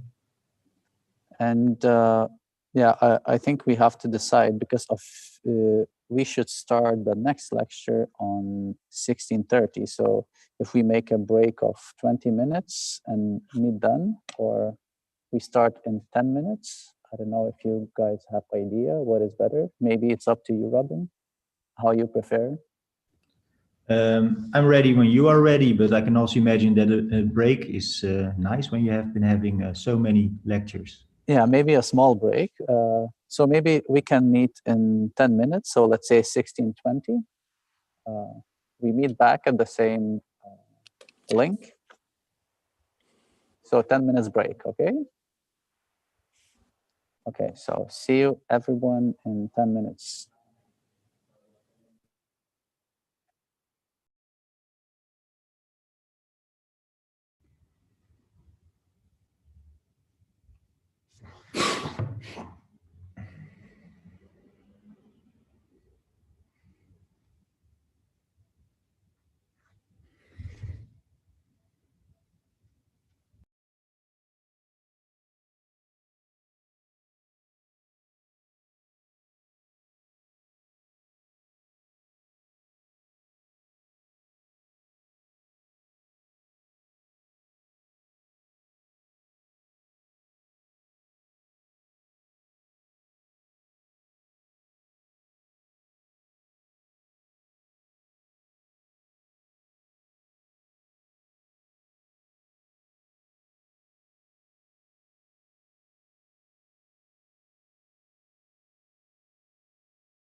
Okay, welcome back, everyone.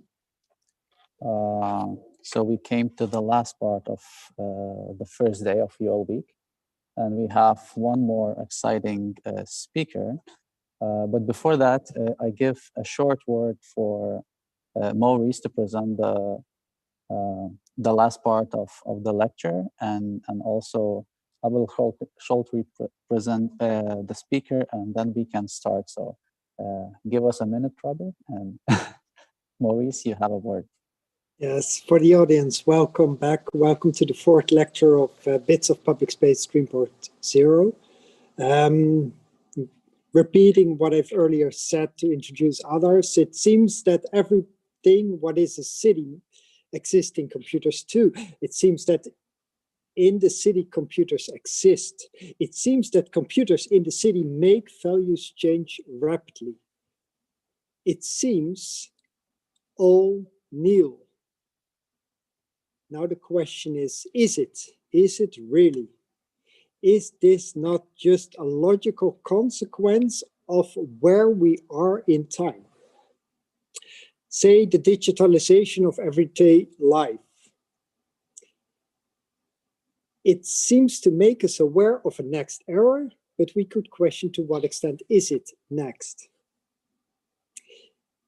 A post-modern condition? Question mark. Perhaps, and perhaps we should live with it.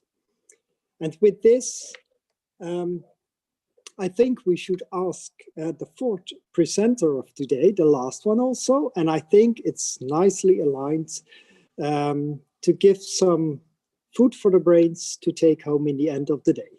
So Lucas, could you inform us more precise of who Robin van der Akker is? Thanks, Maurice.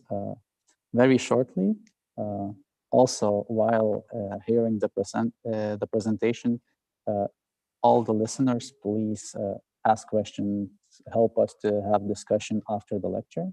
And now I want to present the last speaker. So Robin van den Akker, he's the senior lecturer at of Continental Philosophy and Cultural Studies in Department of Humanities Department in Erasmus University College of Rotterdam. And he's also an editor, founding editor of research platform Notes of Metamodernism. So Robin, I give you time for speaking now, and I hope after your lecture presentation, we have a nice discussion. So you're welcome to start whenever you are ready. Yes, I've unmuted myself. Thank you so much, Lucas, for this introduction. Also, Maurice, thank you for organizing this wonderful conference with this wonderful lineup, Bits of Public Space. I look very much forward to watching all the videos that come out of this conference, because I noticed that you are recording and live streaming on YouTube. So I think that means that there will be a nice archive. That's very good news. Yes, I have another line of research that makes this conference even more interesting to me, and that is about the use of smartphones in public space. And I wrote my dissertation on this topic with the title "The Social Production of Hybrid Space." It is indeed very much related to a much broader topic that I also do a lot of research on, and that is indeed about the current cultural moment. And I agree with Maurice that these two things are intrinsically intertwined, and I will also go a little bit into that in this talk. I have a PowerPoint, so I will share my screen with you. Let's see if we can do this in a sort of fluent manner.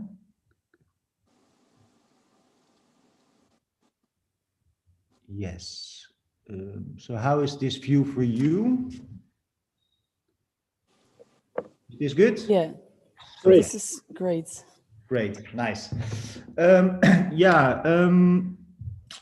Lucas already mentioned that I have been the founding editor of a web space, Notes on Metamodernism.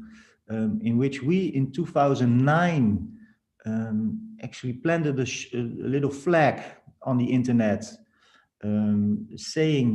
extending an invitation to a lot of young scholars and theorists and researchers to join us in our research project that was based around an intuition then.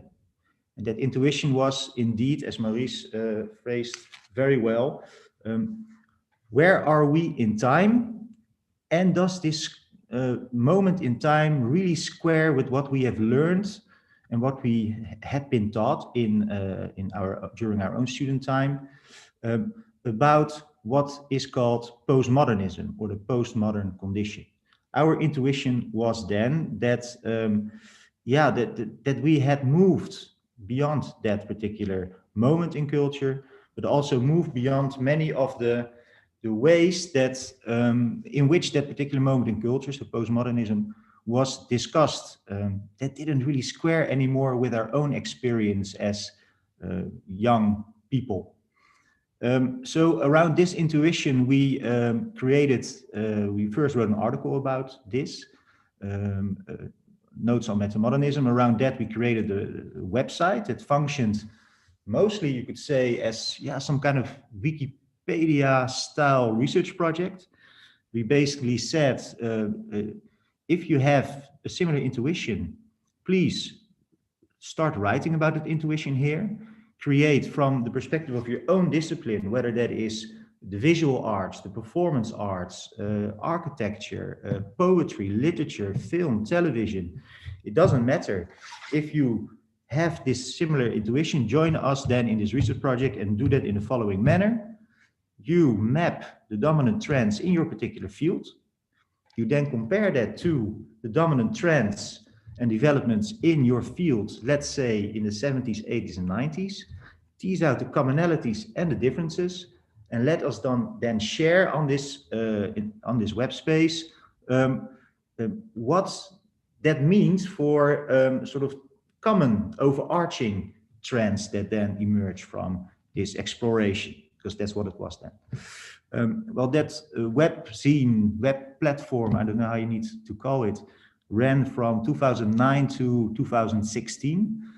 Currently, it is being turned into an archive that is still searchable. If you now go to metamodernism.com, you see that it says under construction, because we want to make sure that it is preserved, because there are so many spin-offs from this website. There's so many young people that contributed to the website are now very influential voices as well in many respects. So we want to preserve it, but we also want to signal it. This was the first phase in our research.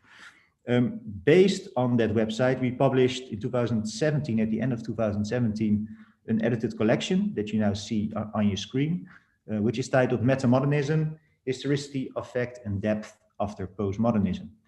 And in it, we take basically of the famous analysis of postmodernism by Frederick Jameson, who wrote the very influential book Postmodernism, or the Cultural Logic of Late Capitalism, in which he analyzes the relationship of the subject to object, the object world, or life world and system world, or the way in which we orient ourselves in space, along the categories of historicity, affect, and depth. And we took those categories and showed what has changed since the 1980s, 1990s, when that argument was very much a very valid and very spot on argument, basically. But we show that things have moved on indeed. So by comparison, again, like we did on that web space. That's also how I want to structure the talk. So first of all, I want to give you a little bit of an overview of what metamodernism is. And we are here in an urbanism context, if I'm correct, closely related to architecture. In architecture, postmodernism was a style, and it was also written with a little hyphen in between, postmodernism, made famous by Charles Jenks.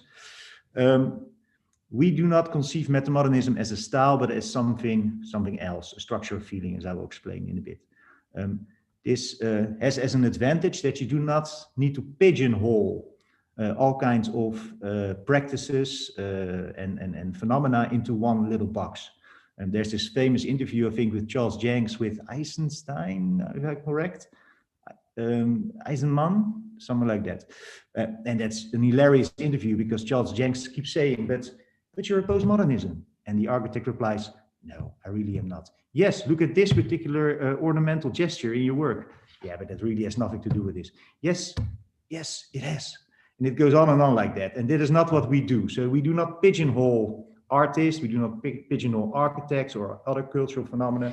We map them and then we try to translate them.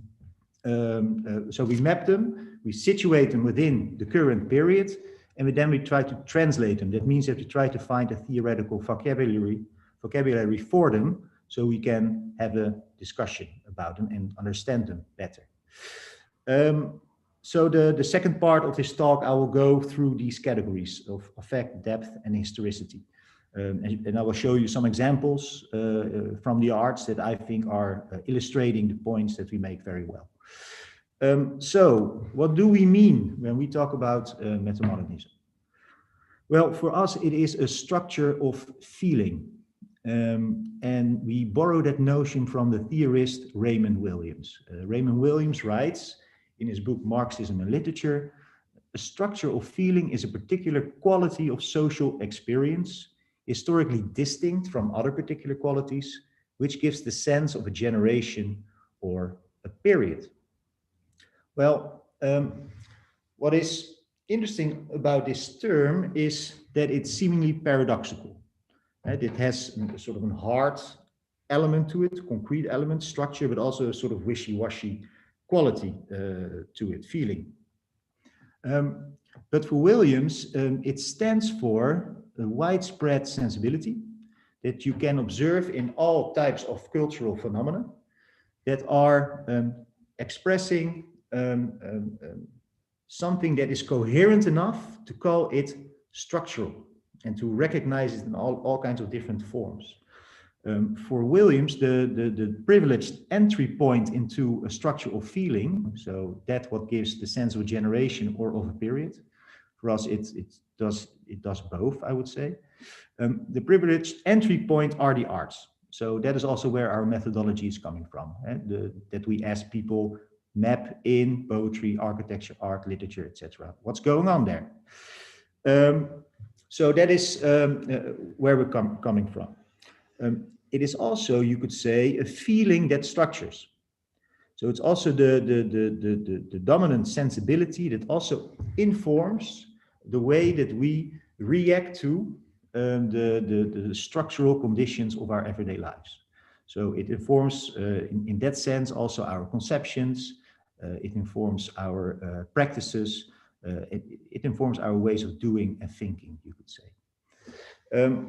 So a structure of feeling is never all-encompassing or totalitarian, you could say. So that's another methodological advantage here. A structure of feeling is something that is dominant, but it also allows for other structures of feeling to exist. And that's quite important because that is something that becomes very relevant when we talk, for instance, about the way that we position ourselves in history.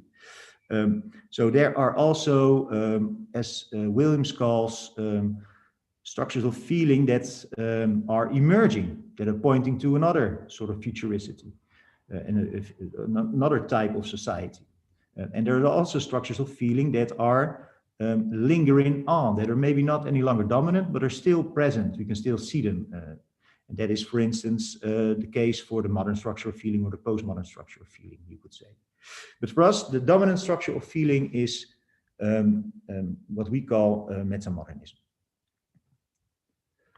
Now, what is now the easiest entry point into this discussion about a changing structure of feeling and changed structure of feeling after postmodernism?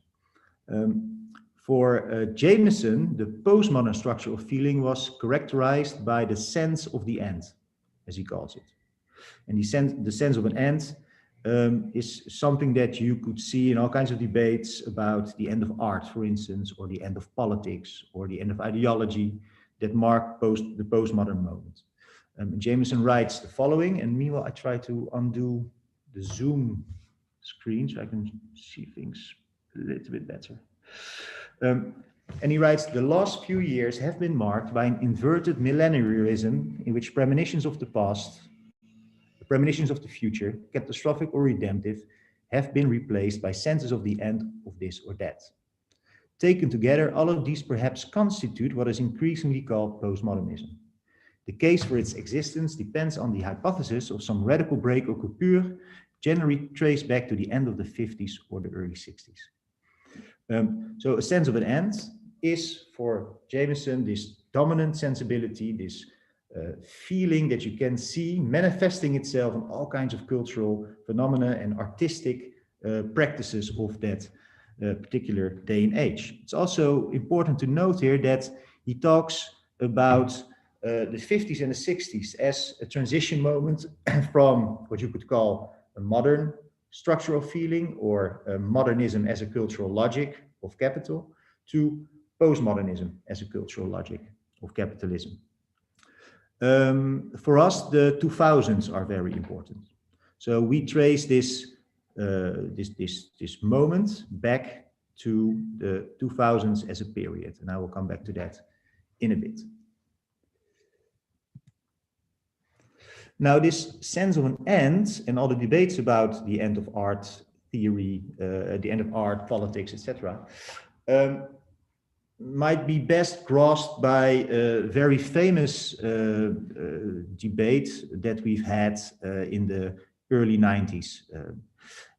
And we basically had this throughout the 90s, you could say. And that is the debate about the end of history. That speaks, you could say, for this sense of an end. And Fukuyama, who is the author of this book, yes, this is much better, play, writes in The End of History and the Last Man, a book he wrote in 1991, but it's an interesting fact that he wrote the first essay, The End of History, in 1989, just before the fall of the Berlin Wall. He writes, with the unabashed victory of liberal democracy, mankind had achieved a form of society that satisfied its deepest and most fundamental longings. This did not mean that the natural cycle of birth, life, and death would end, that important events would no longer happen, or that newspapers reporting them would cease to be published. It meant, rather, that there would be no further progress in the development of underlying principles and institutions because all of the really big questions had been settled. This thesis that all the big questions have been settled and that the underlying principles and institutions of a liberal democracy would be the end-all of the development of Western, but also actually all societies, was something that was both widely shared. And that's, I grew up, I'm just about a millennial, you could say, and I was born in 1982. When I was studying in 2000 at the university, it was actually the first book of philosophy that I read, and it made sense to me then in 2000. That quickly changed. But this was a thesis that was relatively conceivable, you could say, in Western capitalist societies at that particular moment in time. Of course, that is now something that especially young people perhaps find very hard to believe, but it stemmed from a very particular developmental stage, you could say, of Western capitalist societies. So a sense of an end. But when you look at this thesis, you could actually say that it is a cipher that points to an ideological blockage. Frederick Jameson, so the theorist of postmodernism that I already mentioned, puts it actually quite nicely. Quite nicely, I think it's one of his most inspired dialectical moves.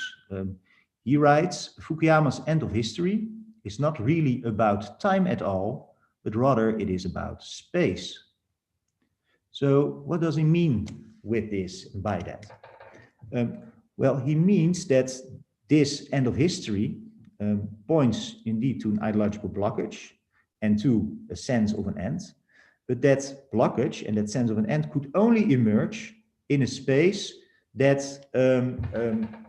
was actually, so Jameson always plays on two levels simultaneously, so both on a sort of local everyday level and a global world system level. And he says on both of these levels, this was entirely conceivable, because on the local level, you could say that everything seemed to be going rather swell from the perspective of Western capitalist societies. And there was the promise of trickle-down economics, of eternal growth. There was a promise of rising middle classes, a burgeoning consumer society, rising living standards. So on the level of everyday life, it indeed seemed that we were at the end of history. It also the realm in which that got completely mediatized, and mostly throughout the 80s and 90s by way of television as the dominant medium. But also there you see, for instance, the shift from only a few stations to a plethora of commercial stations that brought you entertainment in all kinds of forms and ways. So life seemed fun at that particular period, right? We were enjoying ourselves. We thought that the sky was the limit, as it were, when it came to joie de vivre, living standards, etc.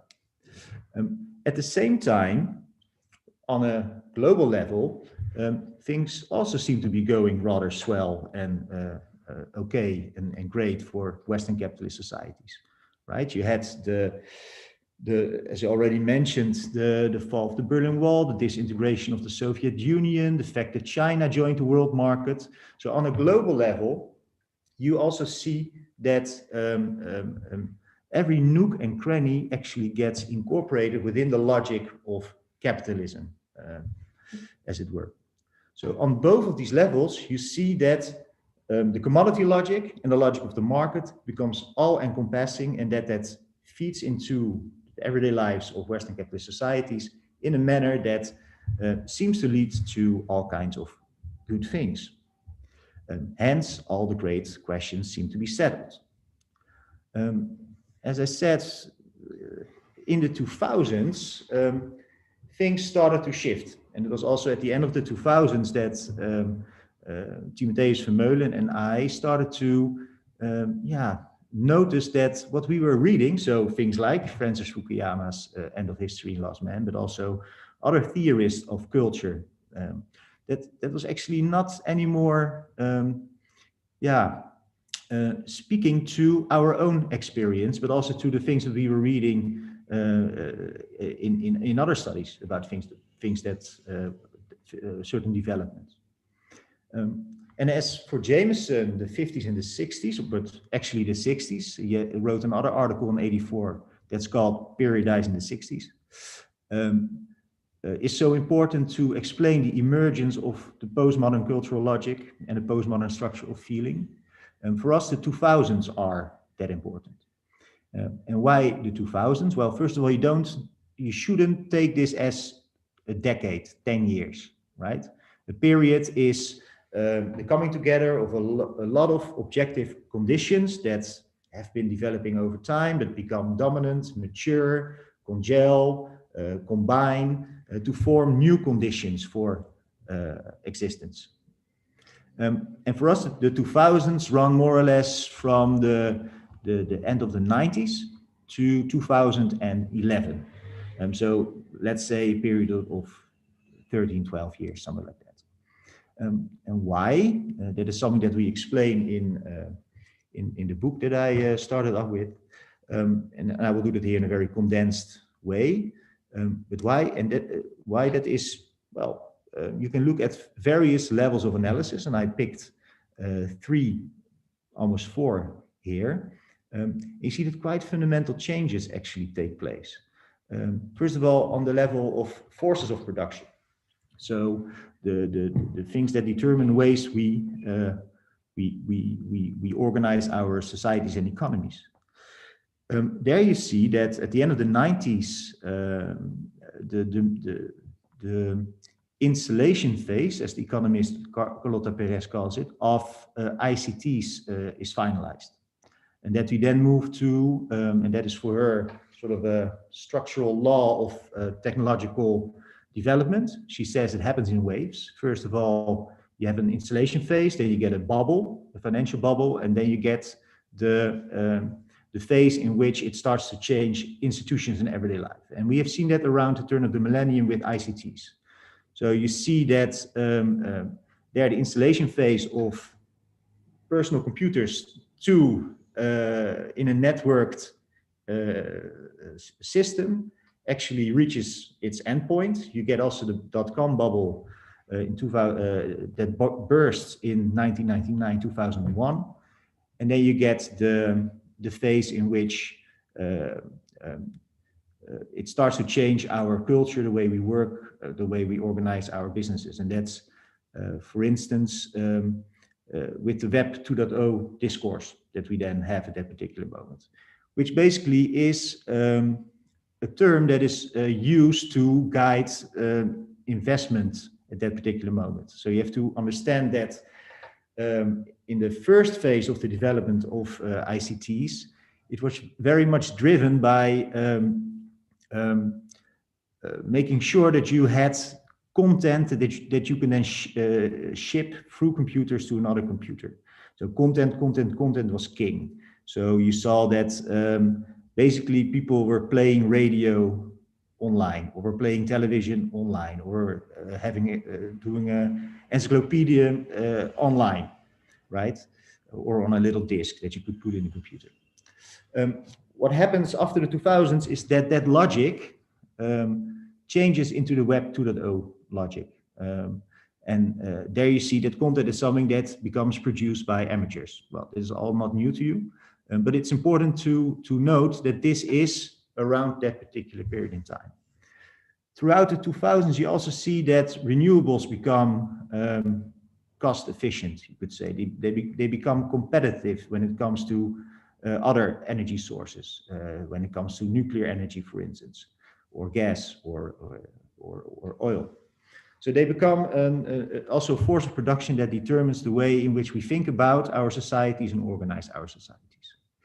Then in the 2000s, you see a lot of crises that actually show that, well, maybe things are not so fantastic and swell for Western capitalist societies. We have the financial crisis in 2009-10 that then turns into an economic crisis, that then turns into a debt crisis, you could say, on a European level, but also in other Western capitalist societies. So for the first time in a very long time, debt becomes something that is also a problem for the global north, as much as it has been for the global south, you could say. So financial crises, the volatility of the economy, the spiraling of debt and the problem of debt is something that becomes problematic in and after the 2000s. Before that, you could say that debt was used to sort of paper over the rising inequality that was already rising since the 70s. So also on the postmodernism, you see rising inequality, but that then is still papered over by consumer debt, you could say. Everybody could buy on credit a Hummer and sort of feel like they are now part of the middle class. But that becomes problematic when in 2009-10, we see that all these debts, so the subprime mortgages are becoming something that are actually bringing almost the financial system to its knees. And then it gets into trouble all kinds of countries, and then, well, we're still living with the consequences now. Also, the ecological crises are something much more in the forefront in the 2000s. Of course, we have the Club of Rome report in the 70s, but the effects of climate change and the very awareness that we have to do something about it is something that is really front and stage in the 2000s. And then you have all kinds of geopolitical crises. The very fact that China is competing for global hegemony, for instance. We see the enormous polarization and a new wave of protest movements coming up in the 2000s. That is, for instance, very interesting. The 2000s are also nicely bookended by a new wave of new cycle of struggles, as it could be called. And that is the networked social movement. So in the 1919, you have Seattle, Genoa, so the protest movements that are protesting against economic inequalities, global economic inequalities, that are using for the first time as well the ICTs that are then becoming democratized. So both on a level of bringing people together and sharing information, but also on a tactical level using smartphones and what we now in hindsight call smartphones to engage with police, to quickly and ad hocly organize on the ground, as it were. In 2011, you have Occupy, another network social movement that is protesting inequalities, but also the lack of representation, democratic representation, so sort of a gap in what you can do as a citizen, what kind of influence you can have over policy. So a protest against austerity in that particular case. And there you actually see this coming to also maturation, you could say, in the sense of the scale of Occupy and how it uses its tactics to organize itself, almost like a Wikipedia movement, you could say. Very horizontal, very egalitarian, very much coming together and discuss and deliberate in order to advance knowledge about the dire straits that we are in at that particular moment, 2011. So this period is neatly bookended by this new wave of protest, networked social movements. We also see, mostly in response to the financial crisis of that particular moment, new relations of production emerging. So a fourth reconfiguration of capitalism. I already mentioned that austerity measures are then very much the dominant response to the global financial crisis. So that is you could say neoliberalism 2.0, so continuation of the neoliberal policies that have been so dominant since the 70s, but now by way of austerity measures, so cutting public services even further, making sure that government spending is limited, etc. So here as well, we feel now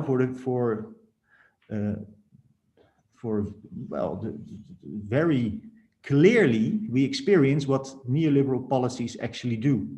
So as well, that is from a Western capitalist perspective, we now know that this is very volatile, leads to a lot of inequality and leads to a lot of insecurity. That is something we now also experience firsthand, you could say. And then on this level, you can also point to the enormous precarity that comes with this. So precarious labor, the fact that we see enormous rise in flex workers, gig workers, platform economies. That's also something that is characterizing the 2000s, and you cannot see distinctly from this particular period. Within this period, the millennial generation comes of age. So the millennial generation, often defined as born after 1980, 1982, 1983, that differs sometimes. But this generation, the first wave of it, is around 18 at the start of the 2000s. The second wave is becoming 18 at the end of the 2000s. So you see here that this generation was born at the end of history, had the feeling that they could do whatever they want, that things were carefree, as it were, and now face a situation in which they are facing a very uncertain future. They know that they are in trouble, as it were. For me, the sort of way to summarize the dominant mood or attitude, you could say, of this generation is illustrated by a sign that I saw at Occupy Amsterdam demonstration in 2011. And there was a sign that says, "I'm a hypocrite, but I keep trying." In other words, I know that I am part of the problem.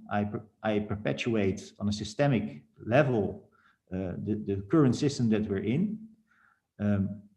But I have to keep trying to change it, although I know that this is very hard, might be impossible, but we need to change something. In this particular period, the 2000s, the meta-modern structure of feeling could become dominant. So it has been emerging since the early 2000s, 90s, 80s, perhaps even. But it could become dominant in the 2000s. And for us, this structure of feeling could be characterized as a sense of a band. So we write in the book, since the turn of the millennium, it has indeed become increasingly commonplace to declare that history has not halted and has not come to a standstill. Arkila, perhaps most aptly, summarizes the current historical moment with his notion of a bend of history. A bending of history may simultaneously imply forcing history into a different direction or shape, as well as causing history to deflect from the more or less straight line of teleological narrative. It also captures the increasing awareness across culture that there is something at stake, yet we are still very much unsure what this something, hidden around the bend, as it were, might be, and we will only really know in hindsight. And so this points to two things. First of all, this sense of a bend points to the fact that we cannot plausibly argue that we are at the end of history and that all great questions have been settled, because liberal democratic institutions are the answer to all of these questions. We know that inequality, climate change, precarity, those are issues that are inherently related to liberal democratic institutions. So we know that history has kickstarted, right? And the sense of bend points to the feeling that the dialectic is again in motion. So oscillation, that is one of the terms that we often use a lot. And the fact that this dialectic is again in motion manifests itself in culture in many different ways. And I will give you some examples later on. But it also captures that we do know that we are in trouble. We do know that hidden around the bend is something that is catastrophic, as it were. And we are living under that sort of shadow of that looming catastrophe that is coming to us in our lifetime, right? I often say, and this is not to shock or whatnot, but it's a way to politicize that feeling, is that we know that we are moving rapidly towards a clusterfuck of world historical proportion. And I say this is politicizing. It points to the fact that we are dealing with a cluster, namely inequality, climate, precarity. Those are not separate problems. They are actually a cluster, and we should deal with them simultaneously. That makes it very complex. It is also, we're also being effed, as it were. And that is to show that these are not natural phenomena that simply happen to us. The economic crisis does not simply happen. It is the result of certain policies. And also how we deal with an economic crisis is also the result of choices, right? So these are not natural phenomena. It's also not natural that the climate is changing. Like some people say, yeah, well, that happens every now and then, the climate changes, it gets a bit warmer. No, this is man-made, right? So this is something that is actively pursued by humankind. And we also can change it, therefore. So it's not a natural phenomenon. It is something that we can intervene on. And it's world historical, because actually dealing with this is indeed something that will lead to structural change on an institutional level, on a cultural level, on a political level, and on a global scale. So this is what we are sort of working towards, but how this exactly will look like, how it will impact our everyday lives, that is something that we start to see glimpses of, but how that will impact us structurally, that is something that we don't know yet. Okay, so a sense of a bend. Let me illustrate this. What I will do 3 times, I will illustrate it by way of the axis, affect, depth, and historicity. And I will do it comparatively again. So I take a work that stands for the postmodern structural feeling and a work that stands for the metamodern structural feeling. What you see here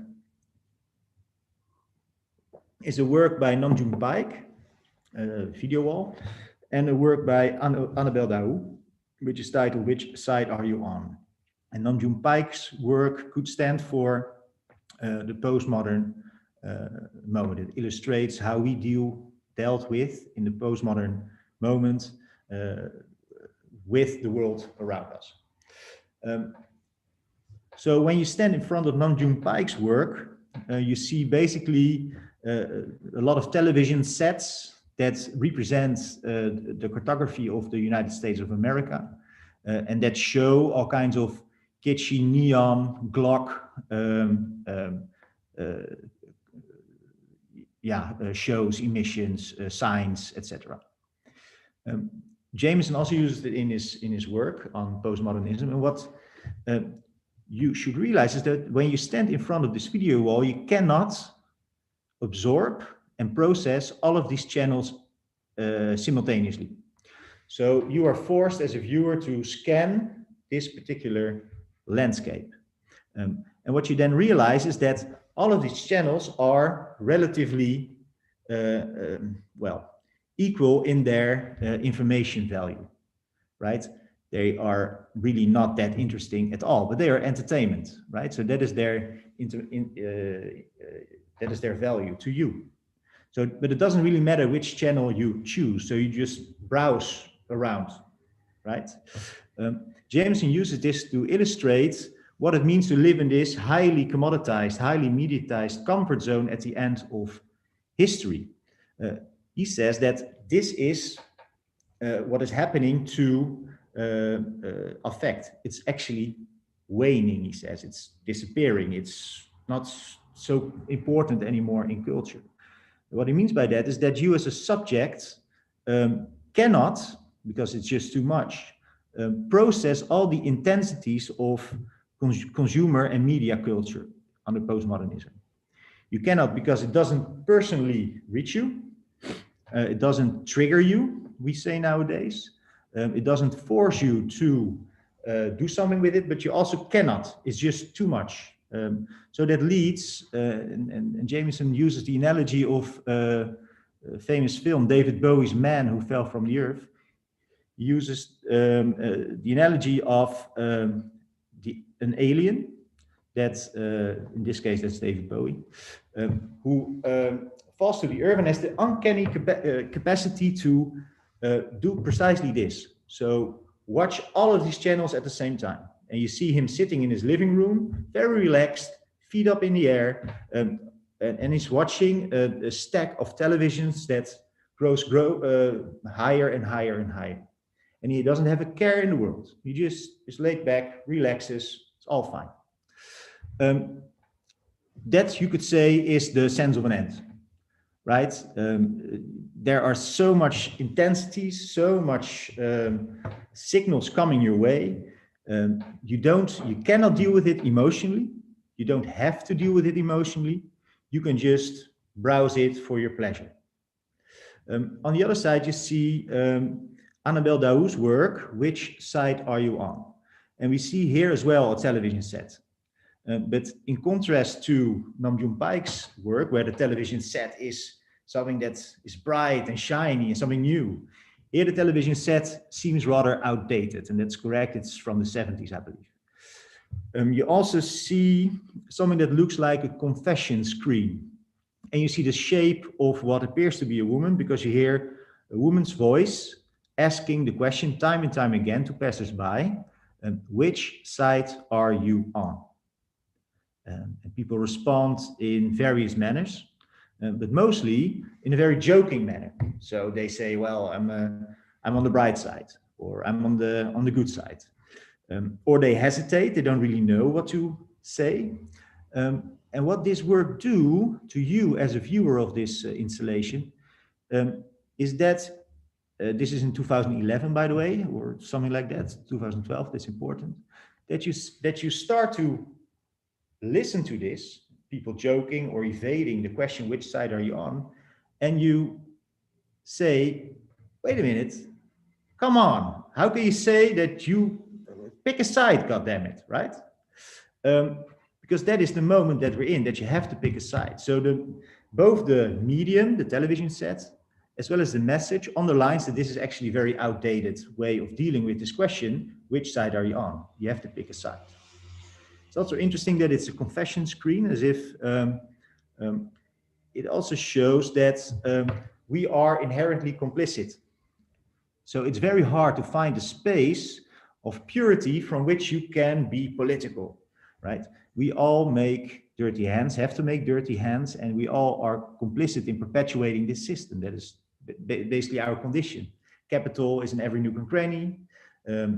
We are almost in debt from the day we are born, or at least as soon as you start to study.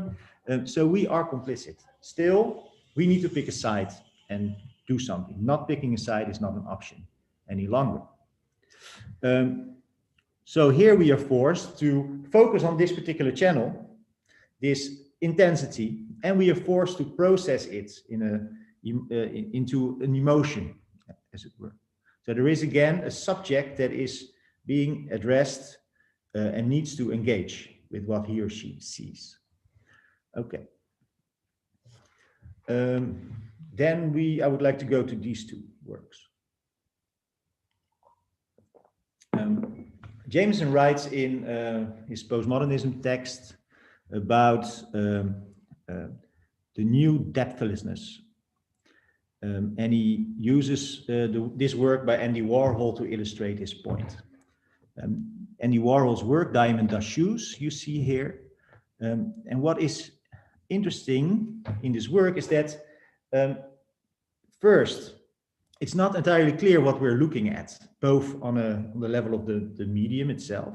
Is this a photographic negative? Is this a print of something?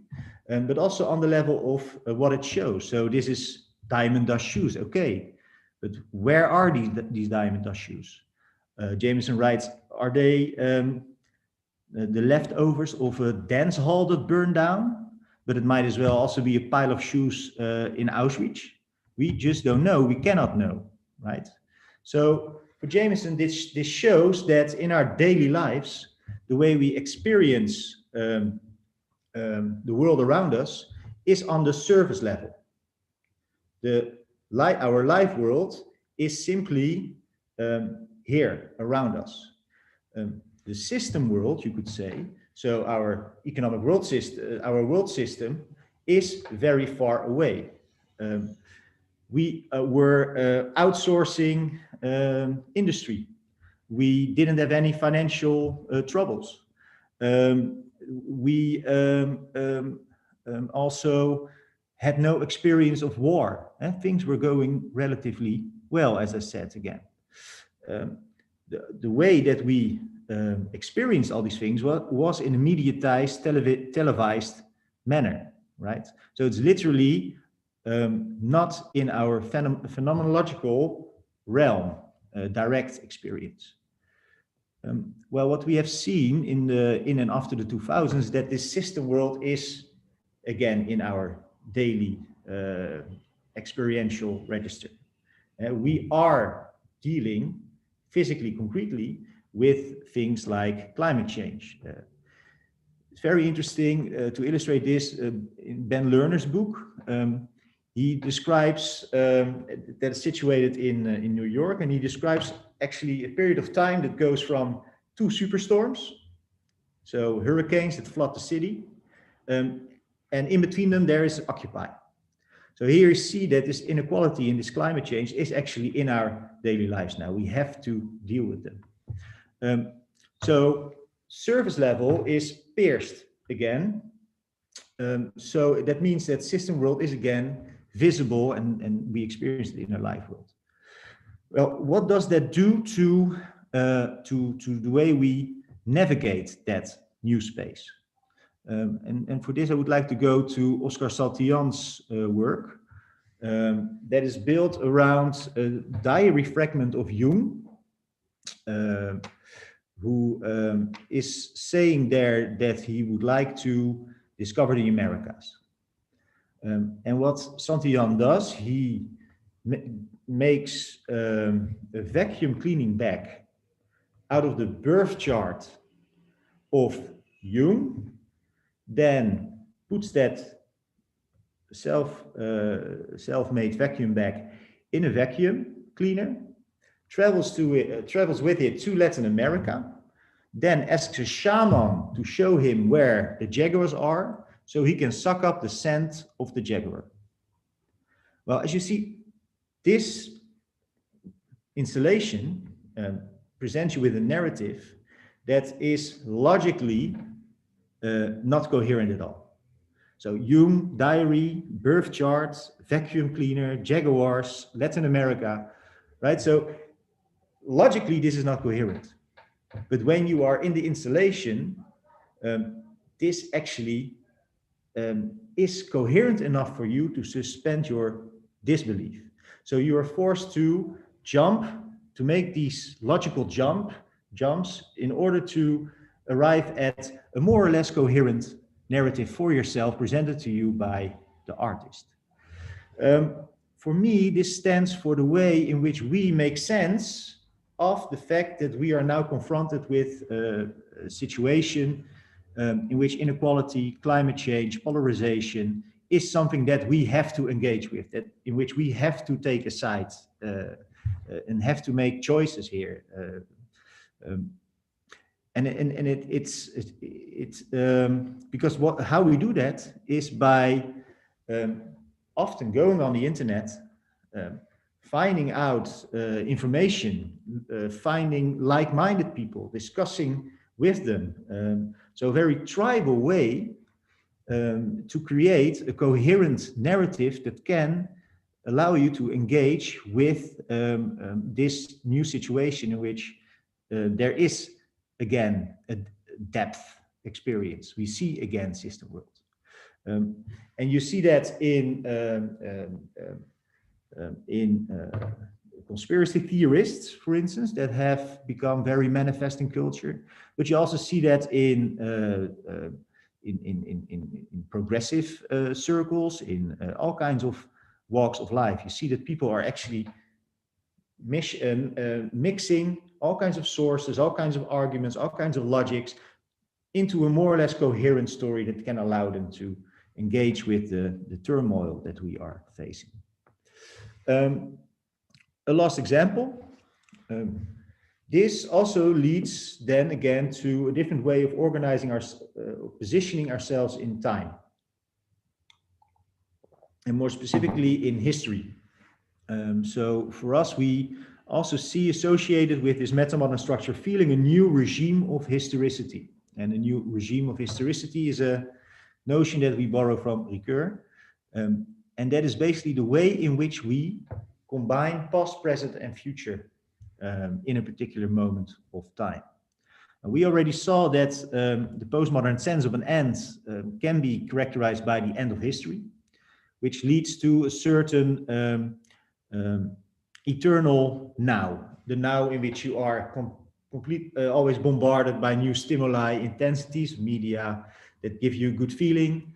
The eternal now that is separated from the world system it actually is part of, and the eternal now that doesn't have sort of a extension to the future, so it doesn't have any need to project another futuricity. And that is something that you see illustrated here in this work by Richard Hamilton, the first pop art work, you could say, and very characterizing for what I just described. And this work is titled "Just What It Is That Makes Today's Home So Appealing, So Pleasing." And what is interesting here is that this is a world that is constructed from the consumer society that started to emerge in that particular day and age. So it's a collage. It's a collage made from pop culture references, from glossies, from references to body culture, to television, etc. So it is a world that consists of fragments that are about entertainment and consumerism. It is also a world that is completely self-enclosed. There is no presence, you could say, of something that hints at or wants to have an alternative way of organizing this particular space. And this space doesn't extend itself towards a future.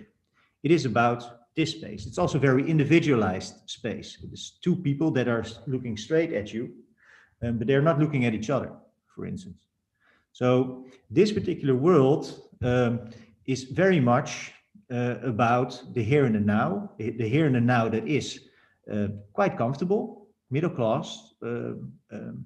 There's entertainment, there are commodities, we look good, we feel good, etc. It's also a world that doesn't have access to the past, and that is quite literally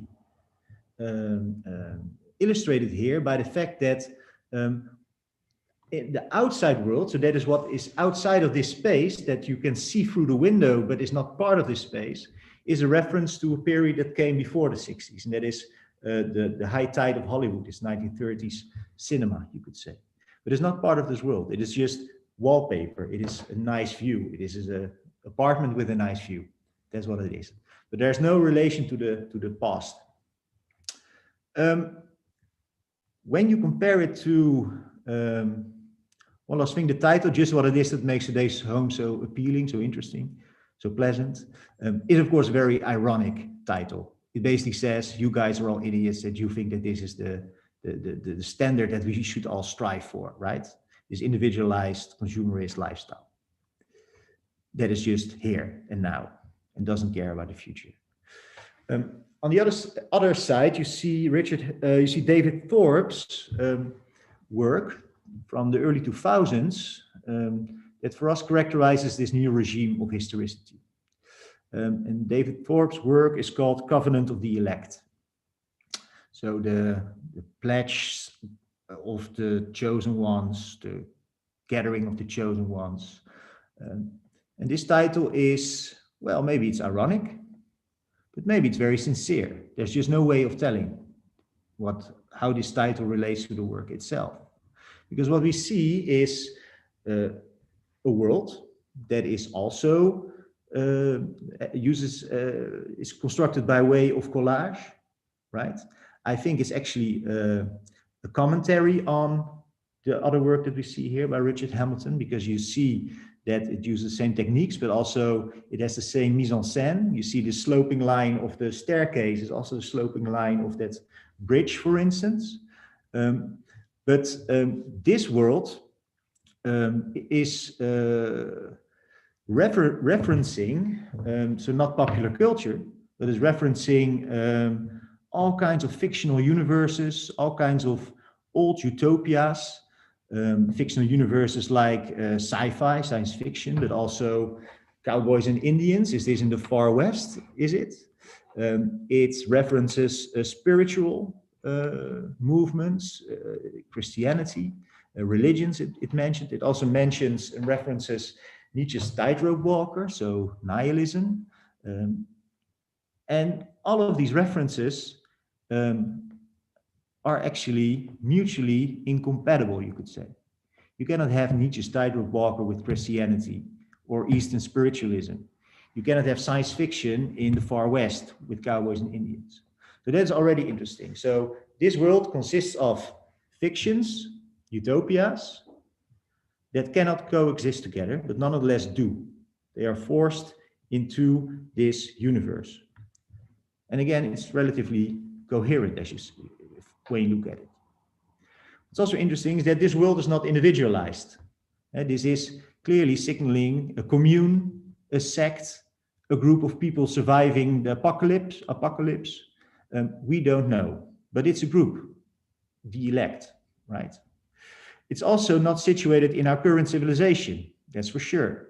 So it gestures another form of organizing society. In that sense, it has a different futuricity, right?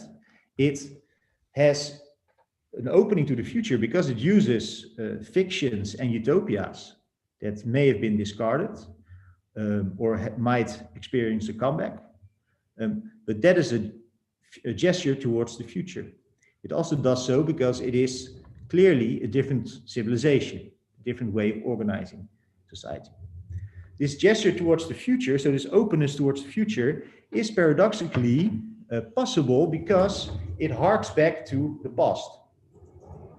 And that's interesting. So it harks back to utopias that we have discarded, religions that are not as dominant as they were now in secular times, fictions that we believed when we were a child, but now know they're simply fictions, right?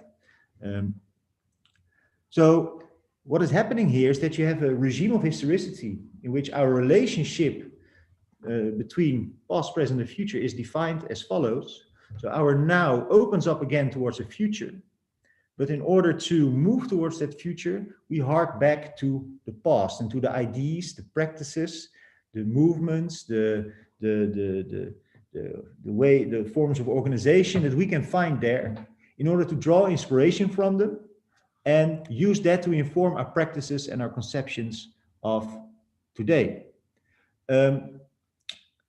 That is interesting. That's also something that you see across the political spectrum, for instance. The alt-right has a great revisionist view of history, you could say, sort of romanticizing of the past, often the moment before 68, before postmodernism, interestingly enough, when it all went wrong with the cultural Marxists.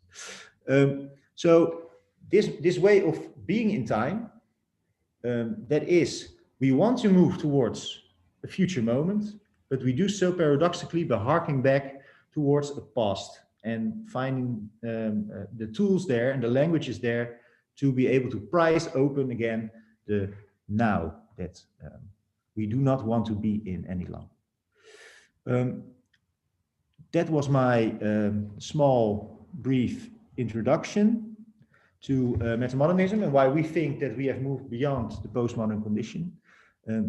It's very weird to give a Zoom talk like this because I do not see anybody, because otherwise I cannot see my slides. So I've been talking to slides in my own experience. I will now stop sharing my screen and I hope to see that there are still people out there. Hello, are you still We're still here.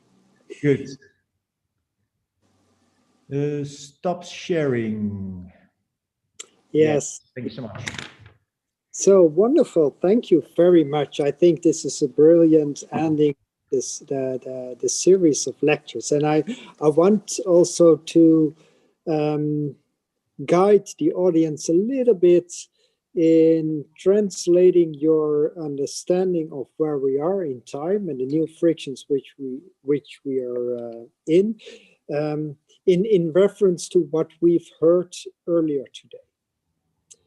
So for the audience, Michael Batty, from out of his understanding of digital twins and the emergence of digital twins and understanding the complexity in our profession, he referred to the desire of building one-to-one models and grasping everything and building this global data set of everything in order to control it. this might seem as a sort of the high days of getting a grip of everything, the good years, as Robin was referring to. We got it all, we had it all, we could build it. It is also like the tipping point, the highest tipping point of what he called the low frequent models.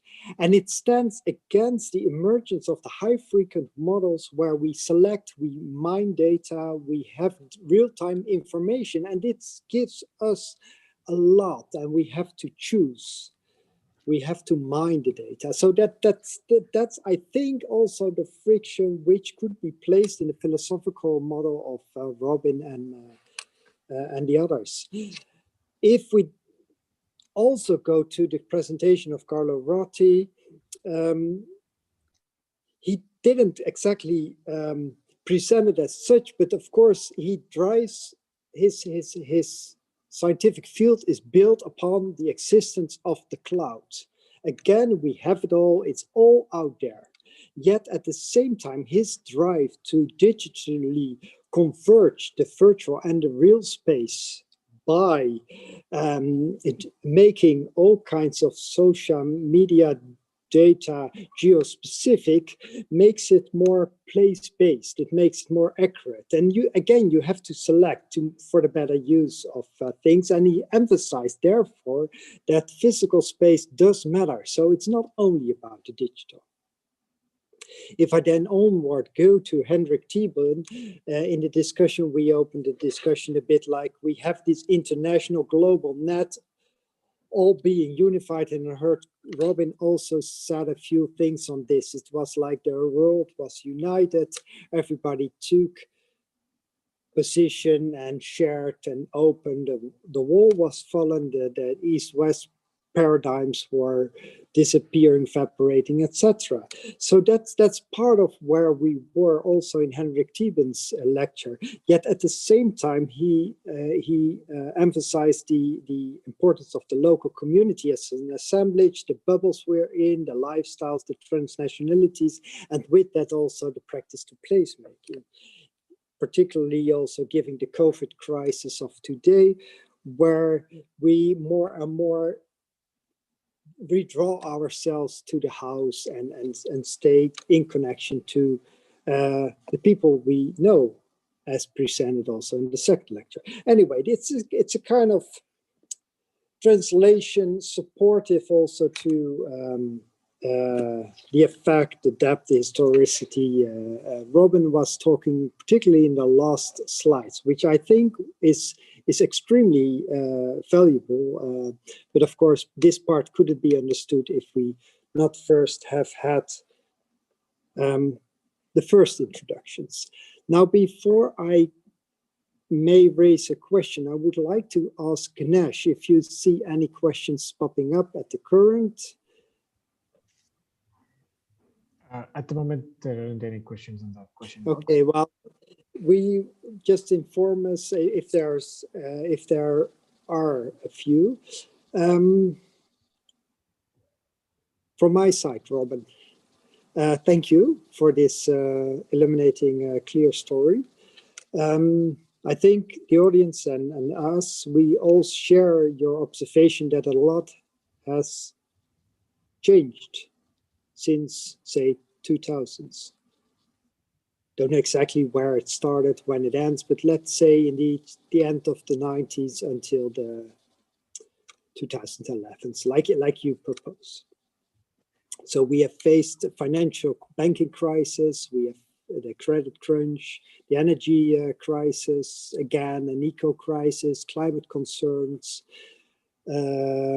ownership of content, wiki experts popping up, shifts in production, self-entrepreneur people. I mean, the whole geopolitical shifts, inequality concerns, everything. There we are at our homes. I was thinking just for the end of the day conversation, like, what do you think? Is this virtuality where we are now, the virtual space, our life jacket, our floating material? Is this the only postmodern thing which keeps us running? Yeah, well, if you talk about the fact, the material fact that programs, apps like Zoom are now what holding us together, then I would say let's not hope so. It's very interesting how fast daily speech and discourse change. People are now talking about offline, and that is the exception. So do you want a meeting online or offline? So I insist always on using physical because that comes first for me. So yeah, of course, now it's a terribly convenient tool, and of course it will change practices in the future. But it's for me, this shows that what COVID has done is mostly forming enormous pressure cooker where all the conditions and the reaction to these conditions that have been taking place since the 2000s. So conditions are the 2000s. That's what I said. It's also the moment which this become completely democratized and everybody has in his pocket a computer. And all these tools are becoming to change the way we work. So those conditions and our reactions to it, and that is everything to activism, to our daily life, as it were. So big and small practices.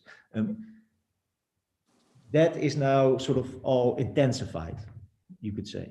And you see now with COVID is that the crisis that has been with us ever since the 2000s is now sort of intensified so that we have to also react in a more intense manner to it. And as we write in the book, at the moment, we don't know where we are going actually. We are sort of constantly switching positions as societies. You see that now as well with the elections in the US. Almost a 50% split between two extremely opposed ideological camps. So it is not a clear-cut direction at the moment. But I believe that COVID-19, if it does anything, is intensifying the crisis that was already with us, is intensifying our own positions, and therefore also is accelerating either complete polarization or sort of a moment in which we can come together and react in a constructive manner to all the crises that we face. But that's to be seen. I always find it a bit preposterous when theorists and philosophers are immediately jumping to every enormous phenomenon to sort of share their wisdom about it. I'm specifically referring to a term like corona capitalism. That's not where we can go so fast. But what I believe is that this crisis will intensify the conditions, the crises that were already there and our cultural responses to it. And that it will accelerate the move to yet another moment in culture. Yes, I do share your opinion that we cannot forecast on a few days. We need to understand a longer trajectory, and COVID is in a way the pressure cooker, and we will see what will be the meal. Yeah. And having said that, there's an interesting aspect in your reasoning, and that's a kind of understanding the position in time, as then suddenly the position becomes time-wise a linear logical system. Is it? I mean, is where we are today the result of a logical order? And that is a bit also provocative to say so, but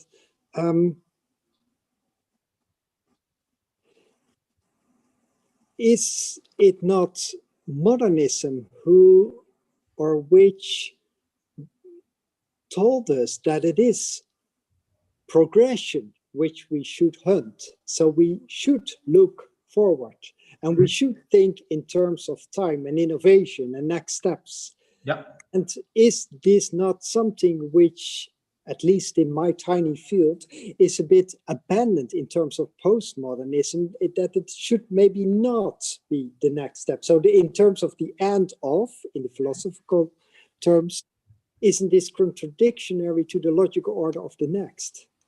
Yeah, I see what you mean, and I have a response to this, thankfully, because it's a very fundamental question. If I not have a response, then the whole building would collapse. So in terms of historicity first, you're right that the modern regime of historicity is, you could call futurism. That's also Hartog, which is an anthropologist, I believe, wrote a book about this. He calls the regime of historicity of modern times futurism. Of postmodern times, the regime of historicity is presentism. So it's the now, the here and now that counts.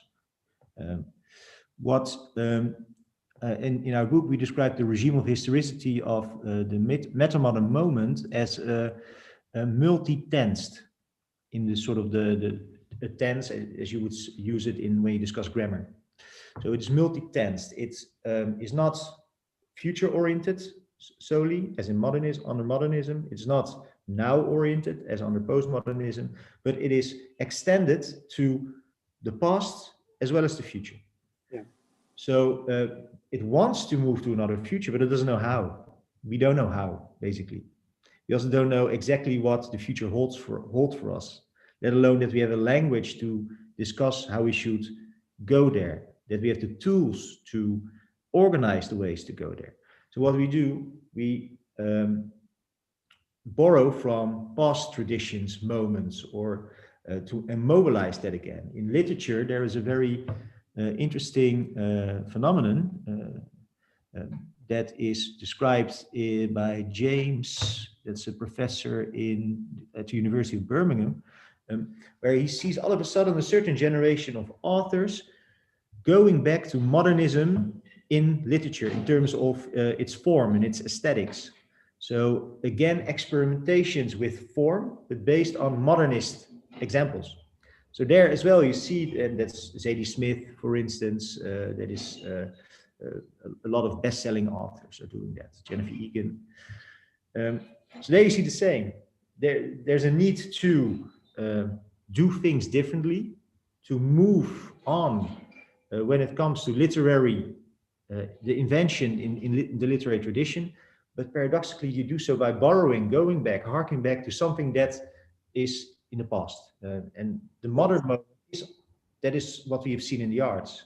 A lot of moving back to modernism in many different ways, also to romanticism and to everything that came before it. Everything is on the table at the moment again, but modernism was something that was rather dominant. That is interesting, because you're actually in a moment where you want to go to another future, but you don't know how. So what you do, you borrow from a moment in which this future orientedness was actually the dominant way of life, as it were. Now, in terms of progress and development, for us, this is we're talking about the logic of capitalism, and we distinguish between 4 moments in which capitalism gets reconfigured. So Jameson uses the theorist Mandel for this in his book. Then you have the cultural moment of realism, you could say, is the first stage of capitalism. So that's the 1840s, around the 1840s and onwards. Then 1890s for Jameson, you see another reconfiguration. That then is followed by modernism as a structural feeling. So that's the 1890s to, well, the 1930s, 40s. In the 40s, you see another reconfiguration from the 40s onwards, a new period, new conditions, new political economy, etc. That is when postmodernism becomes dominant. And for us, we are now in the 4th reconfiguration as a response to all these crises that we saw. leading unfortunately to insecurity, precarity, and austerity, among other things. But that fourth reconfiguration is related to metamodernism for us in culture. So there's no progress. It is just the system of capitalism that is based on the commodity logic of markets and on the circulation of capital, is reconfiguring itself in the face of crises often, both new forces of production and new social relations. So yeah, it's fair to say we're working in the Marxist tradition, but it's not progress, it's simply adaptation, you could say. Okay, thanks. I see in the mean that maybe Ganesh, you have a question of the audience. Yes, Saima Zaidi, she first compliments for your insightful presentation, Robin. And she asks, would you please elaborate further on these conceptual visual contrasts that you referred to in the last 3 slides, affect, depth, and a new regime of historicity? So do I need to elaborate how they relate? Yeah, the conceptual visual contrasts is what she asks. Yeah, well, for me, another way of saying this is that affect is related to the subject. So Jameson, the waning of affect points to a moment in which, and you write something like this, there's actually no subject left to do the feeling, right? So you're completely fragmented, as it were. Your attention is always sort of going to a new source of information, stimulus, etc. So that's a subject in a consumer society, in a mediatized society that is shielded from the system in which he or she is actually placed, right? So that's the service level that is then left. The argument about depth is related to the object. So that's a very classic dialectical unity of opposites, subject, object. And object stands for the system world. And as I argued, Jameson talked about a new depthlessness, because for him, the system world was not something that we had to engage with, because everything seemed, from a Western perspective, I always say, right, going relatively well, peaceful, prosperous, etc. Why it's important to keep saying from a Western perspective, and I mean literally the subject position from somebody living in the global north, as you call it now, is because the underside of all of this is all the suffering, blood, death that is outsourced from societies at that particular moment in time, right? That's why I keep emphasizing this. It seemed hunky-dory for us, privileged people. But here we see that depth is returning, basically. So again, we get glimpses again of, oh yeah, we're actually in a capitalist system that leads to inequality and climate change, structurally and logically, if capital is not unchecked, right? We start to experience system in our daily lives again, right? Rising sea levels, tropical storms, etc. So that is subject-object, and what that does to our affects, the way we conceive, the way we perceive, the way we act, the ways of doing and thinking, etc. And then that also leads to a new orientation in time and a new regime of historicity, where we cannot content ourselves any longer by simply staying in the here and now, enjoying ourselves, and having no care in the world. That is simply impossible. It's equally impossible to become a modernist futurist, because you know that can lead to all kinds of unwanted, undesired outcomes. That can be either Auschwitz or the Gulag, right? So we know that utopia as blueprint is leading to excesses and violence. And we also know that a lot of these future-oriented practices have failed. So what to do then?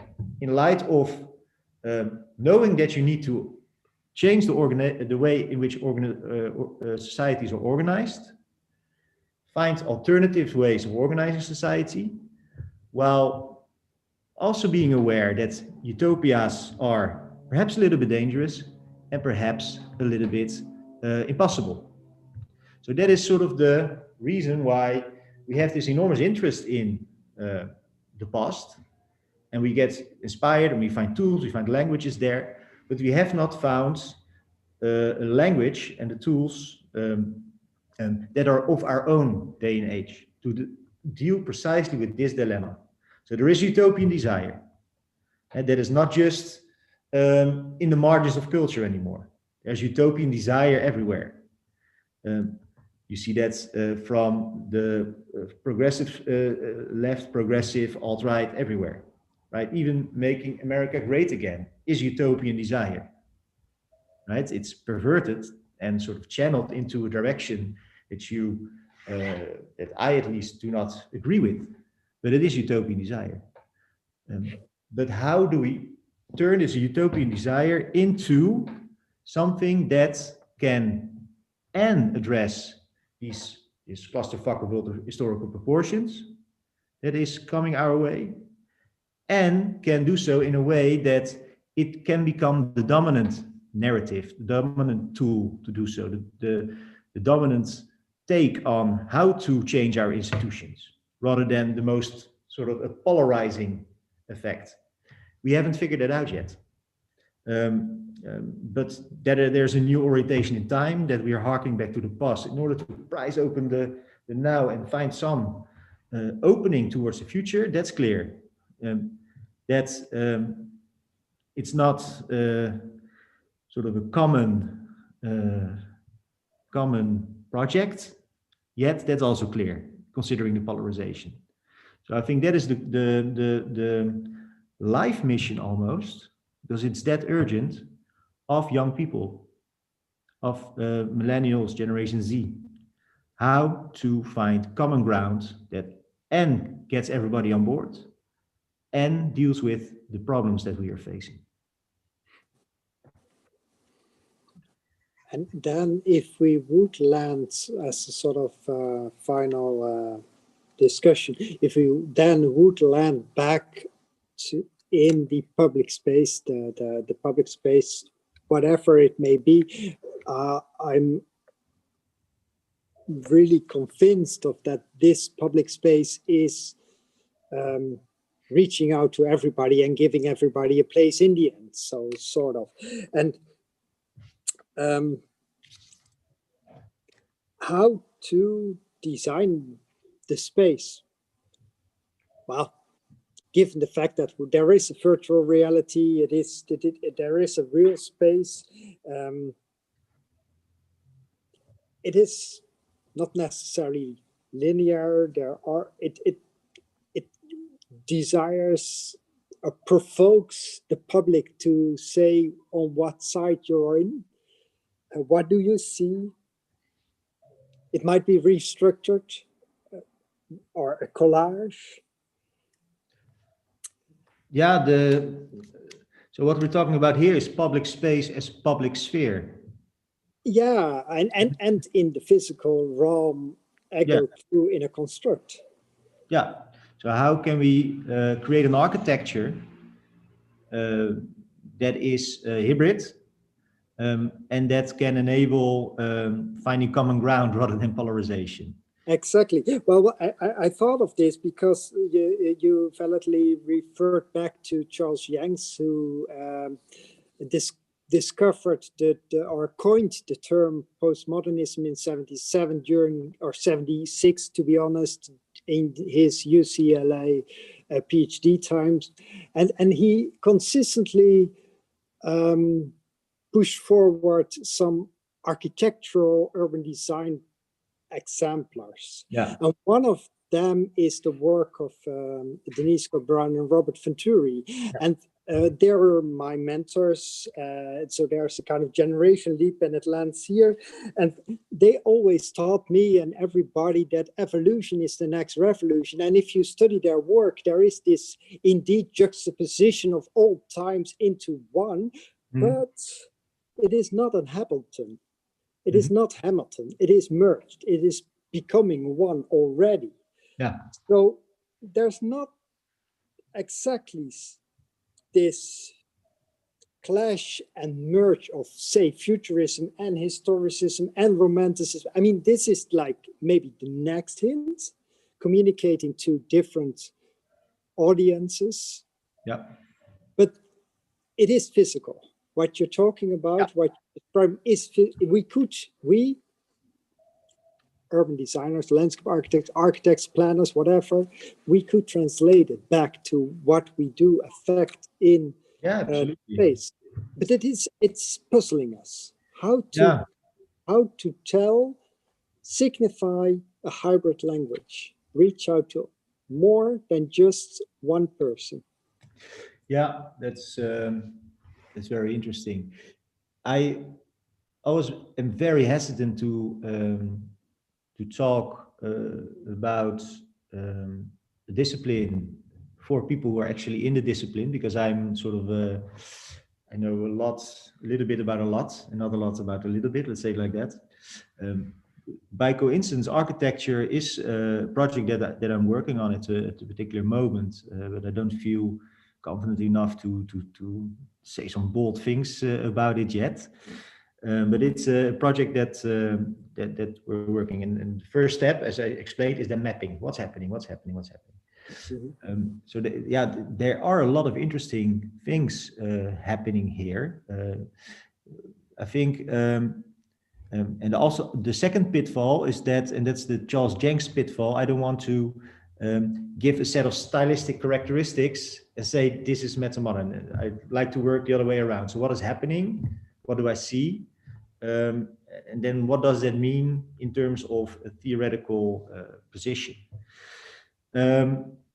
So those were two disclaimers, I would say. It is.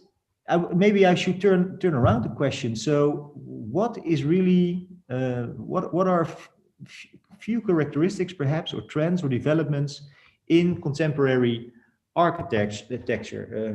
When I map, I think of Herzog and de Meuron's work and how it developed from the going back to modernism moment to much more diverse practice.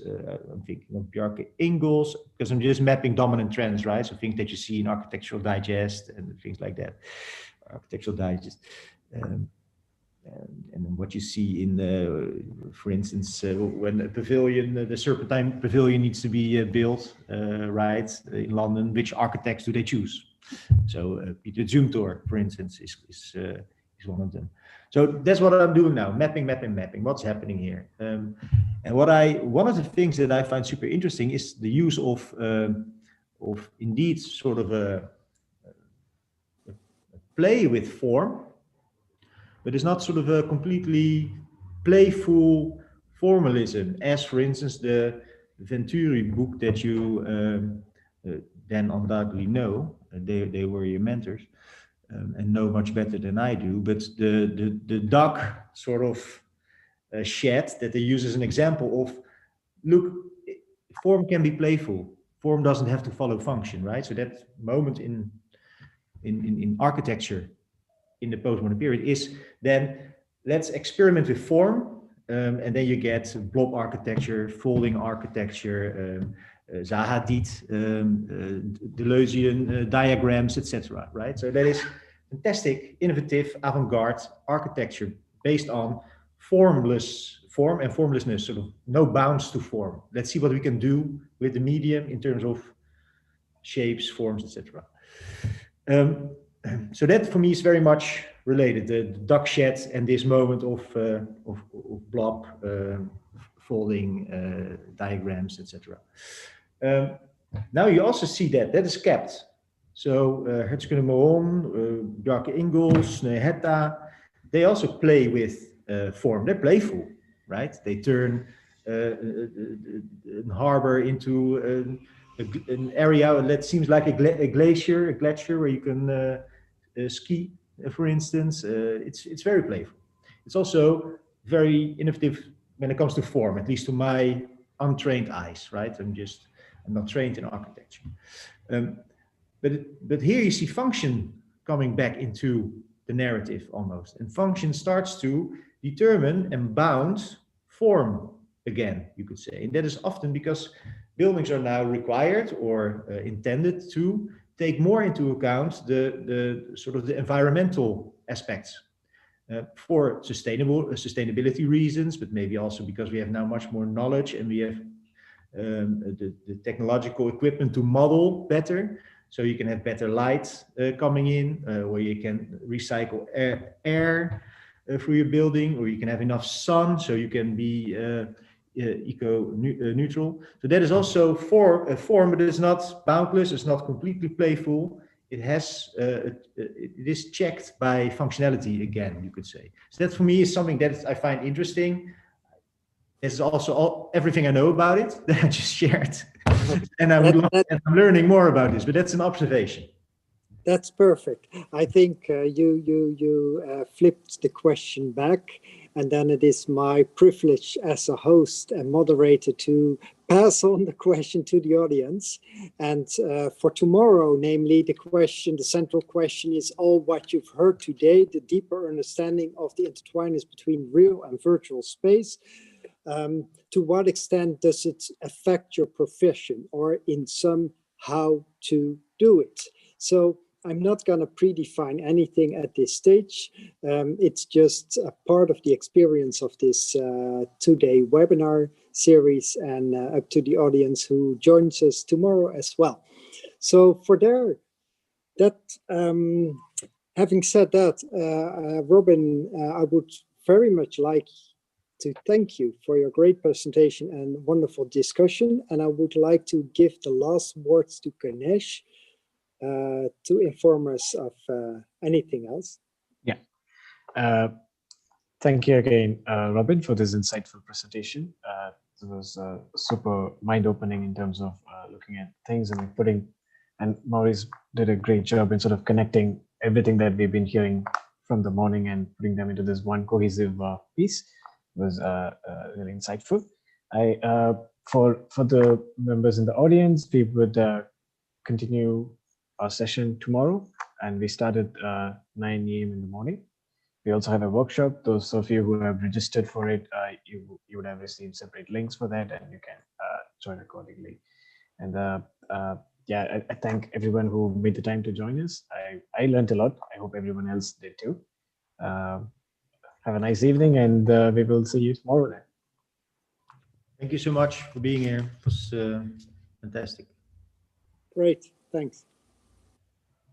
Speak to each other soon, probably in one way or another.